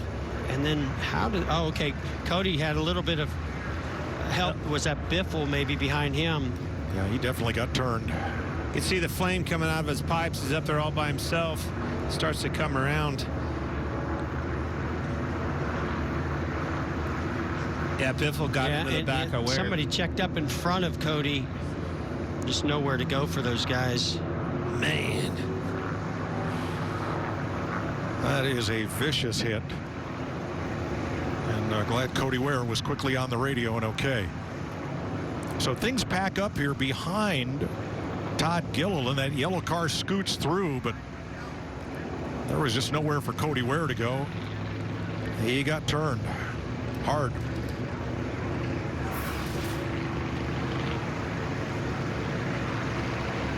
Here's the right tire shredded. I think it wasn't a right rear this time. 27 cars involved in crashes today. We will now have 11 or 12 cars out with an accident as the cause, and that will set a new record for Atlanta Motor Speedway, breaking a record that has stood for 60 years.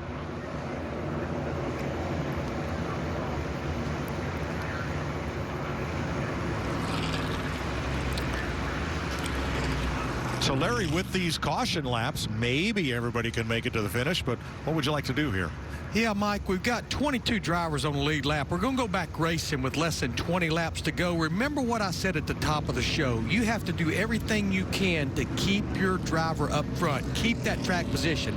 I do think most of those up front, right at the front, I think they'll stay out and keep that track position. I think, to your point, this buys us the fuel we need. Now, if you're on back there like Kurt Busch, Joey Logano, maybe even Martin Truex Jr., well outside the top 10, come on, get fuel, make adjustments, maybe put some tires on it.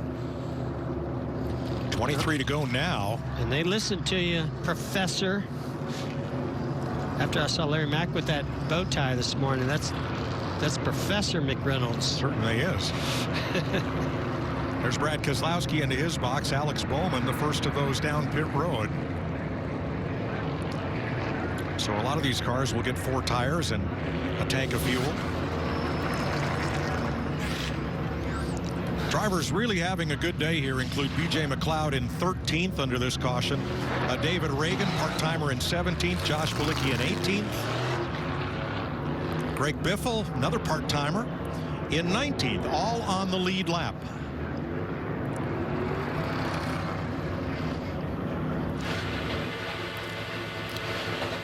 Well, if we showed you all the highlights, we'd be here till midnight, but we do have a few, beginning with Noah Gragson at lap 25.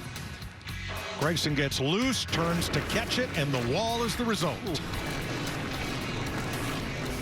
While leading, Ross Chastain cuts down a right rear tire. He goes into the wall, but continues. He's still on the lead lap. Kyle Busch gets into the back of Austin Dillon here, turns him both into the wall. Both Dillon brothers out of the race in that one. William Byron wins stage 1. Tire failure for the number 8 of Reddick. Everybody spins. How is that LaJoie car still running? All right, Denny Hamlin and Kyle Larson both out of the race in this crash. Ryan Blaney wins stage 2.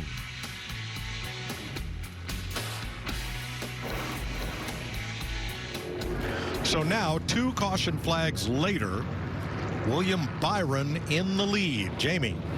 And his crew chief, Rudy Fugle, on the box. He's doing a great job today. Led the most laps, still the leader. But the decision now, Rudy, what lane choice here to defend? Yeah, it's all about the push. Honestly, I think either lane can work. You know, all day long, either lane's worked. For us, the bottom, it takes a lap or two, but we get it going and seems to help. So Williams done a great job with this Liberty University car, and just hope we can get a good restart and go finish where we've run all day. All right, we're good on fuel at this point, right? Yeah, just see what happens. Excited to see how it goes. All right, thank you. Thank you. Mike? Byron's led 93 laps. The most laps he has ever led in a Cup race was 102 at Miami in his last Cup victory. To me right here, the decision is where's Blaney going? Because I think you got Blaney and Almirola. Both of those guys are good pushers, but Blaney has been a little bit more aggressive. I think he's pushed more cars out to the front and had a little bit more experience of that throughout the day so far. So now you just got to guess, if you're William Byron, you have to choose here is which lane is Ryan Blaney gonna pick behind you. Blaney has a score to settle with super speedways. When we were at Daytona, he was 1,000 feet and one nudge into the wall away from a possible Daytona 500 victory. He's been knocking on the door every week. He's been right there knocking on the door. One of the fastest cars of the season, in my opinion. Oh, Blaney went to the outside. Byron going to the inside was the biggest decision that caught me off guard, to be honest with you. Yeah, you know, earlier when he was leading, he chose the inside. Didn't work out for him. But again, I really think it's about how good of a push you get from behind. So you think that he chose that inside line choice was driven off of having the 10 pushing him rather than well, Blaney? I think he thought the 12. I mean, I don't know what kind of communication was going on with the spotters, but I think he was thinking the 12 was going to go the inside, but he didn't. With him. So here's your top 10. We'll have 23 lead lap cars. Kevin Harvick gets the free pass. David Reagan had a safety violation on his pit stop. Well, and they'll be driving off into the sun when they take the green. They sure will. Thank gosh for these guys in front, William Byron, Bubba Wallace, all the action is going to be in their rear view mirror, not out the windshield, because they can't see out of that thing anyway. This is where we saw it yesterday in that Xfinity race, though. You have to. Now let's start talking about this double white line on the bottom. You cannot advance your position or push somebody below that trying to advance their position. Protect that bottom line if you're William Byron. If you see that 10 car getting a run, you better not leave that door open. Well, and now we're inside 20 to go. The pushes are going to get incredibly aggressive, so it's going to get intense.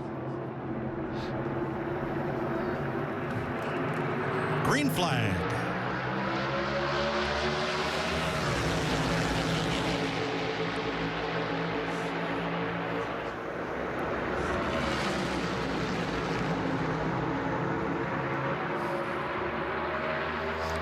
Ross Chastain might play a big role here. He's very aggressive with that push. Sure is. All three of those cars had inside lines together, formulated way better than the outside. You see the 43 coming to the 12. Will that be a difference? William Byron back to the lead. Yeah, I thought Blaney did a nice job pushing Bubba, but it was that push from Ross Chastain. Oh, he turns the 10. Caution. Bummer for Eric Almirola. He's doing a great job there. You called that, Jeff. Well, you know it's going to get more intense, and the pushing's going to get more aggressive. And those decisions are going to get tougher. If we're William Byron, Bubba Wallace, Blaney, all these guys have to make sure that they're in the right line with the right push.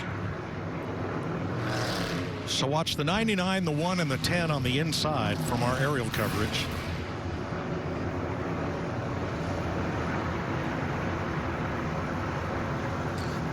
One's just pushing hard. Yeah.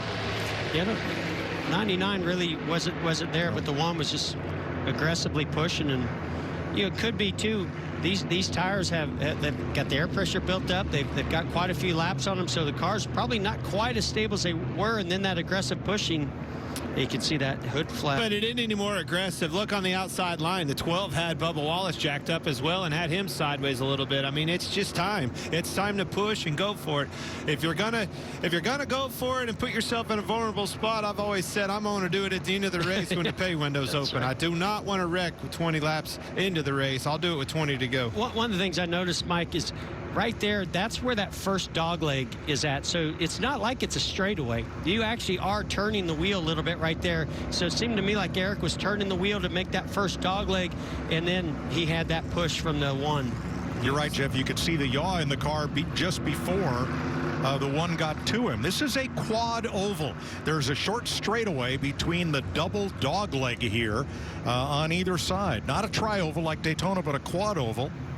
And that's what produces that. There's a look at it, and there's the area Jeff is talking about. It doesn't look like much there, but I promise you, 190 miles per hour when there are cars all around you, it's more, and the guy pushing you, it's a lot more of a turn than you would imagine. So the first 10 cars have tires that are 48 laps older than Truex, Logano, and on back. As we get ready for this next restart, William Byron's had a chance to see what that lane would do. What's he do now? Well, I mean, that one worked out pretty good for him. Again, I go back to Ryan Blaney in third position. Is he going to stick with Bubba Wallace, or is he possibly going to go with the 24 of William Byron? Whatever lane William Byron chooses. Hey, man, you got competition this week for Victory Lane. The big boss, the big H is here. I will say this, though. It takes me back to the 43 of Eric Jones. He's got some damage on the front of that car. Go back to that last restart. He wasn't able to be that third car like you saw on the inside line, which, by the way, was the benefactor of the 24 assuming the lead again. He was off of them, and I think it's a large part of that damage you see on the front of his car. If I'm William Byron, I may not want, after, again, going back and having your spotter, having your crew chief, knowing that was a thing in the last restart. I don't know if I want him behind me. Well, let's go back to the last restart and have another look at it here.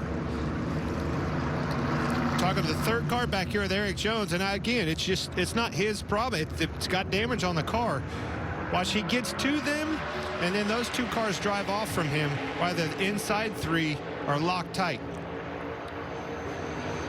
Right about here. Yeah, you see that gap. Separation, and that's what I was talking about. I would be a little bit nervous. I want that one car, somebody like that, on my bumper. All right.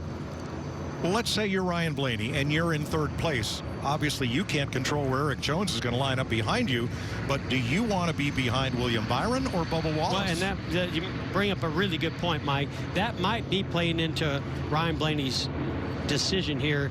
Does he think that William Byron's car is stronger or Bubba Wallace's car is stronger? Well, but my thought process in that, where my head was at, was what line do you want to be on? I think he chose the right line with the right company to help him get there on that last restart. But with this one, if you have the 43 behind you, do in fact that's what you think you're going to have? Do you want to be on the outside coming off of 2 or the inside? Well, based on what I saw there, I want the lane maybe has Ross Chastain, because he was the guy that was able to stay connected to all of them.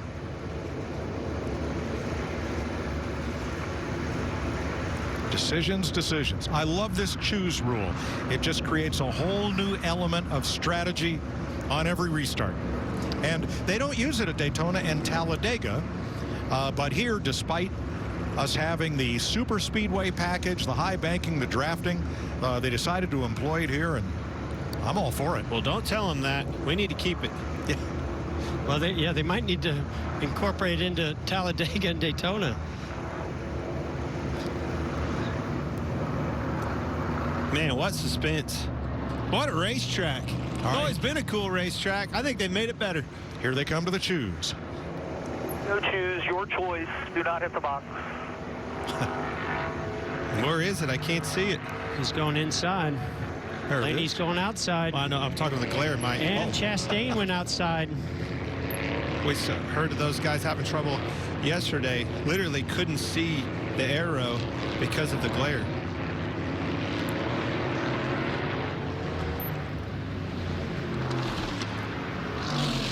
Let's take a little flashback here at Atlanta Motor Speedway.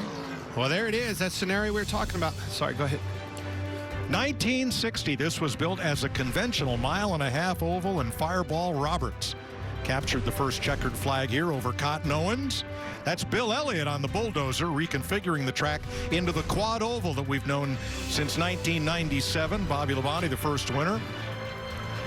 They got everything. They got their money's worth out of this asphalt, and they finally tore it up, reconfigured the track with a 28-degree banking to make this America's first mile-and-a-half super speedway, where the racing has been like Daytona and Talladega. And now with 14 laps to go, William Byron and Bubba Wallace square off on the front row. Ryan Blaney and Eric Jones with that damaged nose in row 2.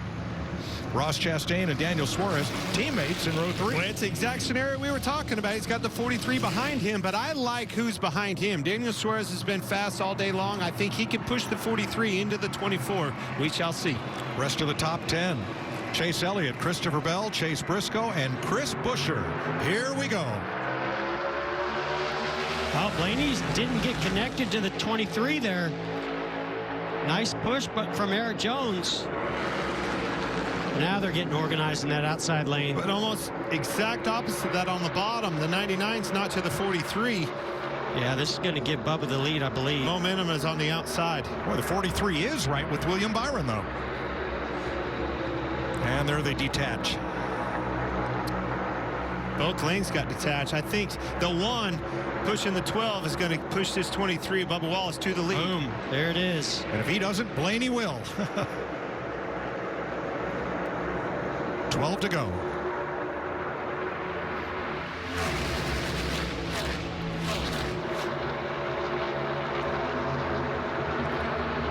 Chaos and competition. This day has had it all. And we're not done. Boy, just no help on the inside for William Byron. All the help out there on the outside with Bubba, Ryan Blaney, Ross Chastain. Here comes Chase Elliott into the picture. Chastain's wanting to get down. And Bubba. I think Bubba's going to try to block both lines and just manage that lead, utilizing both lines. But I don't think you're going to have that opportunity. Big push coming here to that inside lane. Yeah, Bubba's doing a great job here controlling these lanes. Byron into Blaney there. Contact. I think the one of Ross Chastain is giving the 12 car huge shots. Watch this momentum on the outside. So tough when you're Bubba Wallace. Oh, here comes a big push to the 24 and the inside lane. That might get him clear. Sure does. I was going to say, so tough for Bubba Wallace to try to figure out which lane to block at the right time, but here comes a big run from Bubba Wallace. Ooh, Looked high, didn't get it, didn't go low. Little surprised he didn't go for it. There's still time, though. If I can manage that second spot, I think we've seen enough. You can get that slingshot to the bottom if you, in fact, can get to that last lap and make a quick move. Yeah, I agree with you, Clint. I definitely want to be in second position on that last lap if I could get myself into that situation. They're going to drop Daniel Suarez from this group up front. If you're William Byron, I mean, you are a sitting duck. You're going to be forced to make a massive block, and we've all seen time and time again what those blocks do. I think the key for William right now is he's going to have to ride the brakes a little bit, keep that gap to an absolute minimum. And I think that's exactly what you saw him do right there. 46 lead changes, an all-time Atlanta Motor Speedway record.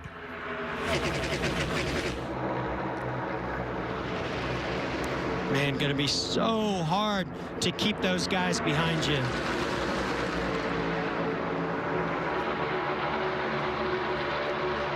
He's going to have to be 3-lane Wayne to hold on to this. If I'm Wallace and Blaney, this is exactly the scenario that I want. Everybody's single file, no runs coming, nobody's advancing on that bottom. I want to wait, set up my run, and time it just right for that last lap pass. Yeah, except for Blaney wants to win the race. He doesn't want to push Bubba to the win. But it's an opportunity. If Bubba goes sideways and or to the bottom and those cars get side by side, Chase Elliott ain't having none of it. He's not going to wait. He's going to make the move. It's going to force those guys' hand is who's going to move down in front to block him. Well, Chase knows he needs to be in those top 2 or 3 cars if he's going to have a shot at winning this race. 18 cars in that lead draft back to Josh Bilicki. Eric Jones got shuffled, so did Daniel Suarez. When that 23 makes his move, if in fact it comes to then, if he makes his move, both cars sitting side by side will get stalled out, enabling the 12, the 1, the 9 to have massive runs on them coming to the line. Saw it last night in the Xfinity race. But does it have to be the last lap? Yes, but I don't think Chase Elliott's going to give you that option. He's going for it. Yeah, but I just think the runs are too big, Mike, for you to do it any sooner than the last lap. I think some guys are going to try before that, but I just don't think it's going to stick. And Chase is really falling back, taking that chance. He just didn't quite have as big of a runner. He had to check up a little bit as he tried to make that move and stalled him out. Bubba Wallace's last 2 super speedway races, he has finished no worse than second. When does he back up to Ryan Blaney and make a run? At the exact same time, William Byron, that 24 spotter, telling him he's backing up, back up, manage that gap. Well, and I think they're telling Bubba Wallace the 12 of Ryan Blaney's backing up,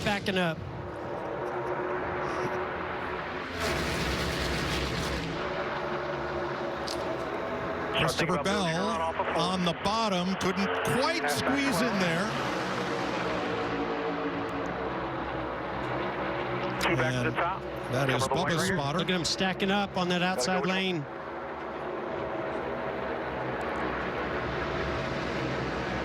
You also seeing some of the side drafting get more aggressive as well. And it actually working with Christopher Bell. Somebody going to move down and try to utilize his push. I think it's right here going into turn 3. Big run coming. Here it comes. There it is. Oh, Ross Chastain went for it. That might have been William Byron's best friend. And that sends Blaney backwards as Chastain comes up to third. He's going here we for go. second. 1 lap to go. Sponsored by Credit One Bank. Exactly what William Byron wants. Side by side behind him. Oh. Bubba Wallace. And Blaney. Blaney into the wall with Briscoe. Here comes a run. The 1 of Ross Chastain. You're going to have to block. Oh, below the white line there by Christopher Bell. They're racing side by side. Perfect scenario for William Byron. There's going to be a massive run coming off this 1 car 4. Byron top to bottom, hugs that white line, drifts up and comes to the line. He wins it as Buscher, Haley have a hard crash into the wall. I believe that's Harrison Burton with them, at least 3 cars involved. Couple of big hits. Oh my goodness. Whew, now I can take a breath. What a race. Great job by William Byron, his spotter, the communication. When it goes back to talk about, do you want to be the leader? Well, you do if those guys all have different agendas behind you. Yeah, had that or not happened, they wrecked right there. I really think he was the set and duck. Perfect case scenario when those guys got side by side behind him. Freaking driving, great spotting, great team. Bubba Wallace with the window net down. A couple of those guys took some big hits at the start-finish line. Bubba ends up 9th. Justin Haley climbed out of his car after finishing 7th. But Charlotte, North Carolina's William Byron has scored his 3rd career win in his 149th NASCAR Cup Series start. He becomes the 46th different driver to win a Cup race at Atlanta, where his best previous finish was 8th. And he is the 5th different driver to go to victory lane this season, the 3rd from Hendrick Motorsports. He earned that one. Yeah, he did. I tell you what, William, not just today, but he's really been a superstar on these super speedways. Just hasn't had it go his way at the end, other than Daytona last year. So Christopher Bell is 2nd, Ross Chastain is 3rd, Kurt Busch and Daniel Suarez the unofficial top 5. Corey LaJoie comes home 6th.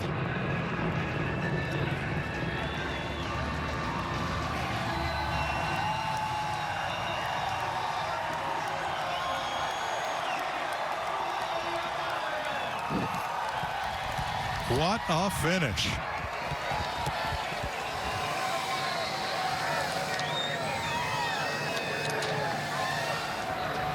Hendrick Motorsports, 3 victories this season with 3 different drivers. The first team since Carl Kiekhaefer Racing in 1956 to win with 3 drivers in the season's first 5 races. Here's Jamie Little.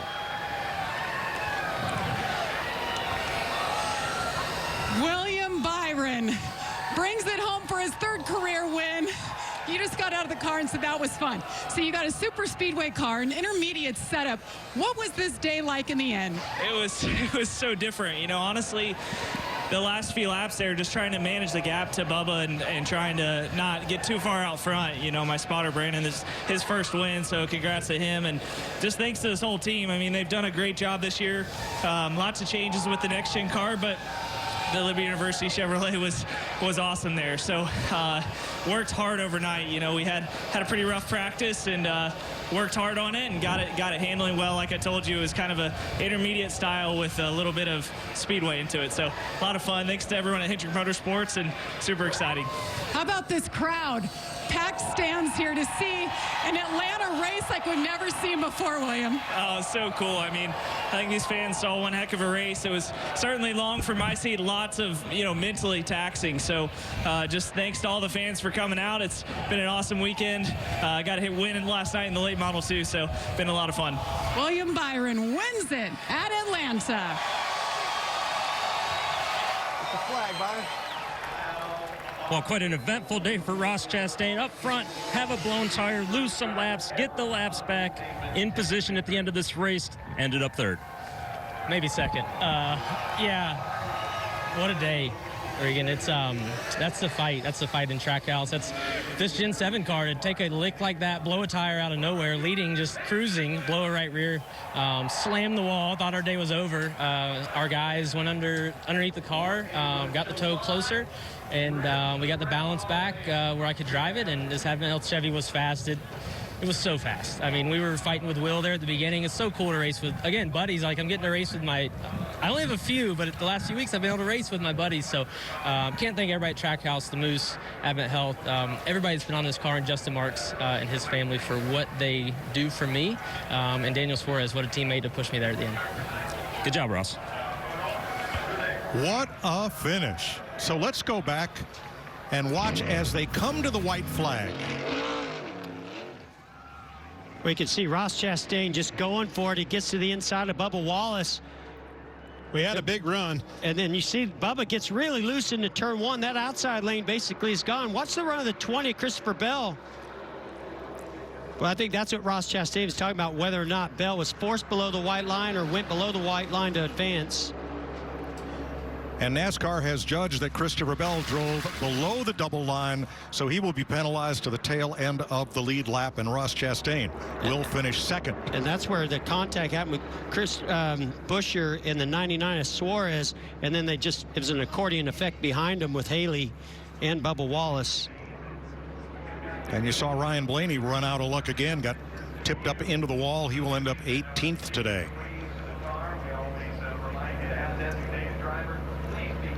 Oh, a big hit by Bubba Wallace. You hit with that passenger side or driver's side, even with the safer barrier, that is a big impact.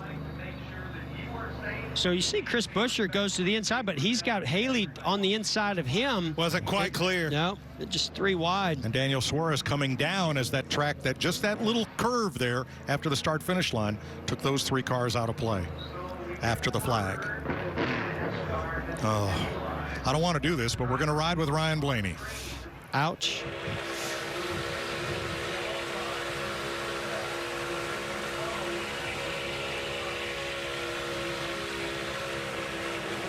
Yeah, he just caught him in a real vulnerable position there. Yeah. Just got to the back bumper of the 23 and had to push him. It was time to go, and he didn't have a choice but to try to push him, got him loose. Yeah, that was two big hits by Bubba. You saw he even went a little bit further down the front straightaway and got into the wall again. That's Chase Briscoe talking it over with Ryan Blaney as William Byron gets to celebrate in victory lane. We got a lot to unpack here, so we'll be right back to Atlanta Motor Speedway after a very eventful finish.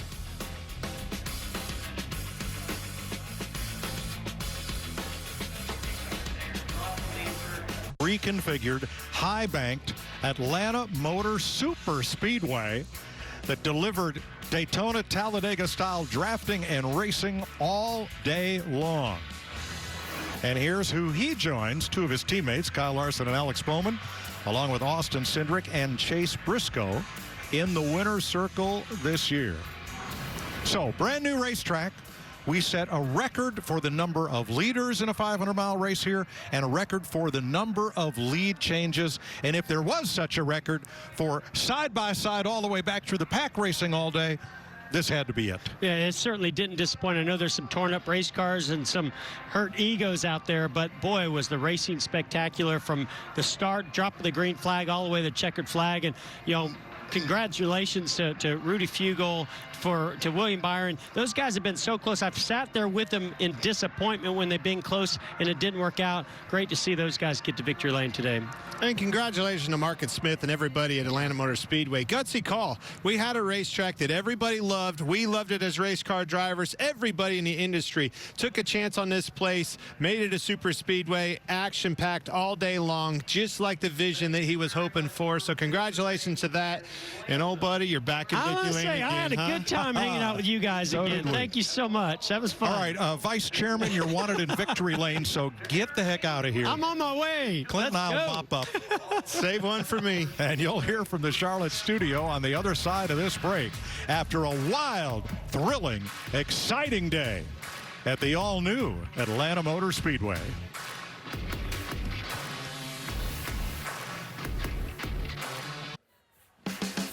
It's all over for NASCAR's Cup Series at Atlanta Motor Speedway. 5 races this year, 5 different winners. The most recent of those, William Byron, making it 3 victories for Hendrick Motorsports this year by 3 different drivers. And for the native of Charlotte, North Carolina, it is the 3rd time he has pulled into victory lane at NASCAR's top level. Welcome into our Charlotte studios, everybody, with Jamie McMurray and America's crew chief Larry McReynolds. I'm Adam Alexander. We're talking about the guy that won the race. Let's face it, we all won. The all-new Atlanta Motor Speedway, I give it a 10 out of 10. I mean, how about 46 lead changes by 20 different drivers at a 1.5 mile racetrack? Absolutely never thought I'd see anything like that. And it wasn't because we cycled through any green flag pit stops. Well, and Atlanta was always a track that drivers like to go to, but I don't know that it produced the best racing as a fan to get to watch. But what we saw today was eye-opening. I was shocked at how good, not just the Cup race, but trucks and Xfinity as well. Hendrick Motorsports has now won 3 of the 5 races this year with 3 different drivers. Chase Elliott, the only guy that's yet to get a victory. Yeah, I mean, I'm going to use the phrase 3 drivers essentially locked into the playoffs because we still have 21 regular season races to go. Yeah, and we had another under 30 winner. That's 11 in a row dating back to Bubba Wallace at Talladega last October. And Ross Chastain right up front as well. Great show today. Not just Ross Chastain, Trackhouse, 2 drivers inside the top 5. Kurt Busch inside the top 5 again, a 2nd consecutive week for him. We'll break all this down throughout the week on NASCAR Race Hub. Next up on Fox, it's Welcome to Flatch. Next Sunday, coverage from Austin, Texas and COTA begins at 2 Eastern time on FS1. We're over to Fox at 3 o'clock. And don't forget, NASCAR Race Hub back here tomorrow night at 6. Thanks for watching, everybody.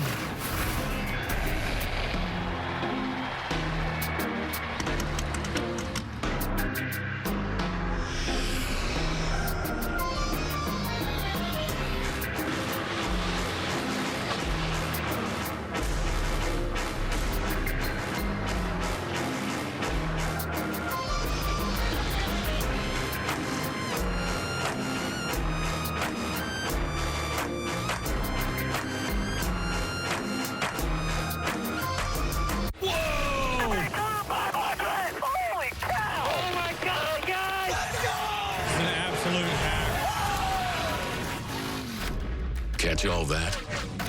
I'm ready to rip somebody's freaking head off. Or that? Well, get ready for this, and a whole lot of this. I am Full Throttle. I am NASCAR.